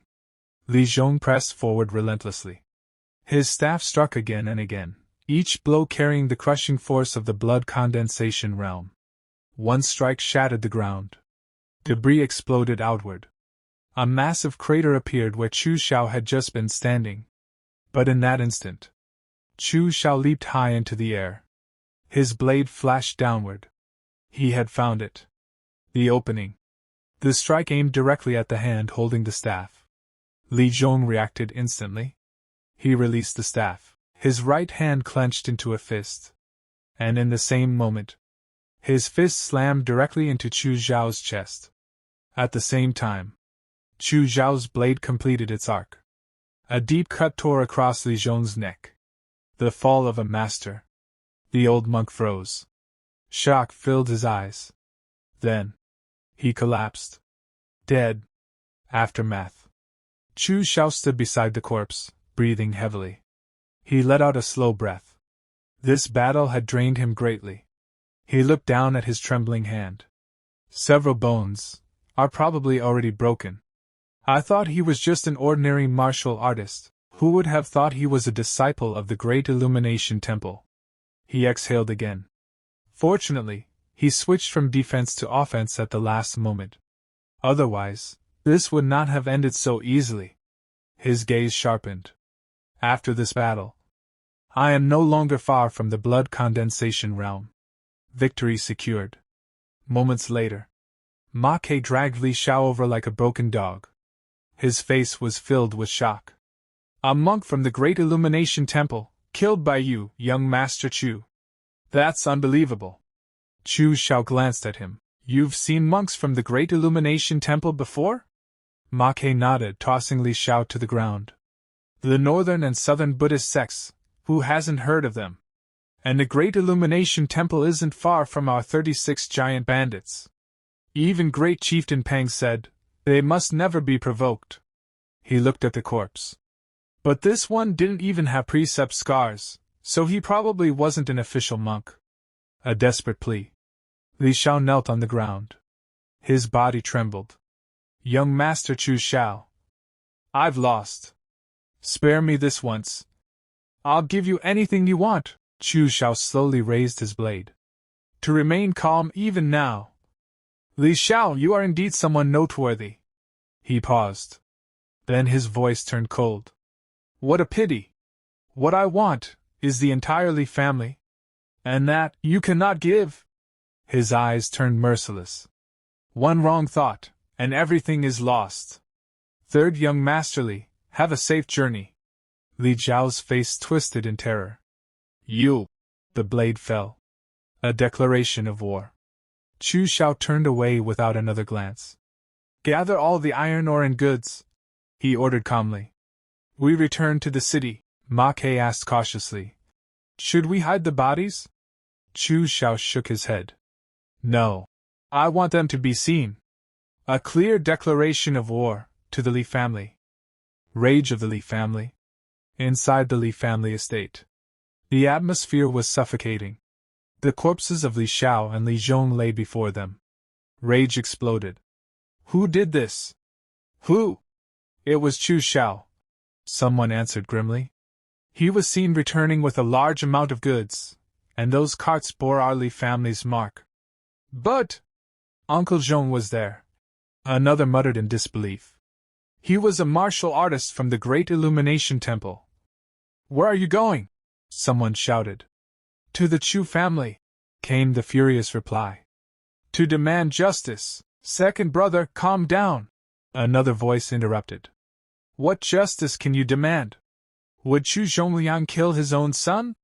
He continued grimly. Without Uncle Zhong. I am more worried about our other enemies making a move. Then what do we do? Wait. Wait for news from the Chu family. If they dare act, then even if we must spend our entire fortune to hire help, we will cripple the Chu family. Storm inside the Chu family. Meanwhile, the Chu family hall was equally tense. Chu Zhongliang slammed the table in fury. This rebellious son! Call Chu Xiao here immediately. He rubbed his temples, anger and frustration mixing together. I already declared this matter over, yet he still acted. Of all my sons, Xiao Er is the most obedient, yet he is crippled. And this Chu Xiao causes nothing but trouble. Father and son. Chu Xiao walked in calmly. Chu Xiao! Chu Zhongliang roared. Do you still regard me as your father? What did I tell you before? Chu Xiao bowed slightly. Father, please forgive me. Opportunity does not wait for anyone, so I could not report in time. He continued calmly. However, this time, I not only reclaimed the Li family's ore, but also seized a large batch of goods. I am willing to hand everything over to the family. An elder nearby silently evaluated. His handling of this matter was actually quite proper. But the eldest young master sneered. Second brother, I don't mean to criticize you, but Tongzhou Prefecture is small. Our Chu family is not the strongest. Pull one hair, and the whole body moves. You are far too reckless. Chu Xiao looked at him coldly. Then what do you suggest? Should I return everything? Or repay Li Zhao's life, with my own? You! Enough! Chu Zhongliang shouted, cutting them off. This will be an exception. But next time, you will report to me or Steward Qin first. Chu Xiao lowered his head. I will obey father's teachings. A half-truth. Chu Zhongliang narrowed his eyes. How did you kill Li Zhong? Chu Xiao answered calmly. Although Li Zhong was in the blood condensation realm, he was already old. My subordinate captured Li Xiao in a sneak attack, which affected his mental state. That is how I managed to kill him. Chu Zhongliang nodded slowly. Very well. This matter ends here. Dismiss.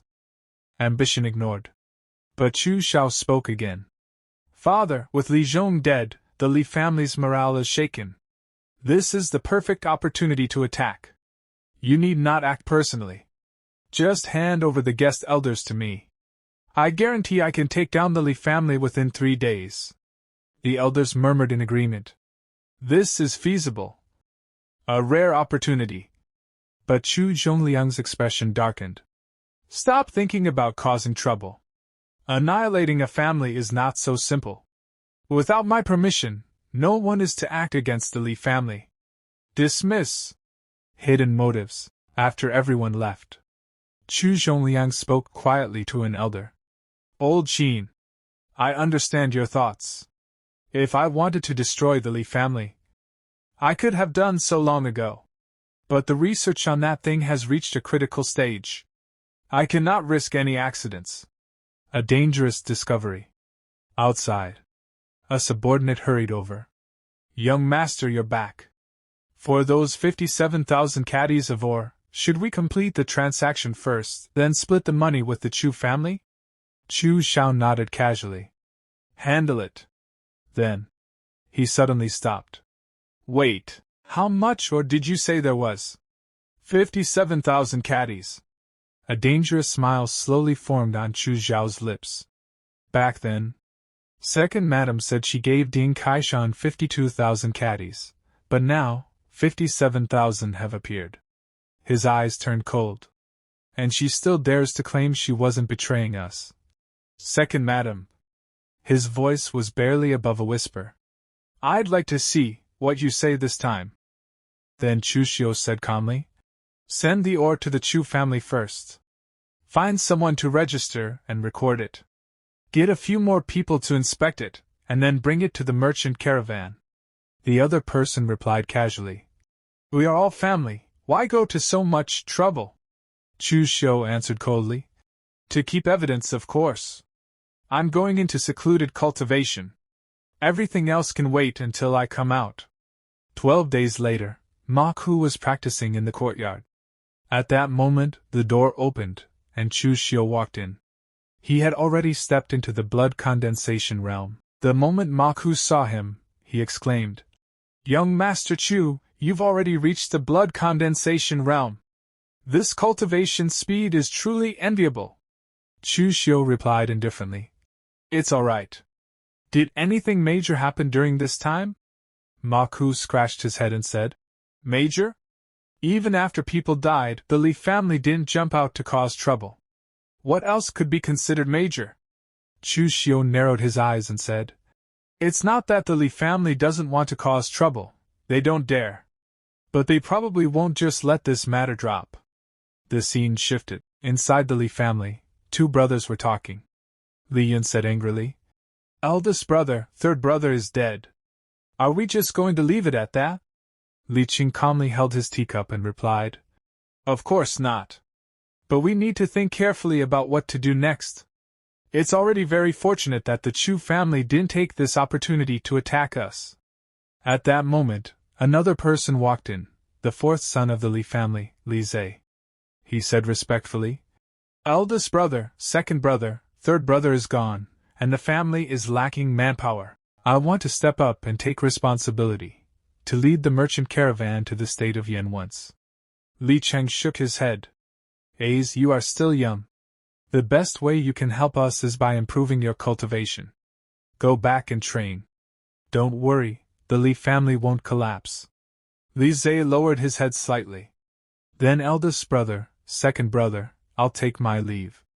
As he walked away, he thought bitterly. Back then, didn't third brother Li Zhao also lead the caravan at 18 or 19? Is it because I was born of a concubine, while they share the same mother, that I'm ostracized? Behind him, Li Yun sneered. What the hell? Does he think he can replace third brother just because third brother is dead? Among the 3 tigers of the Li family, There will never be a place for him. Li Qing frowned. Don't talk nonsense. No matter what, A's is still our fourth brother. Li Yin scoffed. I don't acknowledge him. Third brother just died, and he jumps out asking for power. He really thinks too highly of himself. Li Qing waved his hand. Enough. Say less. What are your thoughts on avenging third brother and Uncle Zhong? Li Yin clenched his fists. Of course we must avenge them. But I can't think of a way. I'll listen to you, eldest brother. Li Cheng's eyes turned cold. Right now, the Chu family is in internal conflict, and Chu Xiu is living outside. As long as the second madam of the Chu family helps us stall the messengers, with the two of us and the entire Li family, could it be that we can't kill a single Chu Xiu? Li Yun's eyes lit up. That's right. Why didn't I think of that? Li Qing stood up.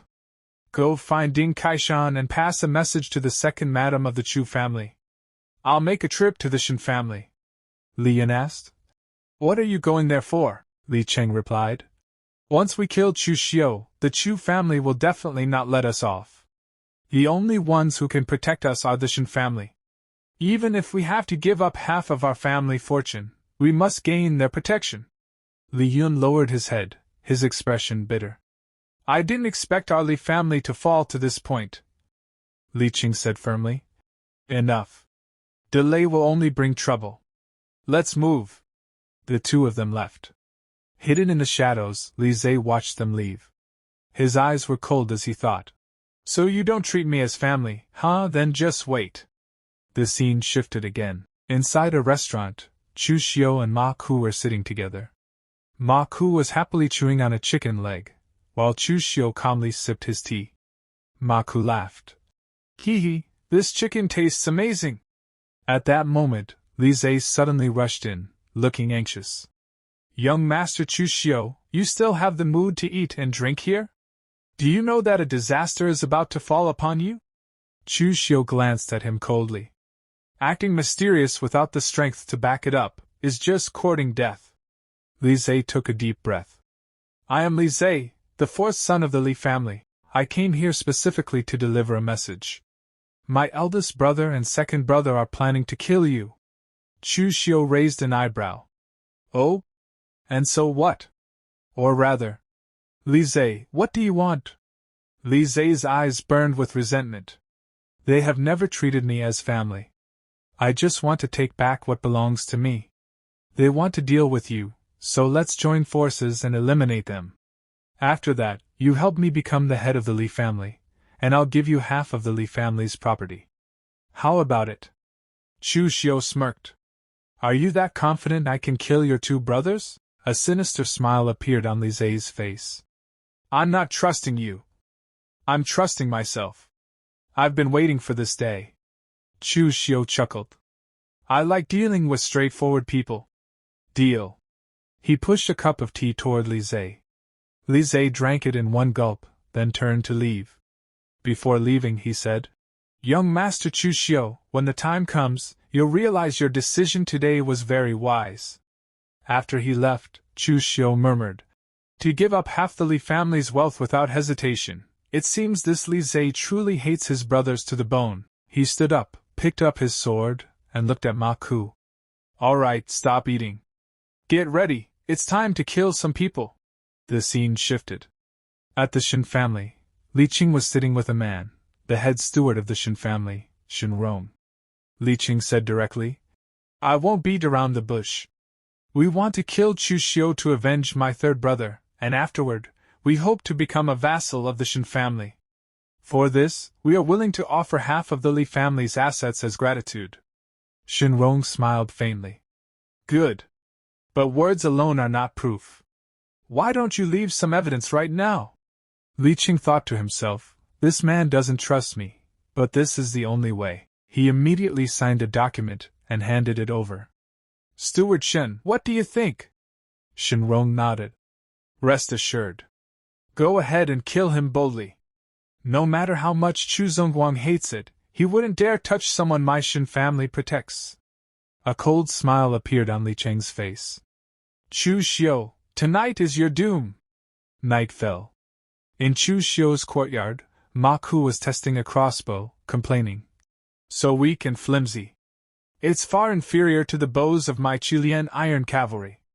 Behind him, Chu Xiu said calmly. Be content. Crossbows are mostly used by the imperial court. Very few people in the Jianghu use them. Suddenly his expression changed. They're here. Get ready to move. Outside the gates, Li Qing arrived with a large group of men. You all go in and test the waters first. Li Yun sneered. Test what? They only have a few dozen people. Can they really turn the sky upside down? At that moment, the doors opened. Chu Xiu walked out calmly. Second young Master Li is right. If we're going to kill, then kill cleanly and efficiently. What's there to test? Li Yun pointed his sword forward. Chu Xiu. My third brother only moved a batch of your ore. Why did you kill him and Uncle Zhong? Chu Xiu laughed coldly. Second young Master Li, how can you be so naive? Originally, I planned to use this opportunity to wipe out your Li family, but my father stopped me. Li Yun gritted his teeth. What a pity. My Li family still stands, but you, Chu Xiu, are going to die. Don't you find it strange? With such a huge commotion, not a single person from your Chu family has noticed? Chu Xiu smirked. I'd like to hear the details. Li Yun grinned viciously. Internal strife. Brothers turning against each other. Naturally, the Chu family deserves the credit for your death. Chu Xiu laughed. Internal strife? Brothers turning against each other? I don't know whether I'll die, but your Li family is definitely going to lose someone first. Li Yun frowned. What do you mean? Suddenly, Li Cheng's expression changed. Not good. He turned quickly to block incoming attacks, but in the chaos, a hidden spike pierced into his body. He turned around in shock. So, it's you? There stood Li Zhe, holding a hidden weapon, smiling wickedly. Li Yun shouted in disbelief. Why? You actually joined forces with Chu Xiu? Even if you were born of a concubine, you are still a direct descendant of the Li family. Li Zhe sneered. A direct descendant? When did you ever treat me as family? He raised his weapon and said coldly. Do you still remember this? A hidden weapon of the Tang sect, the soul-snatching awl. Father bought 3 back then, 1 for each of you. Only I didn't get one. Li Chang roared. Since that's the case, I'll cripple you on behalf of our deceased father. Li Zhe laughed coldly. Cripple me? You should worry about yourself. I coated the soul-snatching awl with the sap of poisonous vines from the southern barbarians. Below the innate realm, once it touches blood, death is certain. Hearing this, both brothers were completely stunned. Their faces turned pale, their mouths hanging open in shock. Not far away, Chu Xiu watched everything unfold with a faint smile. This Li Zhe is truly a ruthless character. Li Qing and Li Yun are both completely trapped, and Li Qing is preparing one of his attacks. But suddenly he coughs up blood. Blood starts coming out of his mouth, and he collapses to the ground with a thud. Seeing this, Li Yun becomes extremely panicked for his eldest brother. Meanwhile, from behind, Chu Xiu is clapping and says, Brilliant, truly brilliant, second young Master Li. Now you should know what it means for brothers to fight among themselves, right? After that, Li Yun moves forward to attack his younger brother, and he says that now he will completely kill him. But at that moment, to protect his younger brother, some of his companions step in front of him. Then Li Zhe says that you cannot kill me. Then Chu Xiu also signals and says, Kill them all. Suddenly, the soldiers hidden in the courtyard come out, holding those same powerful bows from before, and they release a rain of arrows, easily killing Li Yun's soldiers. On the other side, Ma Ku is completely going crazy, slaughtering Li Yun's soldiers while saying, Since you are here, you might as well all stay. After that, Chu Xiu walks in front of Li Yun. Li Yun, filled with rage, shouts his name and attacks him with his sword. Multiple sword strikes head toward Chu Xiu, but Chu Xiu easily destroys them and steps back. At the same time, Li Yun is shocked by his power and also retreats, thinking, This Chu Xiu has clearly just stepped into the blood condensation realm, Why is his power so tremendous? Chu Xiu keeps pushing Li Yun back while attacking him, completely taking dominance in the fight.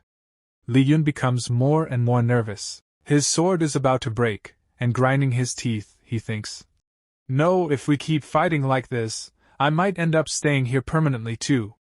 At that moment, he tries to escape. But Chu Xiu attacks him with his sword and says, "Today, you won't be able to escape from here." Li Yun tries to block the attack with his already broken sword, but it splits into two pieces. One strike directly hits his neck, killing him instantly, and he falls to the ground with a thud. Now the battle is won, and Li Yun is dead. Because of this, his soldiers panic and start running away, saying that they need to escape quickly. Meanwhile, Li Zhe is extremely happy and says, "So what if you look down on me? In the end, the one who wins is still me." After that, Chu Xiu slowly walks toward him and asks why he is so happy. In response, Li Zhe says, "The Li family is mine from now on. Of course I am happy. Young Master Chu Xiu, I told you cooperating with me was a wise decision. How about it? I was right, wasn't I?" At that moment, a slight devilish smile appears on Chu Xiu's face, and he says, "That's right, it was a very wise decision." Then suddenly he thrusts his sword into Li Zhe's chest.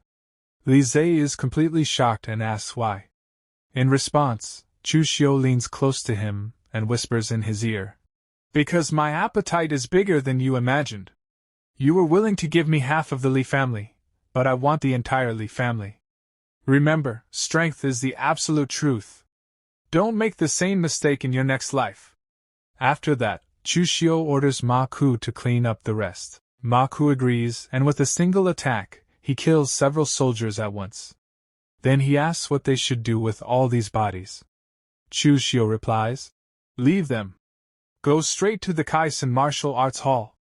Ma Ku asks, "You are also planning to make a move on Ding Kaisen? That's your second mother's biological father. He is basically a relative of your Chu family." Chu Xiu becomes serious and says, "Relative? Soon he won't be. Just kill him directly. I have my own explanation for the Chu family." Then the scene shifts to night. Chu Xiu is knocking on the gate of Ding Kaisen's martial arts hall. A servant comes out and complains, "Are you not going to let anyone rest?" But Chu Xiu gives no chance and immediately attacks, entering the courtyard.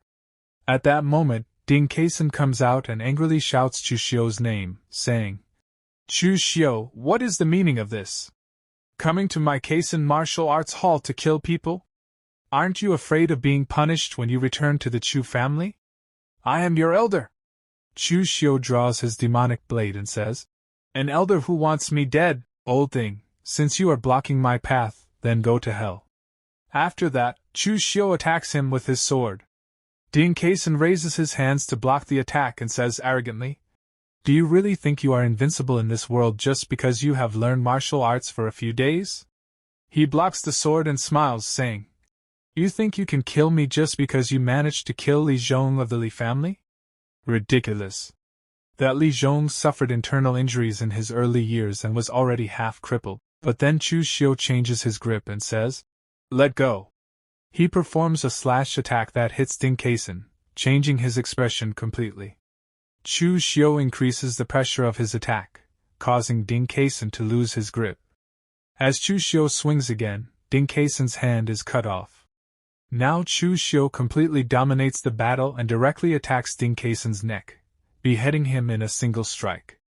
After that, Chu Xiu sheathes his sword and says, "Gao Bai, go buy 4 coffins tomorrow morning. I am going to give the Chu family a grand gift." Gao Bai agrees, then Ma Ku asks, "Young Master Chu, where are you going?" Chu Xiu replies, "It's still early. I'm going back to catch some more sleep." The next day, at the Chu family, the leader is sitting while his 3 wives are around him. A minister arrives and says that another council meeting has been called. Chu Xiu better have a good reason, otherwise he definitely won't be let off lightly this time. At that moment, Chu Xiu arrives, and his soldiers carry in 4 coffins.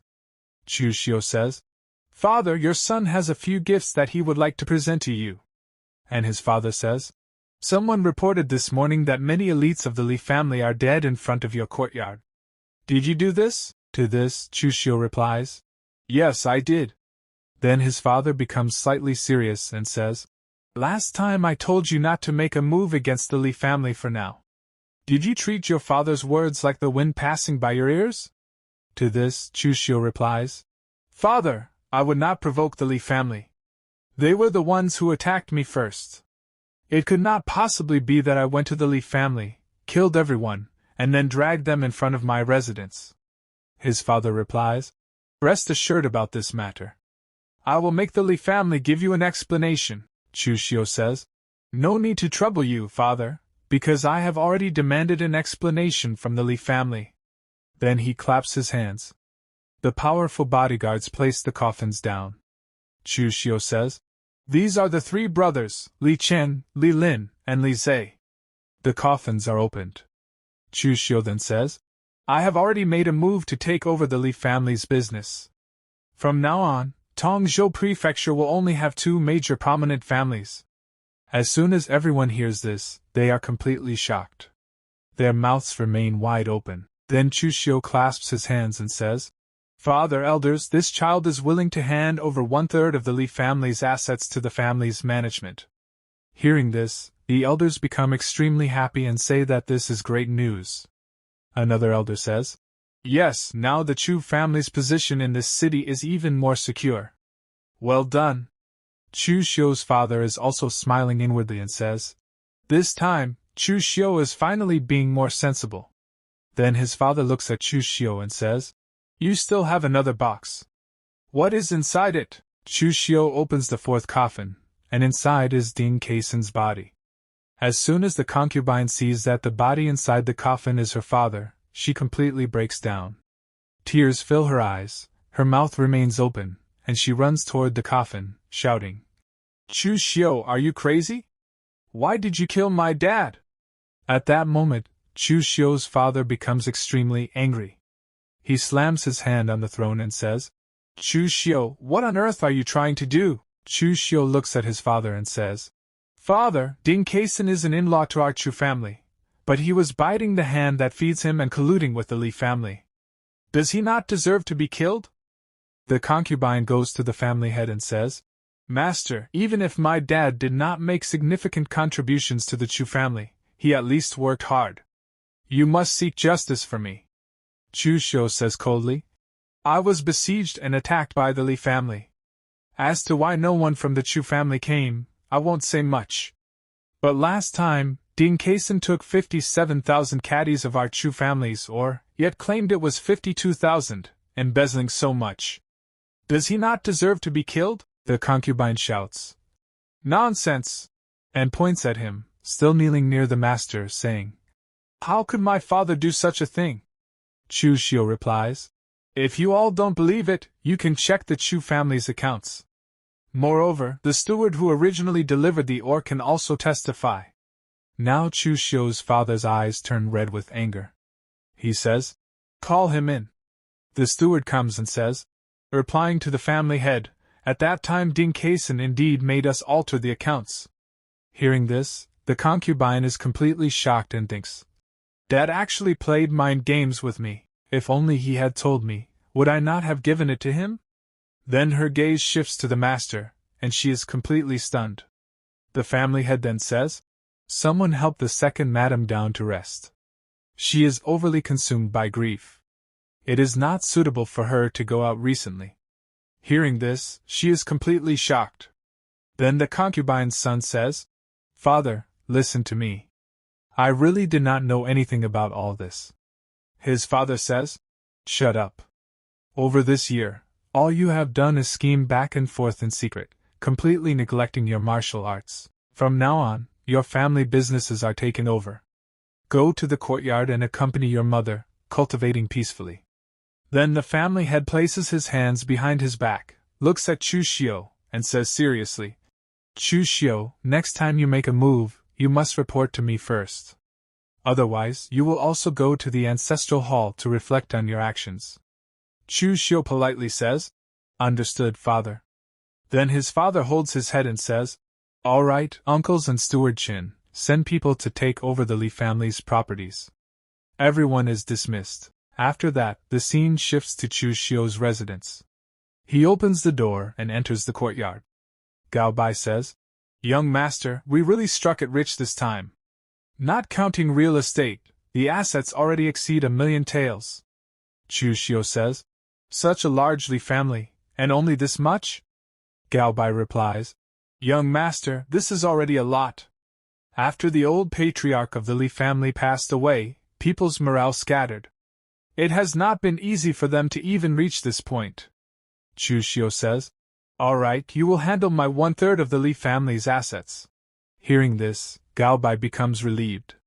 Then he takes out several bottles of pills and says, "Young master, among the Li family's resources, there were 3 bottles of pills hidden very secretly. I have brought them." When Chu Xiu opens one bottle, he is surprised and thinks, This is a buyu pill, a pill produced in the state of Yen. It has the effect of nourishing true qi, cleaning meridians, and refining the body. It is hard to buy even with money." Chu Xiu praises Gao Bai and says, "Well done. You may go." Gao Bai leaves. Chu Xiu enters his room, sits cross-legged, and looks at the pill bottle, thinking. Going from blood condensation realm to the intent realm is not a small step. The best plan for now is to focus on improving my cultivation. Then he swallows the pill. Energy begins to surge within his body. He thinks, "This body's talent is average. I don't know what lucky chance the original owner obtained to actually become the cult master of the demonic cult." After that, half a month passes. Chu Xiu is still practicing sword techniques in the courtyard. At that moment, Ma Ku arrives clapping and says, "Young Master Chu Xiu has come out of seclusion. Your cultivation has improved again." Chu Xiu sheathes his sword and says, "You are not bad either. Judging by your appearance, you should be close to stepping into the blood condensation realm, right?" Ma Ku clasps his hands and says, "It's all thanks to you, young Master Chu. I only reached this point today because you gave me the pill. By the way, 3 experts recently arrived in Tongzhou Prefecture. They are staying in your Chu family's inn, and they are acting very strange." Chu Xiu is slightly surprised and asks, "What kind of experts?" Ma Ku says, "I cannot tell, but they are definitely above the intent realm." Chu Xiu thinks for a moment and says, "Then they must be in the 5 stages of the Qi control realm, which is above the body refining and blood condensation realms. They are indeed experts." Ma Ku becomes excited and says, "Since young master knows this, you might as well tell me about it." Chu Xiu says, "The 5 steps of Qi control are divided into inner astral, outer astral, gathering 3 flowers, condensing 5 Qi, and heavenly connection. The characteristic is being able to injure people using astral Qi. You said they are very strange. What does that refer to?" Ma Ku says, "They booked the inn for several days and then went everywhere inquiring about a martial artist surnamed Jing, who came from the state of Qi. They said this person cultivates an internal skill whose internal energy seems weak at first, but upon reaching mastery it becomes vast like an ocean." Hearing this, Chu Xiu is shocked and thinks, "Isn't this referring to the Chu family's vast ocean mind skill? The game said that a major change would happen in the Chu family, and then the original owner gained a lucky chance. These 3 people might indeed bring about a major change." Then Chu Xiu orders, "Take me to see those 3 martial artists." Ma Ku agrees. The scene shifts to the inn. Chu Xiu sits inside, looking out the window. Ma Ku says, "Young Master Chu, those 3 by the street are the ones." We see the 3 experts. Ma Ku asks, "Young Master, do you want to meet them?" Chu Xiu looks at them and says, "Not for now. Send a few people to stay in the inn for an extended period to keep an eye on their movements, but don't get too close." At that moment, one of the 3 experts looks toward Chu Xiu. Seeing this, Chu Xiu turns his head away, realizing he has been discovered, and thinks, "What a terrifying aura." After that, his second companion asked, "Second brother, is there some kind of problem?" In response, the man said, "It's nothing. It should just be someone curious about us." At that moment, Chu Xiu quietly withdrew his gaze and tried to hide his presence. He thought to himself, the gap between me and the 5th stage of chi control is too huge right now. It's better not to interact with them. If we anger the other party, it will definitely be courting death. Soon after, the scene shifted to another location. There, Shenrong clenched his fist tightly and slammed it onto the table in anger. Damn it! That Chu Xiu actually wiped out the Li family. The half of the family assets that were originally supposed to fall into our hands is just gone. So many people still couldn't deal with Chu Xiu. The Li family is truly useless. As he angrily took a sip of tea, he immediately spat it out because it was far too hot. Then he vented all of his anger on his servant and shouted, "Do you even have a brain? Serving such hot tea? Are you trying to scald me to death?" The servant hurriedly replied, "Master Rome, please calm down. This servant will immediately go and prepare a new cup." But Shenrong stopped him and said, "Forget it. Nothing is going smoothly lately. Just what kind of dumb luck did that Chu Xiu have to actually wipe out the Li family?" The servant then said, "Those people under Chu Xiu kill without even blinking an eye. It's completely normal that the domestic servants raised by the Li family couldn't defeat them."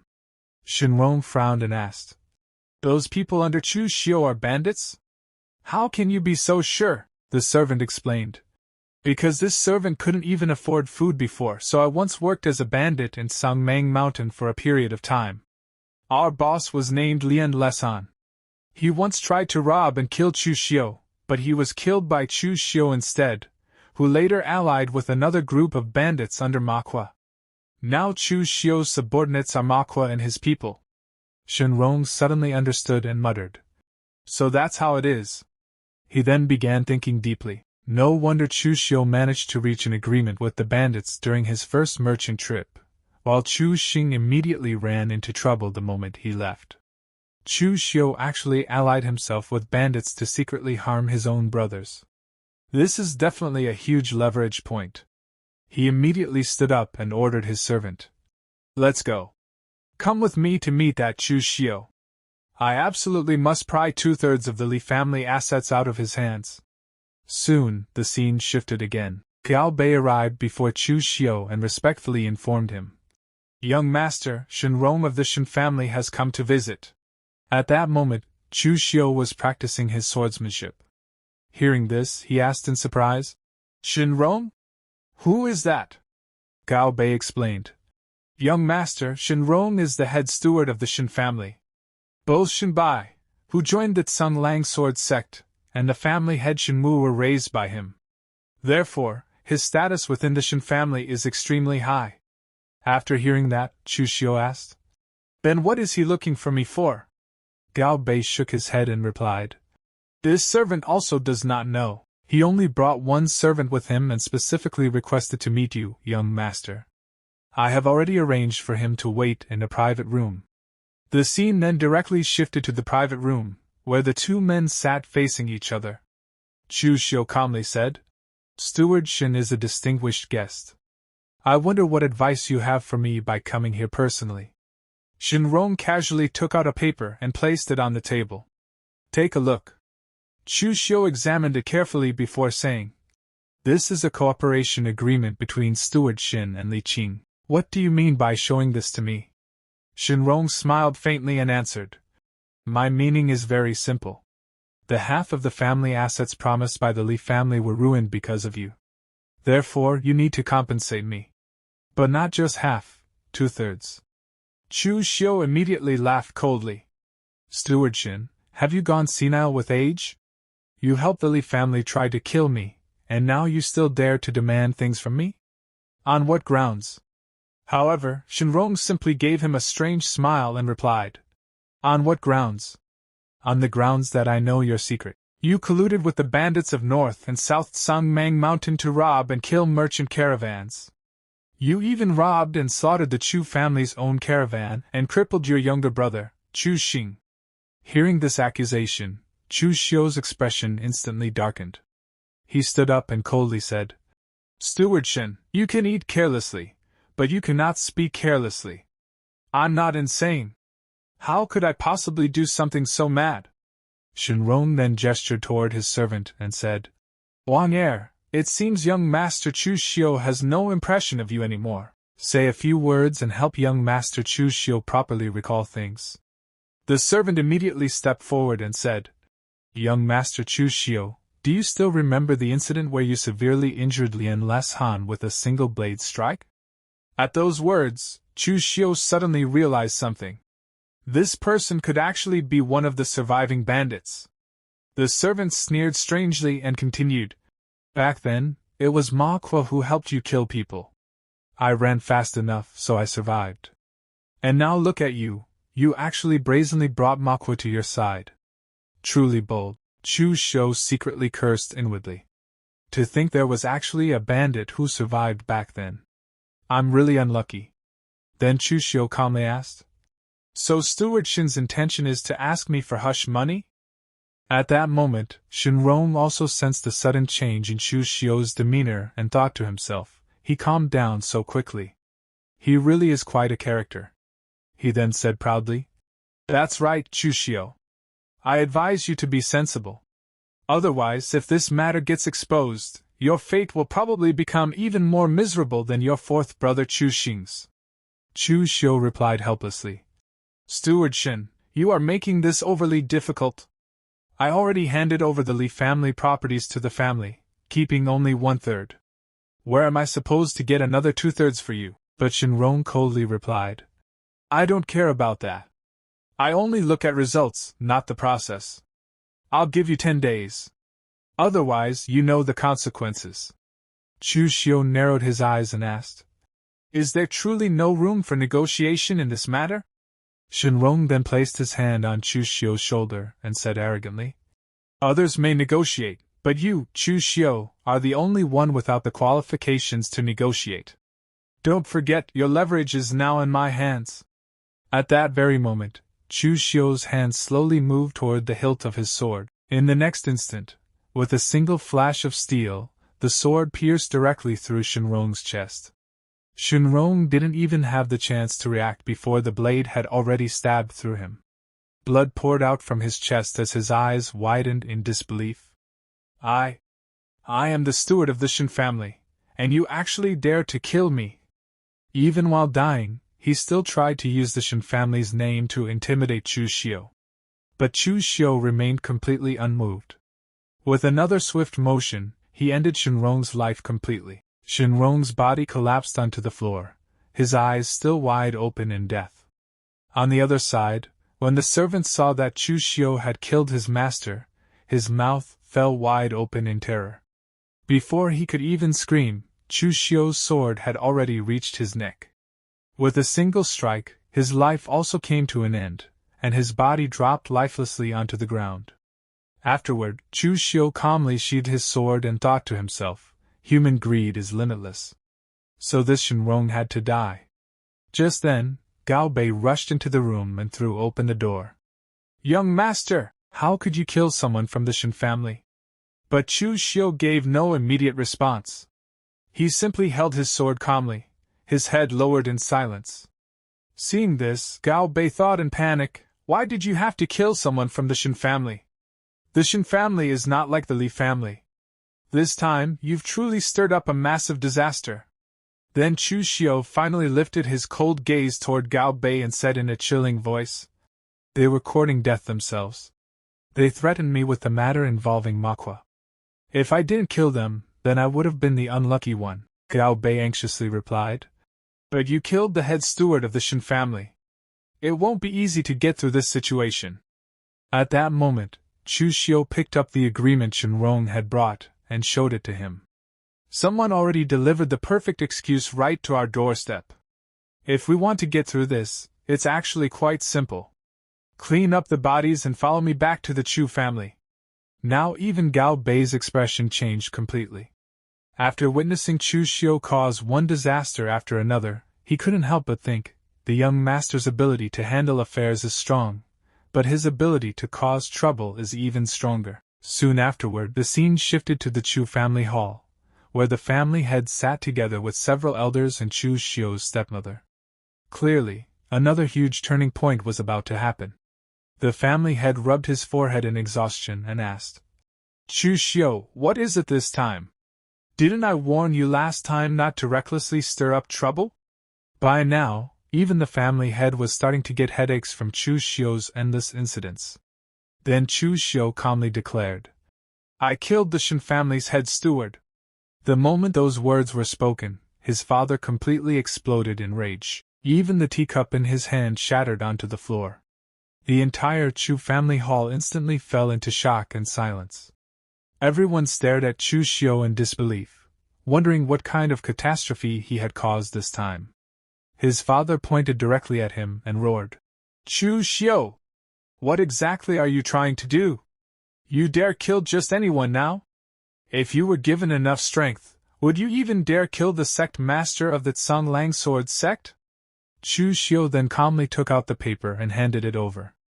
Father, please look at this. It wasn't that I wanted to kill Shenrong, but he went too far. Shenrong was an accomplice in the Li family's attempt to kill me. But afterward, he actually demanded 2/3 of the Li family assets from me. That is why I took action and killed him. A servant immediately stepped forward and handed the document to the family head.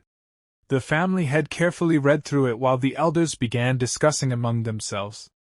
This really was Shenrong going too far. But Shenrong personally raised Shenbai and Shenmu. He is the number one figure beneath the Shen family head. Another elder sighed heavily and said, Yes. This matter will probably be very difficult to resolve peacefully. The family head continued staring at the paper with a grim expression before saying, Do you know what kind of status Shenrong held within the Shen family? Now that he's dead, how will the Shen family deal with our Chu family? You unfilial son, do you realize you've put the entire Chu family in danger? At those words, even Chu Xiu felt pressure. A thin layer of sweat appeared on his forehead as he secretly thought, the family head is acting a bit too cowardly. Even if the Shen family is stronger, they shouldn't be feared to this extent, right? Still, he calmly replied, Father, there is no need to panic. The Shen family's foundation is indeed somewhat stronger than our Chu family's, but it hasn't reached the point where they can completely crush us. What they truly rely on is merely the Tsang Sword sect. Your son already has a way to deal with it. His father immediately frowned. The Tsang Sword sect is the number one major sect in Wei Commandery and ranks among the 7 sects and 8 factions. Are you certain? Chu Xiu smiled confidently and answered, Of course. And then Chu Xiu's stepbrother suddenly stood up and shouted, Chu Xiu! Tell me, what backer could possibly be big enough for you to act this recklessly? Sooner or later you will bring disaster to the family. Chu Xiu calmly replied, Is the Northern Yan Imperial Court a backer big enough? The family head frowned and said, The Northern Yan Imperial Court? Are you sure? Chu Xiu answered without hesitation. Although the commandery is normally Northern Yan territory, it obeys orders but not summons. However, as long as we defect to the Northern Yan Imperial Court and act as a precedent and an example, the Northern Yan Imperial Court will absolutely not allow anything to happen to us. Even the Shen family would not dare to touch us. The elders exchanged looks. One elder nodded and said, This method actually seems feasible. Another elder added, At the very least, the Shen family probably would not dare to act recklessly. The second young master is truly smart. The family head lowered his head and began thinking deeply. Meanwhile, Chu Xiu silently thought to himself, although this plan is feasible, it also carries risks. The Chu family will very likely be isolated by the other martial arts factions. But that is a matter for the future. It has nothing to do with me. A few moments later, the family head raised his head and said coldly, Chu Xiu, I warned you, yet you treated my words like wind passing through your ears. As for how you will be dealt with for this incident, it still depends on the Shen family's opinion. For now, go to the ancestral hall and reflect on your actions. After hearing his father's words, Chu Xiu sneered inwardly. To think Chu Zhongwang would be this cowardly in an incident like this. Regardless of everything, it was the Shen family that provoked us first, and I am his biological son. Is he not afraid of people laughing at him? The family head then ordered, Someone, take Chu Xiu to the ancestral hall. Send people to guard him and make sure he properly reflects on himself. As soon as the order was given, two guards stepped forward and stood behind Chu Xiu. Chu Xiu said coldly, "I can walk by myself." As he walked, he thought to himself, "I calculated everything, yet I still miscalculated. I never expected Chu Xiongwang to be this cowardly, and so afraid of trouble in this matter." Meanwhile, his stepbrother secretly grinned to himself. "Originally, I thought I had no chance at the position of heir. I never expected those three idiot younger brothers to scheme so much only to end up plotting against themselves. This victory is practically already in the bag." At that moment, the family head turned toward Old Chin and ordered, "Take a trip to the Sin family, keep a low profile and ask them exactly what it will take to let this matter pass. The Chu family absolutely has no intention of clashing with the Sin family." Old Chin lowered his head and replied, "Yes." The scene then shifted to the Sin family mansion. Inside, Sin Rong, the family head, was in an extremely foul mood. He angrily shouted at one of his servants, "You know very well that I have been staying in seclusion, wanting to join the Kunlun Sword sect and become an inner sect disciple so I won't embarrass my elder brother, the sect master's closed-door disciple. So you better truly have something urgent." The servant nervously lowered his head and said, reporting to the family head, "Young Lord Rong has been killed by Chu Xiu." The moment Shinemo heard those words, his expression changed completely. He immediately roared, "What did you just say? Has the Chu family gone mad?" The servant quickly replied, "Family head, people from the Chu family are waiting outside. They said it was an accident, and that they absolutely have no intention of clashing with our Sin family." Shinemo coldly said, "Let the Chu family people in." A few moments later, Old Chen entered and respectfully said, "Family head Sin, my Chu family." But before he could finish, Shinemo immediately interrupted him. "Save your breath, cripple Chu Xiu's martial arts, and teach him a lesson." The moment Old Chen heard this, his entire expression changed. "Crippling his martial arts? That is even worse than killing him." Shinemo clenched his teeth and coldly declared, "Your Chu family has no right to refuse. I have already been very magnanimous. Qingming is only a few days away. If my elder brother returns and finds out about this matter, he will not be easy to talk to." Old Chin immediately lowered his head. "I will return at once and report this to the family head." Then the scene shifted back to the Chu family mansion. Old Chin reported everything to the family head. The moment he finished, the family head slammed his hand onto the table in rage. "The Sin family is truly bullying us too much," Old Chin carefully said. "Family head, how about we do as the second young master suggested and defect to the Northern Yen Imperial Court?" But the family head immediately shouted, "Absolutely not. Old Chen, you know about my affairs.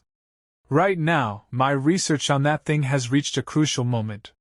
Go tell Shinemo that I agree to the condition. Invite him to a banquet tonight, and I will publicly cripple Chu Xiu to give him an explanation." Old Chen hesitated. "But the second young master's talent is actually quite good." "In the future," the family head interrupted him. "That is the future. I cannot care about things that are still far ahead. Quickly prepare to welcome Shinemo." Old Chin could only bow his head. "Yes." Then the scene shifted to the Chu family ancestral hall. Suddenly, Gui came running inside in panic. "Young master, this is bad. Family head Sun wants you to cripple your own martial arts to atone for your crime, and the master agreed. Shinemo will come here tonight." Chu Xiu's expression remained calm. "This master of mine can really bring himself to do it." Gui was trembling with fear. "Young master, do you want me to find Ma Ke and have him gather people?" Chu Xiu calmly shook his head. "It's useless. Mang Mountain is too far from here. There is no time at all." Then he suddenly picked up a brush and began writing something on a piece of paper. After finishing, he handed it to Gui and ordered, "Go give this piece of paper to Ma Ke. Have him deliver it to those three bearded men. Once they get the item, they are to immediately return to Mang Mountain. After giving this letter to Ma Ke, you should also immediately take a caravan to Qing Town and never come back."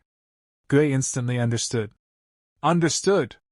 Afterward, Chu Xiu calmly sat down and began eating dinner as if nothing had happened. Inside his mind, he quietly thought, plans can never keep up with changes.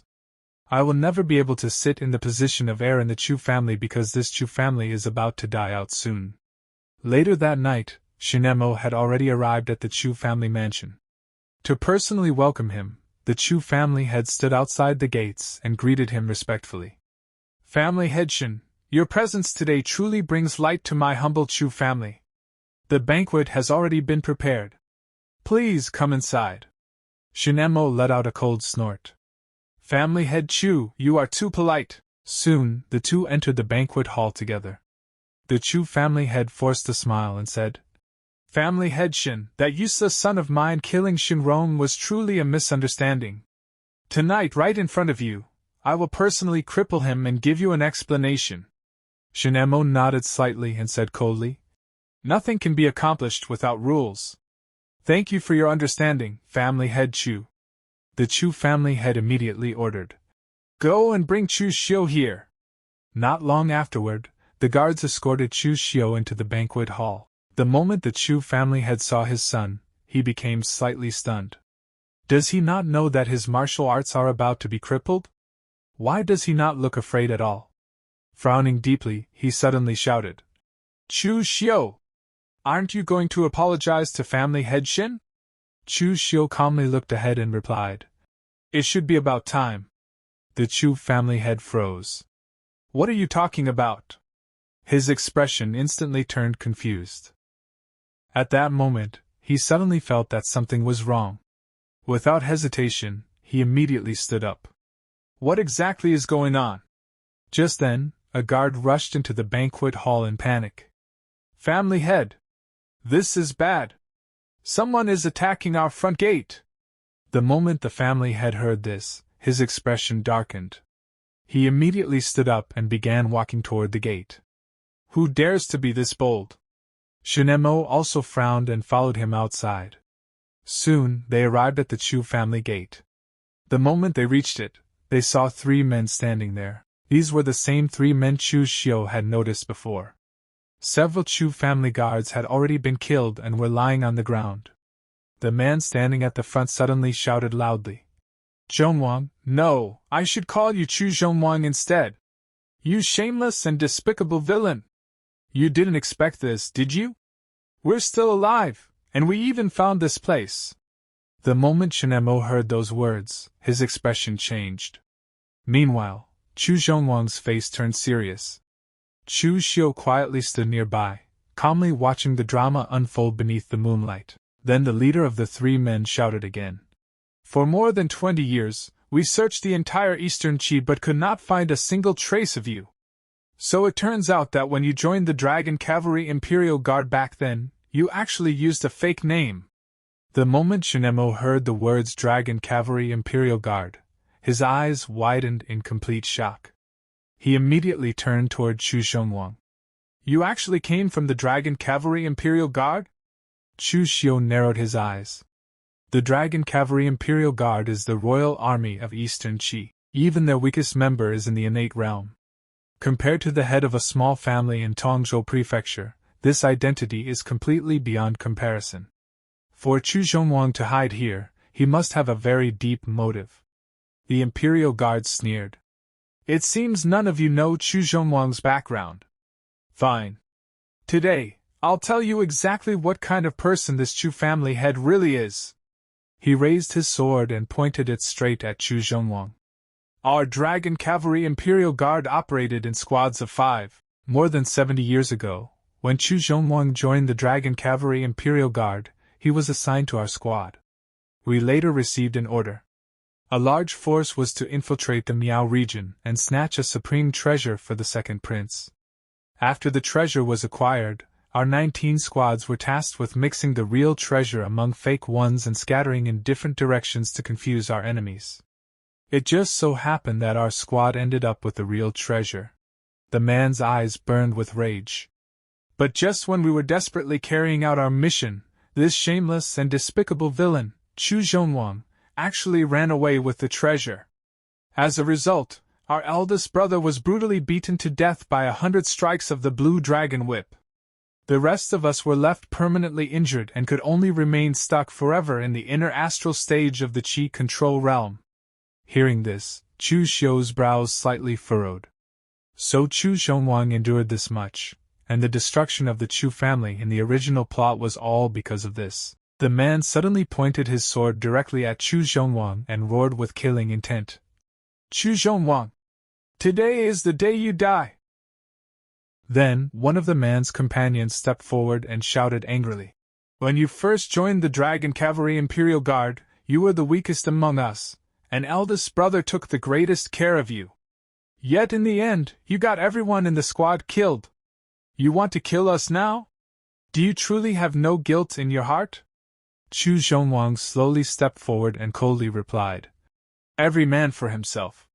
Heaven and earth destroy those who hesitate. A treasure that allows one to reach the heavens in a single leap was right in front of me. If it were you, would you not also have been tempted? The leader's eyes instantly filled with rage. You betrayed us back then. But do you know who sent us the message that allowed us to find you? Chu Xiongwang clenched his teeth and furiously asked. Who was it? At that exact moment, taking advantage of the perfect opportunity, Chu Xiu slowly stepped forward. It was me. The moment Chu Xiongwang realized that the person who betrayed him was actually his own son, his anger exploded even further. He pointed at Chu Xiu and roared. You ungrateful bastard, do you even know what you have done? Doing this will destroy the entire Chu family. But Chu Xiu remained calm. You forced my hand. His expression turned ice cold. Do you know what crippling martial arts means to a martial artist? I do not want a life worse than death. Since someone has to die, it can only be all of you. The leader of the three men suddenly burst into loud laughter. Chu Xiongwang, you betrayed us back then, and now you have been betrayed by your own son. He laughed mockingly. This is karma. Chu Xiongwang's expression immediately changed. I was wrong that day, he hurriedly said. I am willing to bring out the treasure and share it with all of you. Can you let me go? The man standing behind the leader instantly grew furious. Second brother, use it already. But the leader raised his hand and stopped him. Slowly, he pulled a blade out from its sheath. This blade is called the Red Sleeve Blade. We three brothers gathered everything we had to obtain the second prince's forgiveness. His eyes filled with killing intent. By killing you today and taking back the treasure, we can return to the Dragon Cavalry Imperial Guard and stop living like hunted dogs. At that moment, Shenemo suddenly panicked. His face turned pale as fear filled his eyes. You three! I'm not part of the Chu family. Kill whoever you want. I'll take my leave now. But the leader coldly snorted. Those who flock together with jackals like Chu Xiongwang are no good either. He raised his blade. You will die all the same! At that moment, Chu Xiu calmly stepped forward. Three heroic men, I am already irreconcilable enemies with Chu Xiongwang. Furthermore, I understand the Chu family better than anyone and can help search for the treasure. He respectfully cupped his fists. I hope the three of you will spare my life. The leader glanced at him before nodding. Fine. We'll spare this kid for now. Then he turned his head and ordered. Fourth brother, go kill everyone else in the Chu family. His voice became terrifyingly cold. I want the entire Chu family buried with him. The fourth brother nodded and immediately stepped forward. The moment Chu Xiu's stepbrother and stepmother saw this, fear completely overtook their faces. His stepbrother's body trembled violently. What kind of situation is this? I was just about to become the family head. How did things suddenly turn out like this? But before he could even react, the fourth brother rushed forward at terrifying speed. Slash! In a single movement, his head separated from his body. Blood sprayed everywhere. Meanwhile, the leader directly charged toward Chu Xiongwang. His attack carried terrifying force. Chu Xiongwang barely managed to block it, and was pushed dozens of steps backward. When he lowered his eyes to look at his sword, his face instantly changed. Half of the blade had already shattered. Fear slowly appeared in his eyes, but before he could react, another attack came crashing toward him. This time, Chu Xiu barely dodged at the last second. Meanwhile, Chu Xiu quietly hid nearby, watching everything unfold. These two have cultivation bases above both Chu Xiu and Shinemo. Their chances of winning are extremely high. Soon, the leader and Chu Xiu clashed in an intense battle. Their swords collided violently again and again. But during the next exchange, crack! Chu Xiu's sword completely shattered. Yet at that moment, he suddenly swallowed a pill. Fresh blood immediately spilled out of his mouth. Then, pfft! He directly spat the blood toward the man's face. The moment the blood touched him, the man screamed in horror. It's the blood-melting divine poison of the Five Venom cult! The poison instantly entered his eyes. Without wasting time, Chu Xiu hurriedly swallowed an antidote pill. Then he struck out with a palm attack. Boom! His palm slammed directly into the man's chest. The leader coughed up blood and crashed heavily onto the ground, seriously wounded. Seeing this, the fourth brother rushed forward in panic. Big brother! Without hesitation, he immediately attacked Chu Xiu to protect him. Chu Xiu barely dodged the incoming strike. Then he suddenly shouted toward Shinemo. Family head Shin! If you have a trump card, use it now! If you don't take it out immediately, it'll be too late!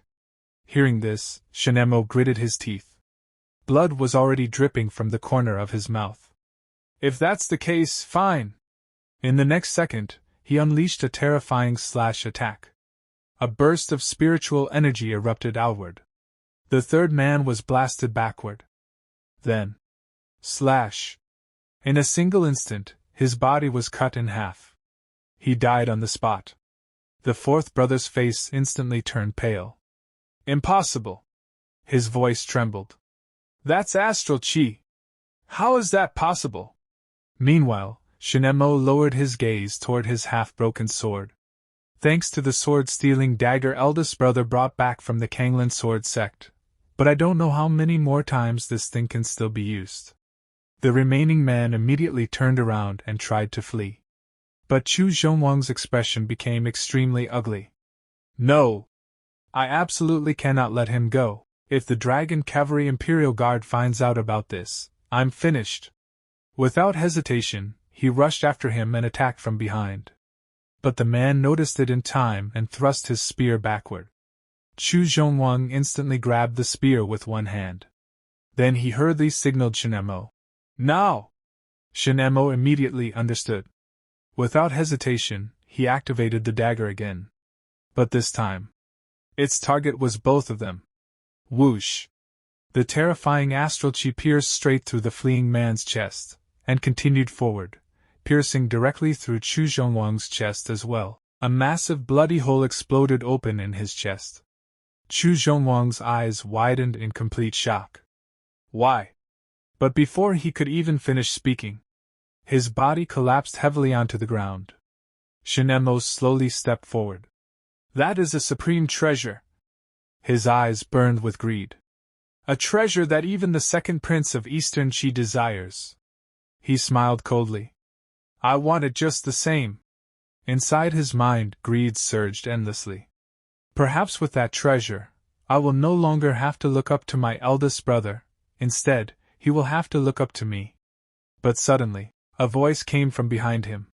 Knock, knock. Shinmo's face changed. Who is it? A calm voice replied. It's your father. Before Shinemo could react. Whoosh! Whoosh! Whoosh! A hidden weapon suddenly exploded toward him. The attack came from the thousand mechanism hidden weapon, Thousand Leaf Palm. Standing in the shadows, Chu Xiu looked at him coldly. Goodbye, family head Shin. But at that exact moment, Shinemo quickly swung his sword and began destroying all of the incoming hidden weapons. Clang! Clang! Clang! His expression darkened. The Thousand Leaf Palm? How could he possibly possess something like this? But he had no time to think. In the very next moment. Crack! His sword suddenly shattered. Shinmo's expression instantly changed. Oh no! Without hesitation, He gathered chi into 2 fingers and charged directly toward Chu Xiu at terrifying speed. "You're courting death!" But strangely, Chu Xiu stood completely still. He did not dodge, he simply stood there calmly, as if waiting to take the attack head-on. Seeing this, Shinemo was completely stunned. Why isn't he dodging? Then, a strange grin suddenly appeared on Chu Xiu's face. In the next instant, he activated Blue Dragon inside the sleeve. Shinmo's attack struck first. Bang! The strike landed directly on Chu Xiu's shoulder, instantly injuring it. Blood splattered. Yet Chu Xiu did not panic in the slightest. Because in the next moment, slash! His blade flashed like lightning. Before Shinemo could react, Chu Xiu's sword sliced cleanly across his neck. In one strike, Shinemo was beheaded. His head rolled across the ground. His body collapsed heavily beside it. Chu Xiu calmly wiped the blood from his blade and coldly said, "You were right." His eyes flickered with greed. "Everyone wants the supreme treasure." A faint smile formed on his lips. "And I want it just the same." After that, Chu Xiu walked toward the bodies of the 3 former Dragon Cavalry Imperial Guards. He crouched down and began searching them. "I need to gather the spoils and leave quickly." His eyes narrowed. "I can't stay in this commandery any longer." He searched every corpse carefully. Tokens, valuables, martial items, anything useful, he immediately took. Then another thought flashed through his mind. Next, that supreme treasure. Without wasting another second, Chu Xiu entered the Chu family mansion and began searching every corner. Every room. Every cabinet. Every hidden compartment. But no matter where he searched, he could not find it. He frowned deeply. "I found all the purple gold banknotes. But where would Chu Zhongwang hide the supreme treasure?" Then suddenly, his eyes lit up. Realization struck him. On his body, something this important would definitely be kept close. Without hesitation, Chu Xiu rushed back to the courtyard. After searching Chu Zhongwang's corpse, he finally found it. A small box. The supreme treasure was hidden inside. Chu Xiu narrowed his eyes. Then he glanced around at the countless corpses. "I still need to deal with the scene." He frowned slightly. Starting a fire probably won't work. It would only attract attention. After thinking for a moment, he immediately tore apart parts of his clothes and took out rope. Then he began rearranging swords, corpses, and battle marks. He deliberately manipulated the evidence, carefully creating a false picture.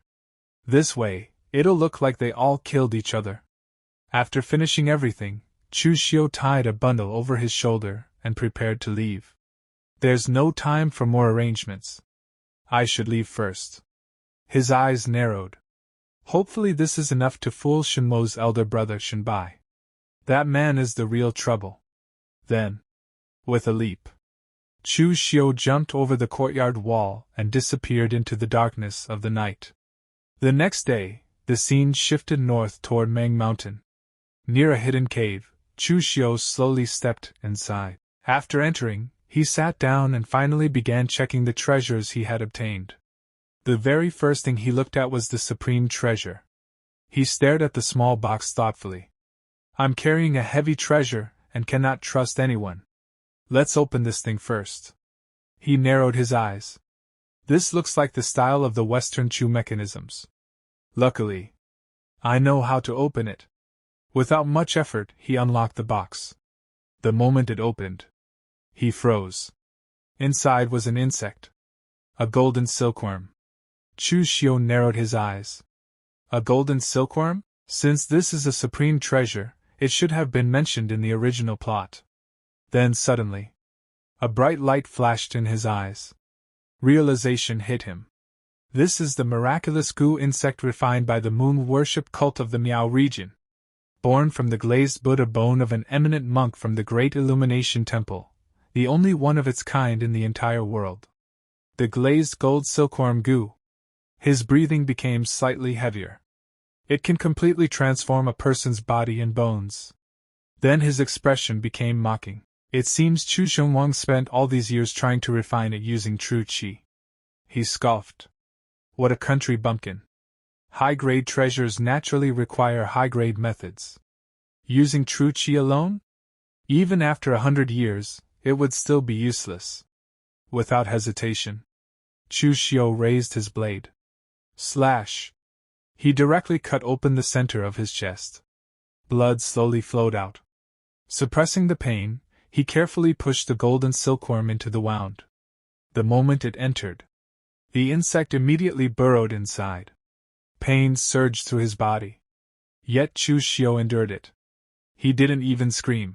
Moments later, his wound slowly began healing on its own. Chu Xiu let out a slow breath. A smile finally appeared on his face. Rapid healing is merely a minor effect of the glazed gold silkworm goo. Its true power is the complete transformation of a martial artist's foundation. It can turn even trash into a peerless genius. His eyes darkened. However, it must be nourished with heart's blood. The goo shares a symbiotic relationship with its master. It can help me, but I still need to cultivate step by step. He shook his head. Chu Xiongwang fantasized that refining it would allow him to reach heaven in a single leap. He really overthought it. Then Chu Xiu pulled out several cultivation manuals. Just placing the goo near my heart has already pushed me to the peak of the blood condensation realm. Its effect truly isn't bad. He opened the books and began studying them. The accompanying blade technique is probably between the 4th and 5th transformation grades. The grade of the great abundant palm crippling hand is even higher. Then he noticed another small silver box. He picked it up. This seems to be a secret item, but it has already been opened. What's the point of carrying it around? Casually, he tossed his sword nearby. But suddenly, whoosh! The sword disappeared. Chu Xiu instantly froze. His eyes widened. The sword had somehow entered the silver box. He quickly picked it up and opened it. Inside, his sword had shrunk into a tiny size. Shock flashed across his face. This is actually a spatial secret box, with a mustard seed similar formation. Truly a rare and valuable item. Immediately, he placed all of his martial manuals inside. Then he closed his eyes. I'll go into seclusion for a while. First, to heal my injuries and break through to the innate realm. Second, to avoid attention. Shinemo is dead. Shinbai will definitely come. 7 days later, at the gates of the Shin family, Shinbai finally returned. An elder hurriedly ran toward him. Eldest young master! You've finally returned! Shinbai's face was ice cold. My younger brother is dead. His killing intent surged. Then why are all of you still alive? The moment those words landed, the elders immediately dropped to their knees in fear. Ye eldest young master! It truly has nothing to do with us. The family head insisted on personally going to the Chu family. We didn't dare stop him. Shinbai coldly replied. Take me to the body. And the crime scene. The elder quickly nodded, though fear still covered his face. A short while later, they arrived at the Chu family mansion.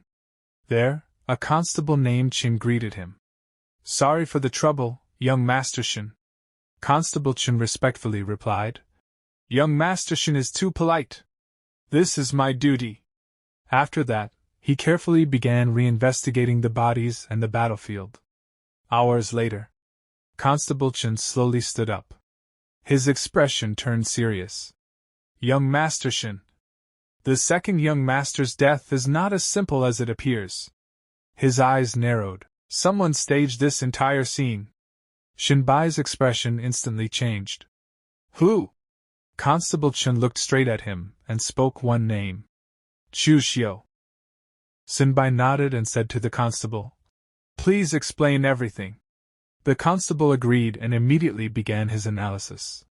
The entire Chu family was wiped out, and the ones who carried out the massacre were these 3 people. Judging from the cocoon-like scars and cultivation marks on their hands, they all came from a military background. Based on my examination of the corpses and the testimonies of the servants from your noble household, the Chu family used the 5 poisons cult's blood-melting divine field to eliminate the strongest opponent. Meanwhile, the head of the Chu family, and another person died after being attacked by your younger brother's snake. Sinbai frowned and asked, "According to what you're saying, shouldn't my younger brother have perished together with those three?" The constable shook his head. "No. This is a carefully crafted illusion. There was another person present at the scene.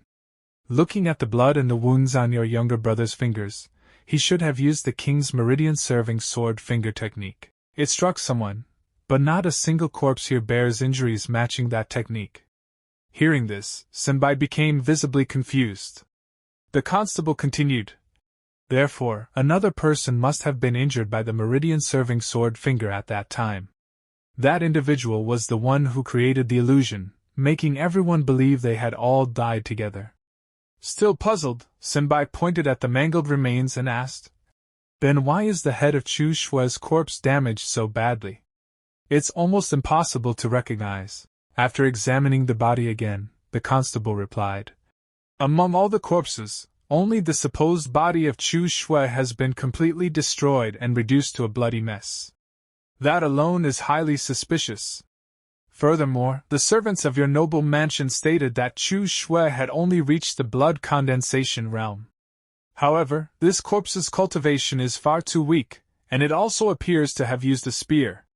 Sinbai immediately understood. "So he deliberately made us believe this corpse belonged to Chu Xiu?" "That's correct," the constable answered. Sinbai cupped his fists respectfully and said, "Many thanks, Constable Chin. I will immediately report this to the king and request that a full wanted warrant for Chu Xiu be issued throughout the commandery." Soon afterward, Chu Xiu's wanted posters were distributed everywhere, and an enormous reward was announced for anyone who could capture him. The news spread like wildfire, and people across the region stared at his portrait, determined to track him down no matter what. 3 months later, the scene shifted to northern Yen, inside Yenyang Prefecture. We finally saw Chu Xiu again. His appearance was pitiful, dressed like a poor wanderer, yet he still wore a satisfied smile on his face. 3 months. I've finally broken through to the innate realm. I've also cultivated the drizzling light red sleeve blade and the great abandoned prison grasp to the minor completion stage. After arriving at a certain place, he quietly muttered to himself, "This location is far away from Wei Commandery, and an ancient ruin will soon appear here." He walked inside, found a bath, and began washing himself. "I haven't contacted anyone from my past, including Hu Bao and Gao Bai. My identity shouldn't be exposed anytime soon. If everything goes according to plan, I should be able to re-enter Jianghu as nothing more than a wandering blood martial artist." After bathing and changing into clean clothes, Chu Xiu casually wandered through the streets. Suddenly, his attention was drawn to a young man publicly confessing his love to a beautiful girl. Curious about the unusually large crowd gathered around them, Chu Xiu stopped to watch. The girl's name was Lin Xinyu, and the young man was presenting her with a precious black pearl that he had specially purchased from the Southern Sea. However, despite his efforts, the girl rejected him without hesitation. The man's name was Zhang Baichen. Curious, Chu Xiu turned to a nearby bystander and asked, "Is proposing in public a common custom in northern Yen? Everyone seems very open-minded." The man laughed. "Little brother, you're obviously not from Yenyang Prefecture, are you? The customs here are indeed quite open, but this isn't a marriage proposal. It's simply one-sided love that has caused quite a commotion." Chu Xiu asked again, "Is it because this lady comes from an extremely influential family and looks down on that man?" The bystander smiled and explained, "Her name is Lin Xinyu. Her family background is actually quite ordinary, but many people consider her the #1 beauty of Yenyang Prefecture. As for that man, he's Zhang Baichen, the second young master of the prestigious Zhang family. Unfortunately, he's nothing but a useless rich fool. His elder brother, on the other hand, is truly extraordinary, having joined one of the 7 great sects at a very young age. It's a pity that Zhang Baichen himself is such an idiot. No matter how desperately he pursues Lin Xinyu, she simply refuses to accept him." Chu Xiu quickly realized that the man making the confession was a complete fool, and the entire spectacle bored him. At that moment, Lin Xinyu firmly looked at Zhang Baichen and declared, Stop pestering me. I already have someone I like. Shocked, Zhang Baichen demanded. Who is he? Lin Sinyu glanced around until her eyes landed directly on Chu Xiu. She pointed straight at him, secretly thinking that this handsome blade martial artist might be enough to scare Zhang Baichen into giving up. Meanwhile, the bystander standing beside Chu Xiu whispered, Brother, you've been hiding this well. I didn't know you were involved with the #1 beauty of Yenyang Prefecture. Naturally, he had no idea that the girl was simply using Chu Xiu as an excuse. Lin Sinyu confidently walked over to him. Chu Xiu looked at her in confusion and asked, Do we know each other? She leaned close to his ear and quietly pleaded, Young master, please help me this once. I'll never forget your kindness. Then she turned toward Zhang Baichen and loudly announced, This is my boyfriend. From now on, stop bothering me. You may not care about your own reputation, but the Lin family certainly cares about ours. However, before anyone could react, Chu Xiu suddenly pulled his hand away from hers and slapped her hard across the face. The crisp sound echoed through the crowd. Everyone froze in absolute shock. Lin Sinyu fell onto the ground, staring at him with complete disbelief. Chu Xiu coldly said, I generally don't hit women. But for a snake-hearted woman like you, I won't hold back. You're being harassed by an idiot, so you decided to use me as your shield. Did you ever stop to think about how the local tyrant, the Zhang family, would treat me afterward? The surrounding spectators immediately agreed. That's right. This woman is truly vicious. Another person muttered, She really is shameless. At that moment, Zhang Baichen hurried over to help Lin Sinyu stand up. Then he pointed furiously at Chu Xiu and shouted, How dare you slap Sinyu? Are you looking for death? When the surrounding crowd witnessed his reaction, they became even more convinced that Zhang Baichen truly had no brains whatsoever. Without wasting another second, Zhang Baichen ordered his bodyguard, Take revenge for Sinyu. The bodyguard obeyed and quickly approached Chu Xiu. Kid, you have one last chance. Surrender peacefully, or you'll regret this for the rest of your life. The moment he finished speaking, he threw a punch straight at Chu Xiu. But Chu Xiu effortlessly caught his fist. Then, with a sharp twist, he snapped the man's arm. The bodyguard let out a blood-curdling scream from the unbearable pain before Chu Xiu kicked him away, sending him flying across the ground. When the spectators realized that Chu Xiu was actually an innate martial artist, every single one of them was stunned. Seeing his bodyguard defeated so easily, Zhang Baichen and Lin Sinyu turned pale with fear and immediately fled the scene. The bystander standing beside Chu Xiu anxiously warned him, Young master, the Zhang family is the local tyrant of Yenyang Prefecture, and you're completely alone. You'd better leave this place as quickly as possible. Chu Xiu calmly replied, Thank you for the reminder, but my business here isn't finished yet. Meanwhile, the injured bodyguard, clutching his broken arm, desperately begged, Young master, please forgive me. I failed to recognize your strength. I only ask that you spare my life. Chu Xiu looked at him indifferently. Do I look like someone who enjoys killing people? Relax. I won't kill you. Instead, take me to the Chang family. The bodyguard stared at him in complete astonishment. That's right. Chu Xiu continued. I have some business to discuss with your family head. The bodyguard was completely confused. He thought to himself, Is this man trying to get himself killed by walking straight into the Zhang family? After all, Zhang Baichen's father, Zhang Songling, was also an innate martial artist. Chu Xiu looked at him calmly and said, Did you hear what I just said? The frightened bodyguard quickly nodded and reluctantly agreed to lead Chu Xiu to the Zhang family. Soon, the scene shifted to the Zhang family estate. Zhang Baichen rushed into the residence in panic and ran straight to his father. Zhang Songling looked at him with confusion and asked, What are you doing here? Why are you so flustered? Weren't you supposed to be studying with your elder brother? Baichen hurriedly replied, Father, I did go to study, but I almost lost my life today. The moment he heard those words, Zhang Songling's expression turned serious. Who dared to attack you? Weren't you protected by Han Wei? His son immediately answered. That man is an innate martial artist. He crippled Han Wei with a single move. Hearing this, Zhang Songling became even more solemn. An innate martial artist? Is he an outsider? How dare someone act so recklessly within Yenyang Prefecture? Just then, Chu Xiu arrived at the Zhang family residence, accompanied by the injured bodyguard. The moment he entered, he smiled and said, The Zhang family head truly possesses great prestige. It seems that in all of Yenyang Prefecture, the Zhang family covers the sky with a single hand. Before Zhang Songling could respond, Zhang Baichen pointed at Chu Xiu and shouted, Father, that's him.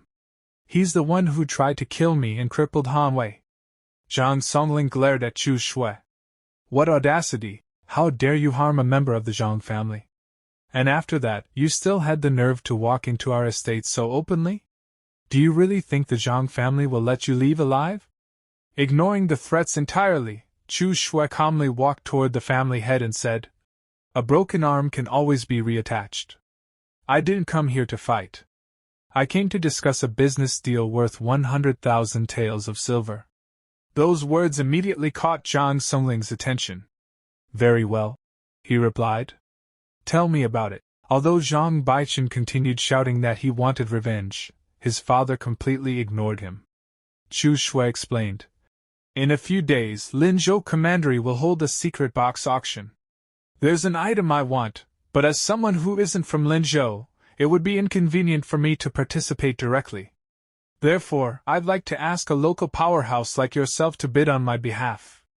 Once the matter is settled, you'll be generously rewarded. As he spoke, Chu Xiu took out a piece of purple gold and handed it to Zhang Songling. This is the deposit. After the transaction is completed, I'll pay an additional 20 taels of purple gold. The moment Zhang Songling held the purple gold in his hands, his heart trembled. 10 taels of purple gold are worth 100,000 taels of silver. Furthermore, purple gold isn't something an ordinary wandering martial artist could ever possess. Only major powers have access to it. This man's identity is definitely not simple. After a moment of thought, Zhang Songling agreed and asked for Chu Xiu's name. Without hesitation, Chu Xiu gave him a false identity. My name is Lin Yi. Having finished speaking, he turned around and left. Watching his departing figure, Zhang Songling muttered to himself. So he truly is an outsider.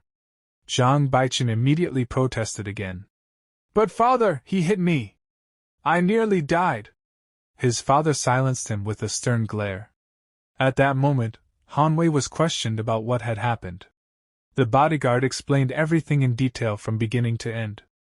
After hearing the full story, Zhang Songling grew furious, not at Chu Xiu, but at his own son. All of this happened because of Lin Xinyu. Stay away from that woman. She's only playing with you. You're an absolute fool. She's nothing but a femme fatale. Then he turned to Han Wei and ordered. However, this matter cannot simply be ignored. Go to the Wind Pavilion's Linzhou Commandery branch and spend whatever money is necessary to investigate this Lin Yi. Han Wei immediately accepted the order. Several days later, the day of the secret box auction finally arrived. Guests from every direction gathered at the venue, and the steward warmly welcomed everyone before officially opening the auction. The first few treasures included goods from the southern barbarians, and various middle-tier pills and cultivation items. Bidding quickly became intense. At one point, Zhang Songling quietly asked Chu Xiu whether he was interested in one of the displayed items. Chu Xiu silently recalled the events of the original storyline. I only know about a handful of treasures that will appear in this auction. I'll spend my money only on the items I know are truly valuable. Hours later, the object he had been waiting for finally appeared. It was a mysterious secret box said to have been created by the demonic Dao sect. The auctioneer announced, It is said that the cultivation techniques practiced by the demonic Dao sect revolve around blood and the extreme path of evil demons. Please bid with caution. Without hesitation, Chu Xiu instructed Zhang Songling. This is the box I want. The family head immediately raised the bid. However, a bald man seated nearby also entered the competition. The two continued increasing the price until the bald man finally turned around and looked directly at Zhang Songling. Are you trying to oppose the Black Tiger Gang? Have I ever offended you before? Hearing those words, Zhang Songling's expression changed. Gang leader Chao, please don't misunderstand. My second son's cultivation is progressing too slowly, so I merely wanted to try my luck in obtaining a demonic Dao cultivation technique. The bald man sneered. Fine then. Old Zhang, I won't make things difficult for you. For 100,000 taels of silver, I'll voluntarily withdraw. Zhang Songling glanced toward Chu Xiu before turning back to gang leader Chao. Very well. Meanwhile, Chu Xiu silently calculated the cost. The price of this secret box has exceeded my expectations. The 500,000 taels of silver I obtained from the Chu family have almost been completely spent.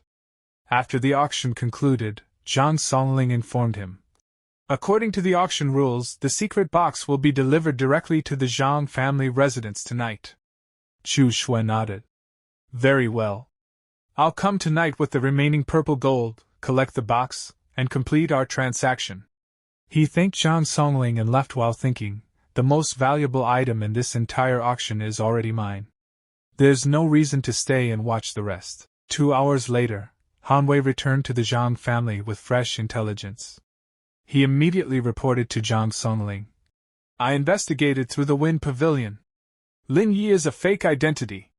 Based on all the available information, he bears an astonishing resemblance to Chu Xiu. At that moment, Chu Xiu's true identity had effectively been uncovered. Han Wei continued. Chu Xiu is currently a wanted fugitive. Xin Bai, the eldest disciple of the Kunlun Sword Sect, has been searching for him everywhere. Hearing this report, Zhang Songling was greatly shocked. Are you certain? Han Wei shook his head. Not completely.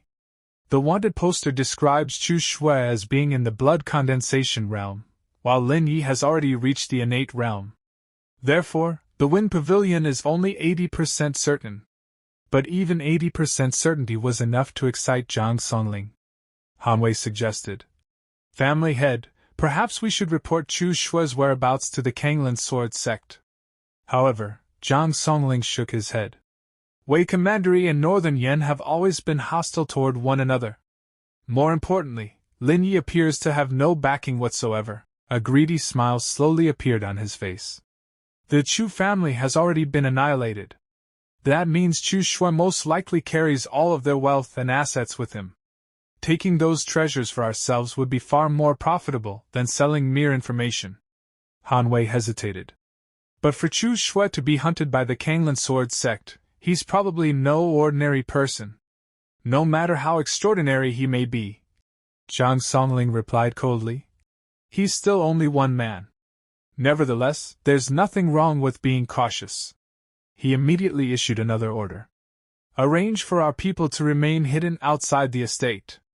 If anything goes wrong, they'll move in at my command. Han Wei nodded and left to prepare the ambush. That night, Chu Xiu returned to the Zhang family as promised. Smiling faintly, he said, One hand pays, the other hand delivers. That's the best kind of business. But instead of handing over the secret box, Zhang Songling firmly kept it in his own hands. Before you take this secret box, I'd like to have a conversation with young Master Lin, or should I say, young Master Chu Xiu, about the fact that you're a wanted man. In response, Chu Xiu quietly moved his hand toward the hilt of his sword. So, family head Zhang, are you planning to report me to the Kunlun Sword Sect? I doubt they would dare come all the way to Northern Yen just to arrest someone. Zhang Songling smiled coldly. But what if I capture you myself and personally deliver you to the Kunlun Sword Sect? Tell me, as one of the 7 great sects and 8 factions, how many benefits do you think they would reward me with? As soon as he finished speaking, he clapped his hands. That single signal summoned numerous hidden experts, who immediately surrounded Chu Xiu from every direction. Seeing himself encircled, Chu Xiu slowly drew his sword from its sheath and calmly declared, It seems the Zhang family head intends to settle this matter by force. After that, the Zhang family head spoke frankly. Look, I don't want to fight you. But young Master Chu, if you're willing to hand over something truly valuable in exchange for your life, then I can help you. I can suppress all news about you within Yenyang Prefecture, cover up your tracks, and ensure your safety. Chu Xiu looked at him calmly and replied, You already think I'm as good as dead, don't you? The family head laughed. Your entire family has already been wiped out. You're the only survivor left. That means all of the Chu family's wealth and property must be in your possession. Hand it over to me, and in return you'll keep your life. Chu Xiu smiled faintly. Family head Zhang, you certainly have quite an appetite. Aren't you afraid of choking? At those words, Zhang Songling also drew his sword and answered coldly. I admit that you're an innate martial artist. But do you really believe your background is powerful enough to make the Zhang family fear offending you? Unfortunately, you're nothing more than a stray dog. Sooner or later, the Kunlun Sword Sect will find you and kill you anyway. Chuckling softly, Chu Xiu responded. Wealth is merely a worldly possession. Only your life truly belongs to you. Unfortunately, you've failed to understand that simple truth. The instant he finished speaking, he launched an attack straight at the Zhang family head. Reacting quickly, Zhang Songling erected a defensive barrier and blocked the strike. However, the barrier failed to hold. Chu Xiu's attack shattered it with overwhelming force. Seeing this, Zhang Songling immediately shouted to his subordinates. All of you, attack together! The members of the Zhang family charged simultaneously. Chu Xiu turned around and rushed directly into the crowd. His sword flashed through the air as he struck down one man after another. Within moments, numerous enemies had already fallen beneath his blade.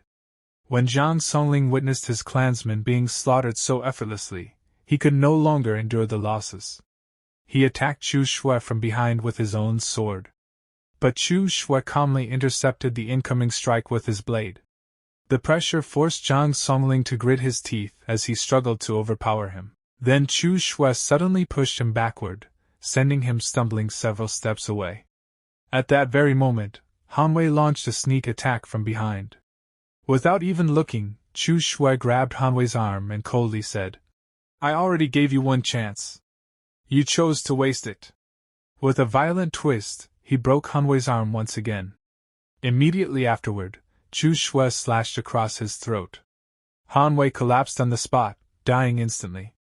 Witnessing this terrifying scene, Zhang Baichen panicked and turned to flee. His father desperately shouted, Don't run!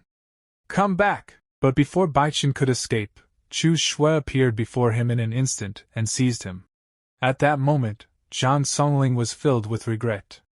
If I had known things would end like this, I never would have provoked this merciless monster. Swallowing his pride, he hurriedly pleaded, You can take the secret box. I'll compensate you for everything that happened today. I'll cover up this entire incident and make sure no one ever learns about it. Just spare my son. Chu Xiu looked at him without the slightest emotion. Do you think someone can rob me of my own belongings and still walk away unharmed? There's no turning back now. As soon as he finished speaking, his sword flashed. In a single strike, he severed Zhang Baichen's head. The young master's body collapsed lifelessly onto the ground. Seeing his son die before his eyes, Zhang Songling exploded with rage. He immediately charged at Chu Xiu with his sword raised high. But compared to Chu Xiu, he was far too weak. Chu Xiu effortlessly blocked the attack, seized Zhang Songling's arm, twisted his body, and in one clean motion cut him down with his blade. The Zhang family head fell dead instantly. The remaining members of the Zhang family completely lost their courage. Terrified, they abandoned the battlefield and fled in every direction. Afterward, Chu Xiu walked over to Zhang Songling's corpse and calmly retrieved the secret box from his body. Looking down at the dead family head, he quietly muttered, Why did you have to choose this path? Just then, another group of people arrived. The leader stepped forward and shouted, How dare you commit such a heinous crime in Yenyang Prefecture? Do you really think there's no one here capable of stopping you? Chu Xiu turned toward the newcomer and asked, And who exactly are you? Someone answered, That is Tao Zhongwang, a member of the Tao family from Shiqing Prefecture and a practitioner of the mountain-cleaving blade. Chu Xiu replied without hesitation. My grudge was only with the Jiang family. It was purely a personal matter. I have no desire to make enemies of everyone else in Yanyang Prefecture. However, Tao Shongwang coldly responded. The Jiang family is one of Shiqing Prefecture's affiliated forces. Do you think you can slaughter them and simply walk away without consequences? Hearing that, Chu Xiu merely smiled. I see. The next instant, he unleashed a sword strike directly at Tao Shongwang. Caught off guard, Tao Shongwang barely managed to block the attack. Even so, the overwhelming force drove him backward across the ground. His sword trembled violently under the pressure until cracks spread across the blade. Then, with a loud snap, the weapon shattered into pieces. Chu Xiu calmly sheathed his own sword and asked, Is that explanation sufficient for you? The once arrogant Tao Zhongwang immediately lowered his head like an obedient servant and respectfully replied, Please, go ahead. With that, Chu Xiu leisurely walked out of the Jiang family estate. None of the people who had gathered to stop him dared stand in his path. One after another, they stepped aside and opened a road for him. After leaving the estate, Chu Xiu arrived at a quiet and secluded place. There, he finally opened the secret box. A brilliant light burst forth from within, illuminating the surroundings. Smiling with satisfaction, Chu Xiu murmured, Although it took some effort, I still managed to get my hands on it. A faint smile spread across his face as he gazed at the treasure inside. After that, Chu Xiu looked at the secret box and thought to himself, The secret transformation cultivation technique of the ancient demonic Tao, the major art known as the Blood River.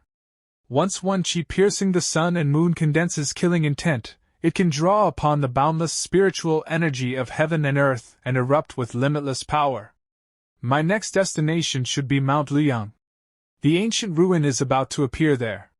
The following day, the Zhang family estate was shrouded in mourning.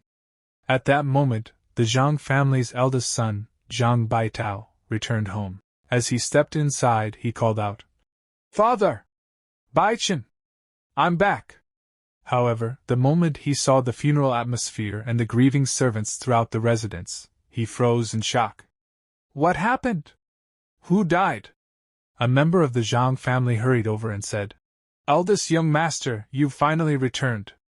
The family head and the second young master have both been killed. Zhang Baitao's face instantly darkened. Who did this?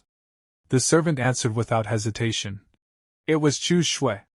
His strength was terrifying. He killed the family head, and even the blood condensation realm martial artists of the Zhang family were no match for him.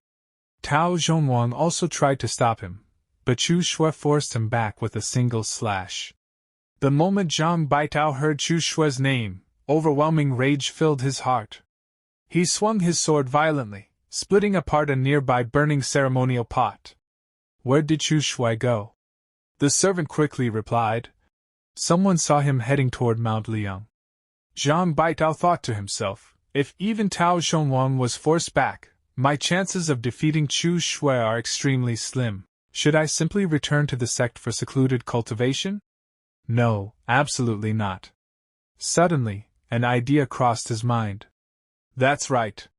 I can seek help from the young villa master of Ji Villa, Nidonglu, one of the 6 great gangs. Their soaring clouds and spreading rain techniques are famous for punishing evil and eradicating demons. Perhaps he'll be willing to help me. The servant hesitated before saying, Eldest young master, Nidonglu is ranked 6th on the Dragon and Tiger list, one of the 3 great rankings alongside the Wind and Cloud list and the Supreme Dream list. The Dragon and Tiger list represents the strongest martial artists under 40 years old and carries enormous prestige.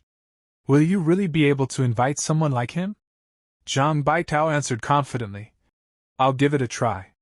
He should still show some respect to the Beast Sword sect. The scene then shifted to Ji Villa. There, Nidonglu personally welcomed Zhang Baitao. Brother Zhang, welcome. It has been many years since we last met after you joined the Beast Sword sect. How is Elder Chen, your master? Zhang Baitao returned the greeting. My master is doing well. Young Villa Master, I've come this time to ask you for a favor. If you're willing to help me, I, Zhang Baitao, will be endlessly grateful and will gladly serve you like a horse. Nai Donglu smiled politely. Brother Zhang, please have a seat. If you're facing difficulties, just tell me. If it's within my power to help, I certainly won't refuse. Afterward, Zhang Baitao explained the entire situation from beginning to end. When he finished, Nai Donglu fell into deep thought before replying. Brother Zhang, rest assured, I'm willing to help. However, as you can see, there are many matters requiring my attention at the villa. How about this? I'll give you my answer tomorrow. Zhang Baitao agreed, thanked him, and left. That very night, Nai Donglu ordered a complete investigation into the matter. Before long, one of his subordinates arrived carrying a detailed report. Young Villa Master, these are the investigation results concerning the Zhang family, including intelligence obtained from Wind Pavilion. After reading the documents, Nai Donglu shook his head and said, A man whose greed knows no bounds is like a snake trying to swallow an elephant. Those old fools of the Zhang family tried to steal another man's treasure, and ended up being killed instead. His servant cautiously asked, Does that mean Juyi Villa won't involve itself in Zhang Baitao's affairs? Of course not, Nai Donglu replied. Does he think Juyi Villa exists just to clean up the messes created by people like him? The servant nodded. I understand. Then I'll send Zhang Baitao away immediately. But Nai Donglu stopped him. You're mistaken. His connection with the Beast Sword sect is still valuable. However, Juyi Villa cannot openly assist him. Go and invite Zhang Baitao to tonight's banquet. I'll introduce him to a few friends instead. The next day, the banquet was held. Nai Donglu invited several distinguished guests, and Zhang Baitao was also present. He introduced everyone one by one. This is Zhang Baitao, the personal disciple of Beast Sword Sect Elder, and these three are the life-snatching twin spears, Xinggu, the Cold Mountain Sword Li Feng, and the chief escort of the Hui Escort Agency, Lu Yunfei. He then continued, Brother John has encountered some difficulties and has come to Juyi Villa seeking assistance. Unfortunately, the villa has too many responsibilities at the moment. I wonder whether the three of you would be willing to help him instead. Afterward, Nai Donglu explained the entire situation to everyone. When he finished, Zhang Baitao stood up, clasped his hands respectfully, and declared, If the three of you are willing to help, I'll offer part of my resources as an inner disciple of the Beast Sword sect as a token of gratitude. The moment they heard that offer, the three immediately became interested. We won't refuse. My escort agency is willing to assist the young hero. We'll help track down Chu Xiu. Seeing this, Nai Donglu secretly smiled to himself. Excellent. Lu Yunfei and those two troublemakers are always coming to Juyi Villa looking for opportunities. This is the perfect chance to send them elsewhere. The scene then shifted to Liyang town. There, Chu Xiu sat peacefully at a table, leisurely drinking while quietly observing his surroundings. He thought to himself, ever since the strange phenomenon appeared at Mount Liyang a few days ago, countless martial artists have been gathering here to test their luck. Just then, the group led by Zhang Baitao arrived carrying their weapons. Chu Xiu noticed them immediately but continued drinking as though nothing had happened. Even so, he sensed the overwhelming killing intent radiating from the approaching innate realm martial artists. Whether they're targeting me or not, I should strike first and seize the initiative. With that thought, Chu Xiu slowly drew his sword. Before making his move, he casually threw the wine cup in his hand toward one of the attackers.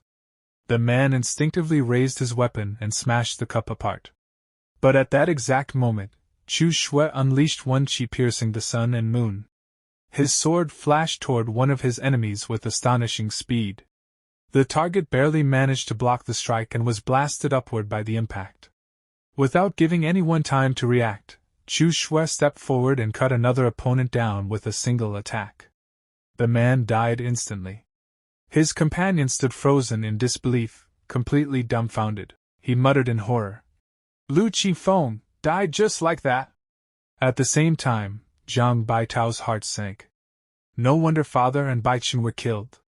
Chu Xiu's strength is absolutely terrifying. Suppressing his fear, Zhang Baitao charged forward and roared, The hatred for murdering my father can never be erased, Chu Xiu. Chu Xiu answered coldly. If it can never be erased, then I'll send you to reunite with your dead father right now. The two swords collided head-on. However, Chu Xiu's power was overwhelmingly superior. The impact blasted Zhang Baitao backward, smashing him straight through the wooden wall into the neighboring room. He landed heavily on the ground and immediately coughed up blood. Looking at his remaining companions, he shouted, "What are you still standing there for? Attack! Don't forget what you promised in front of the young villa master earlier!" Hearing those words, the two surviving fighters clenched their teeth. That's right. We absolutely can't bear the shame of betraying our promise before Nai Donglu. With their resolve strengthened, both men rushed forward together and launched a coordinated assault against Chu Xiu. Now all three enemies charge at Chu Xiu at the same time, launching a relentless assault from every direction. Chu Xiu immediately steadies himself, and prepares to fight back once again. Even with his incredible strength, facing three skilled opponents at once forces him onto the defensive. Under the constant barrage of attacks, he's gradually pushed backward into a corner. The young master sees the opening, and his eyes light up. This is the perfect chance! Without wasting a second, he lunges forward with his sword, aiming straight for Chu Xiu's heart. But Chu Xiu calmly raises his own blade, blocks the strike, and sends the young master stumbling backward. Before Chu Xiu can counterattack, the second assassin rushes in with another deadly slash. Chu Xiu barely dodges it by the narrowest margin. Immediately afterward, the third attacker joins the assault. Clang! Their swords collide as Chu Xiu blocks the incoming attack with his own weapon. Seeing Chu Xiu trapped in the corner, the young master laughs arrogantly. Chu Xiu, you're dead meat! At that moment, Chu Xiu suddenly unleashes his technique. One chi piercing the rainbow, a terrifying burst of sword energy erupts outward, forcing all three enemies several steps backward. However, during the exchange, one attack still lands on Chu Xiu. Blood sprays from his mouth. Even while injured, he desperately blocks another incoming strike with his sword. But before he can recover, another slash crashes into his chest. The immense force sends him flying straight through a wall, smashing the doorway apart as he crashes outside. The three attackers rush to the opening and look outside. Chu Xiu is already fleeing. The young master's expression twists with rage. He escaped! All three immediately chase after him. However, the moment the third attacker steps outside, he suddenly realizes something is wrong. Chu Xiu never ran away. He had been hiding beside the broken wall, patiently waiting for the perfect opportunity. The instant the third man lowers his guard, Chu Xiu explodes forward. The assassin's eyes widen. He wasn't running? Before he can react, Chu Xiu grabs his arm. Using the great abundant palm grappling hand, he violently twists it. Crack! The arm bends at an impossible angle. The man screams in agony. Chu Xiu immediately grabs his neck, twists. Crack! His neck snaps instantly. The assassin dies on the spot. Seeing one of his companions killed so effortlessly, the young master freezes in disbelief. What's going on? Chu Xiu doesn't answer. Instead, he immediately activates another martial technique. Blue Dragon inside the sleeve. A powerful burst of energy shoots directly toward the young master. The young master hurriedly raises his sword to defend himself. Crack! His sword shatters into pieces. The remaining force slices across his chest, leaving behind a deep, bloody wound. Panicking, he shouts toward his last companion. Attack him! Buy me some time while I prepare the thunder-patterned shocking finger. But the remaining assassin has already lost all courage. Terrified beyond reason, he turns around and runs for his life. Seeing this, the young master curses furiously. You cowardly bastard! Unfortunately, he doesn't even get the chance to finish speaking. Chu Xiu suddenly appears in front of him.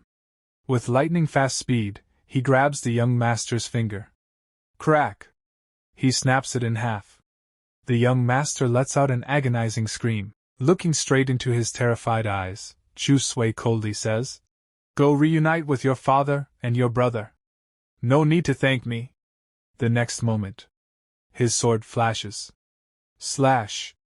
The blade tears straight through the young master's chest. With that single strike, the young master's life comes to an end. Meanwhile, the last surviving assassin continues running through the crowded streets.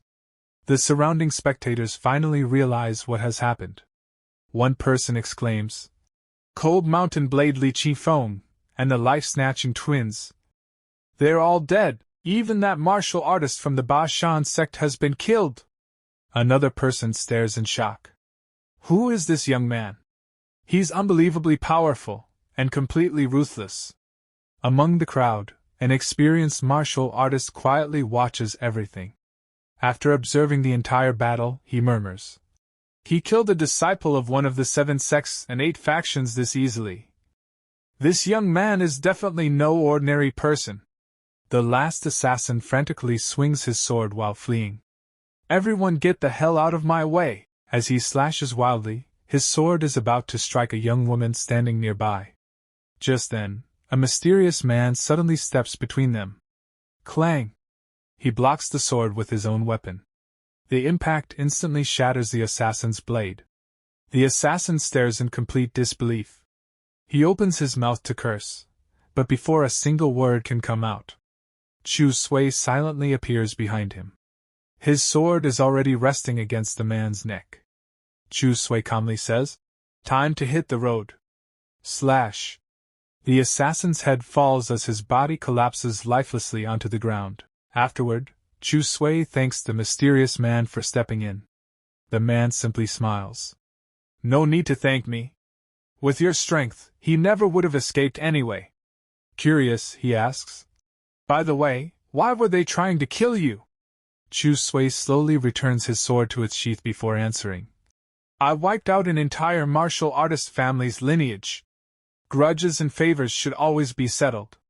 Naturally, their remaining family wanted revenge." After saying that, Chu Xiu hands the inn owner a bundle of silver to compensate for all the damage caused during the fight. The inn owner is overjoyed. Watching everything, the mysterious man silently thinks. Decisive in killing, yet clear about debts and gratitude. Not bad at all. He then walks over and politely greets Chu Xiu. "I wonder if I could invite young master to share a drink with me. My name is Lu Fengxing, from Yuyang in western Yen. Feng as in blossom. Xing as in flourishing." Chu Xiu nods politely. Chu Xiu. Chu as in beginning. Sui, as in all things eventually come to an end. The moment he hears that name, Chu Xiu can't help thinking to himself, after transmigrating into this world for so long, I've finally met someone from the original storyline. One of the major figures destined to shake the entire world, the future inheritor of the demon god, the jade-faced Marquis. Lu Fengxing. I absolutely have to become friends with him.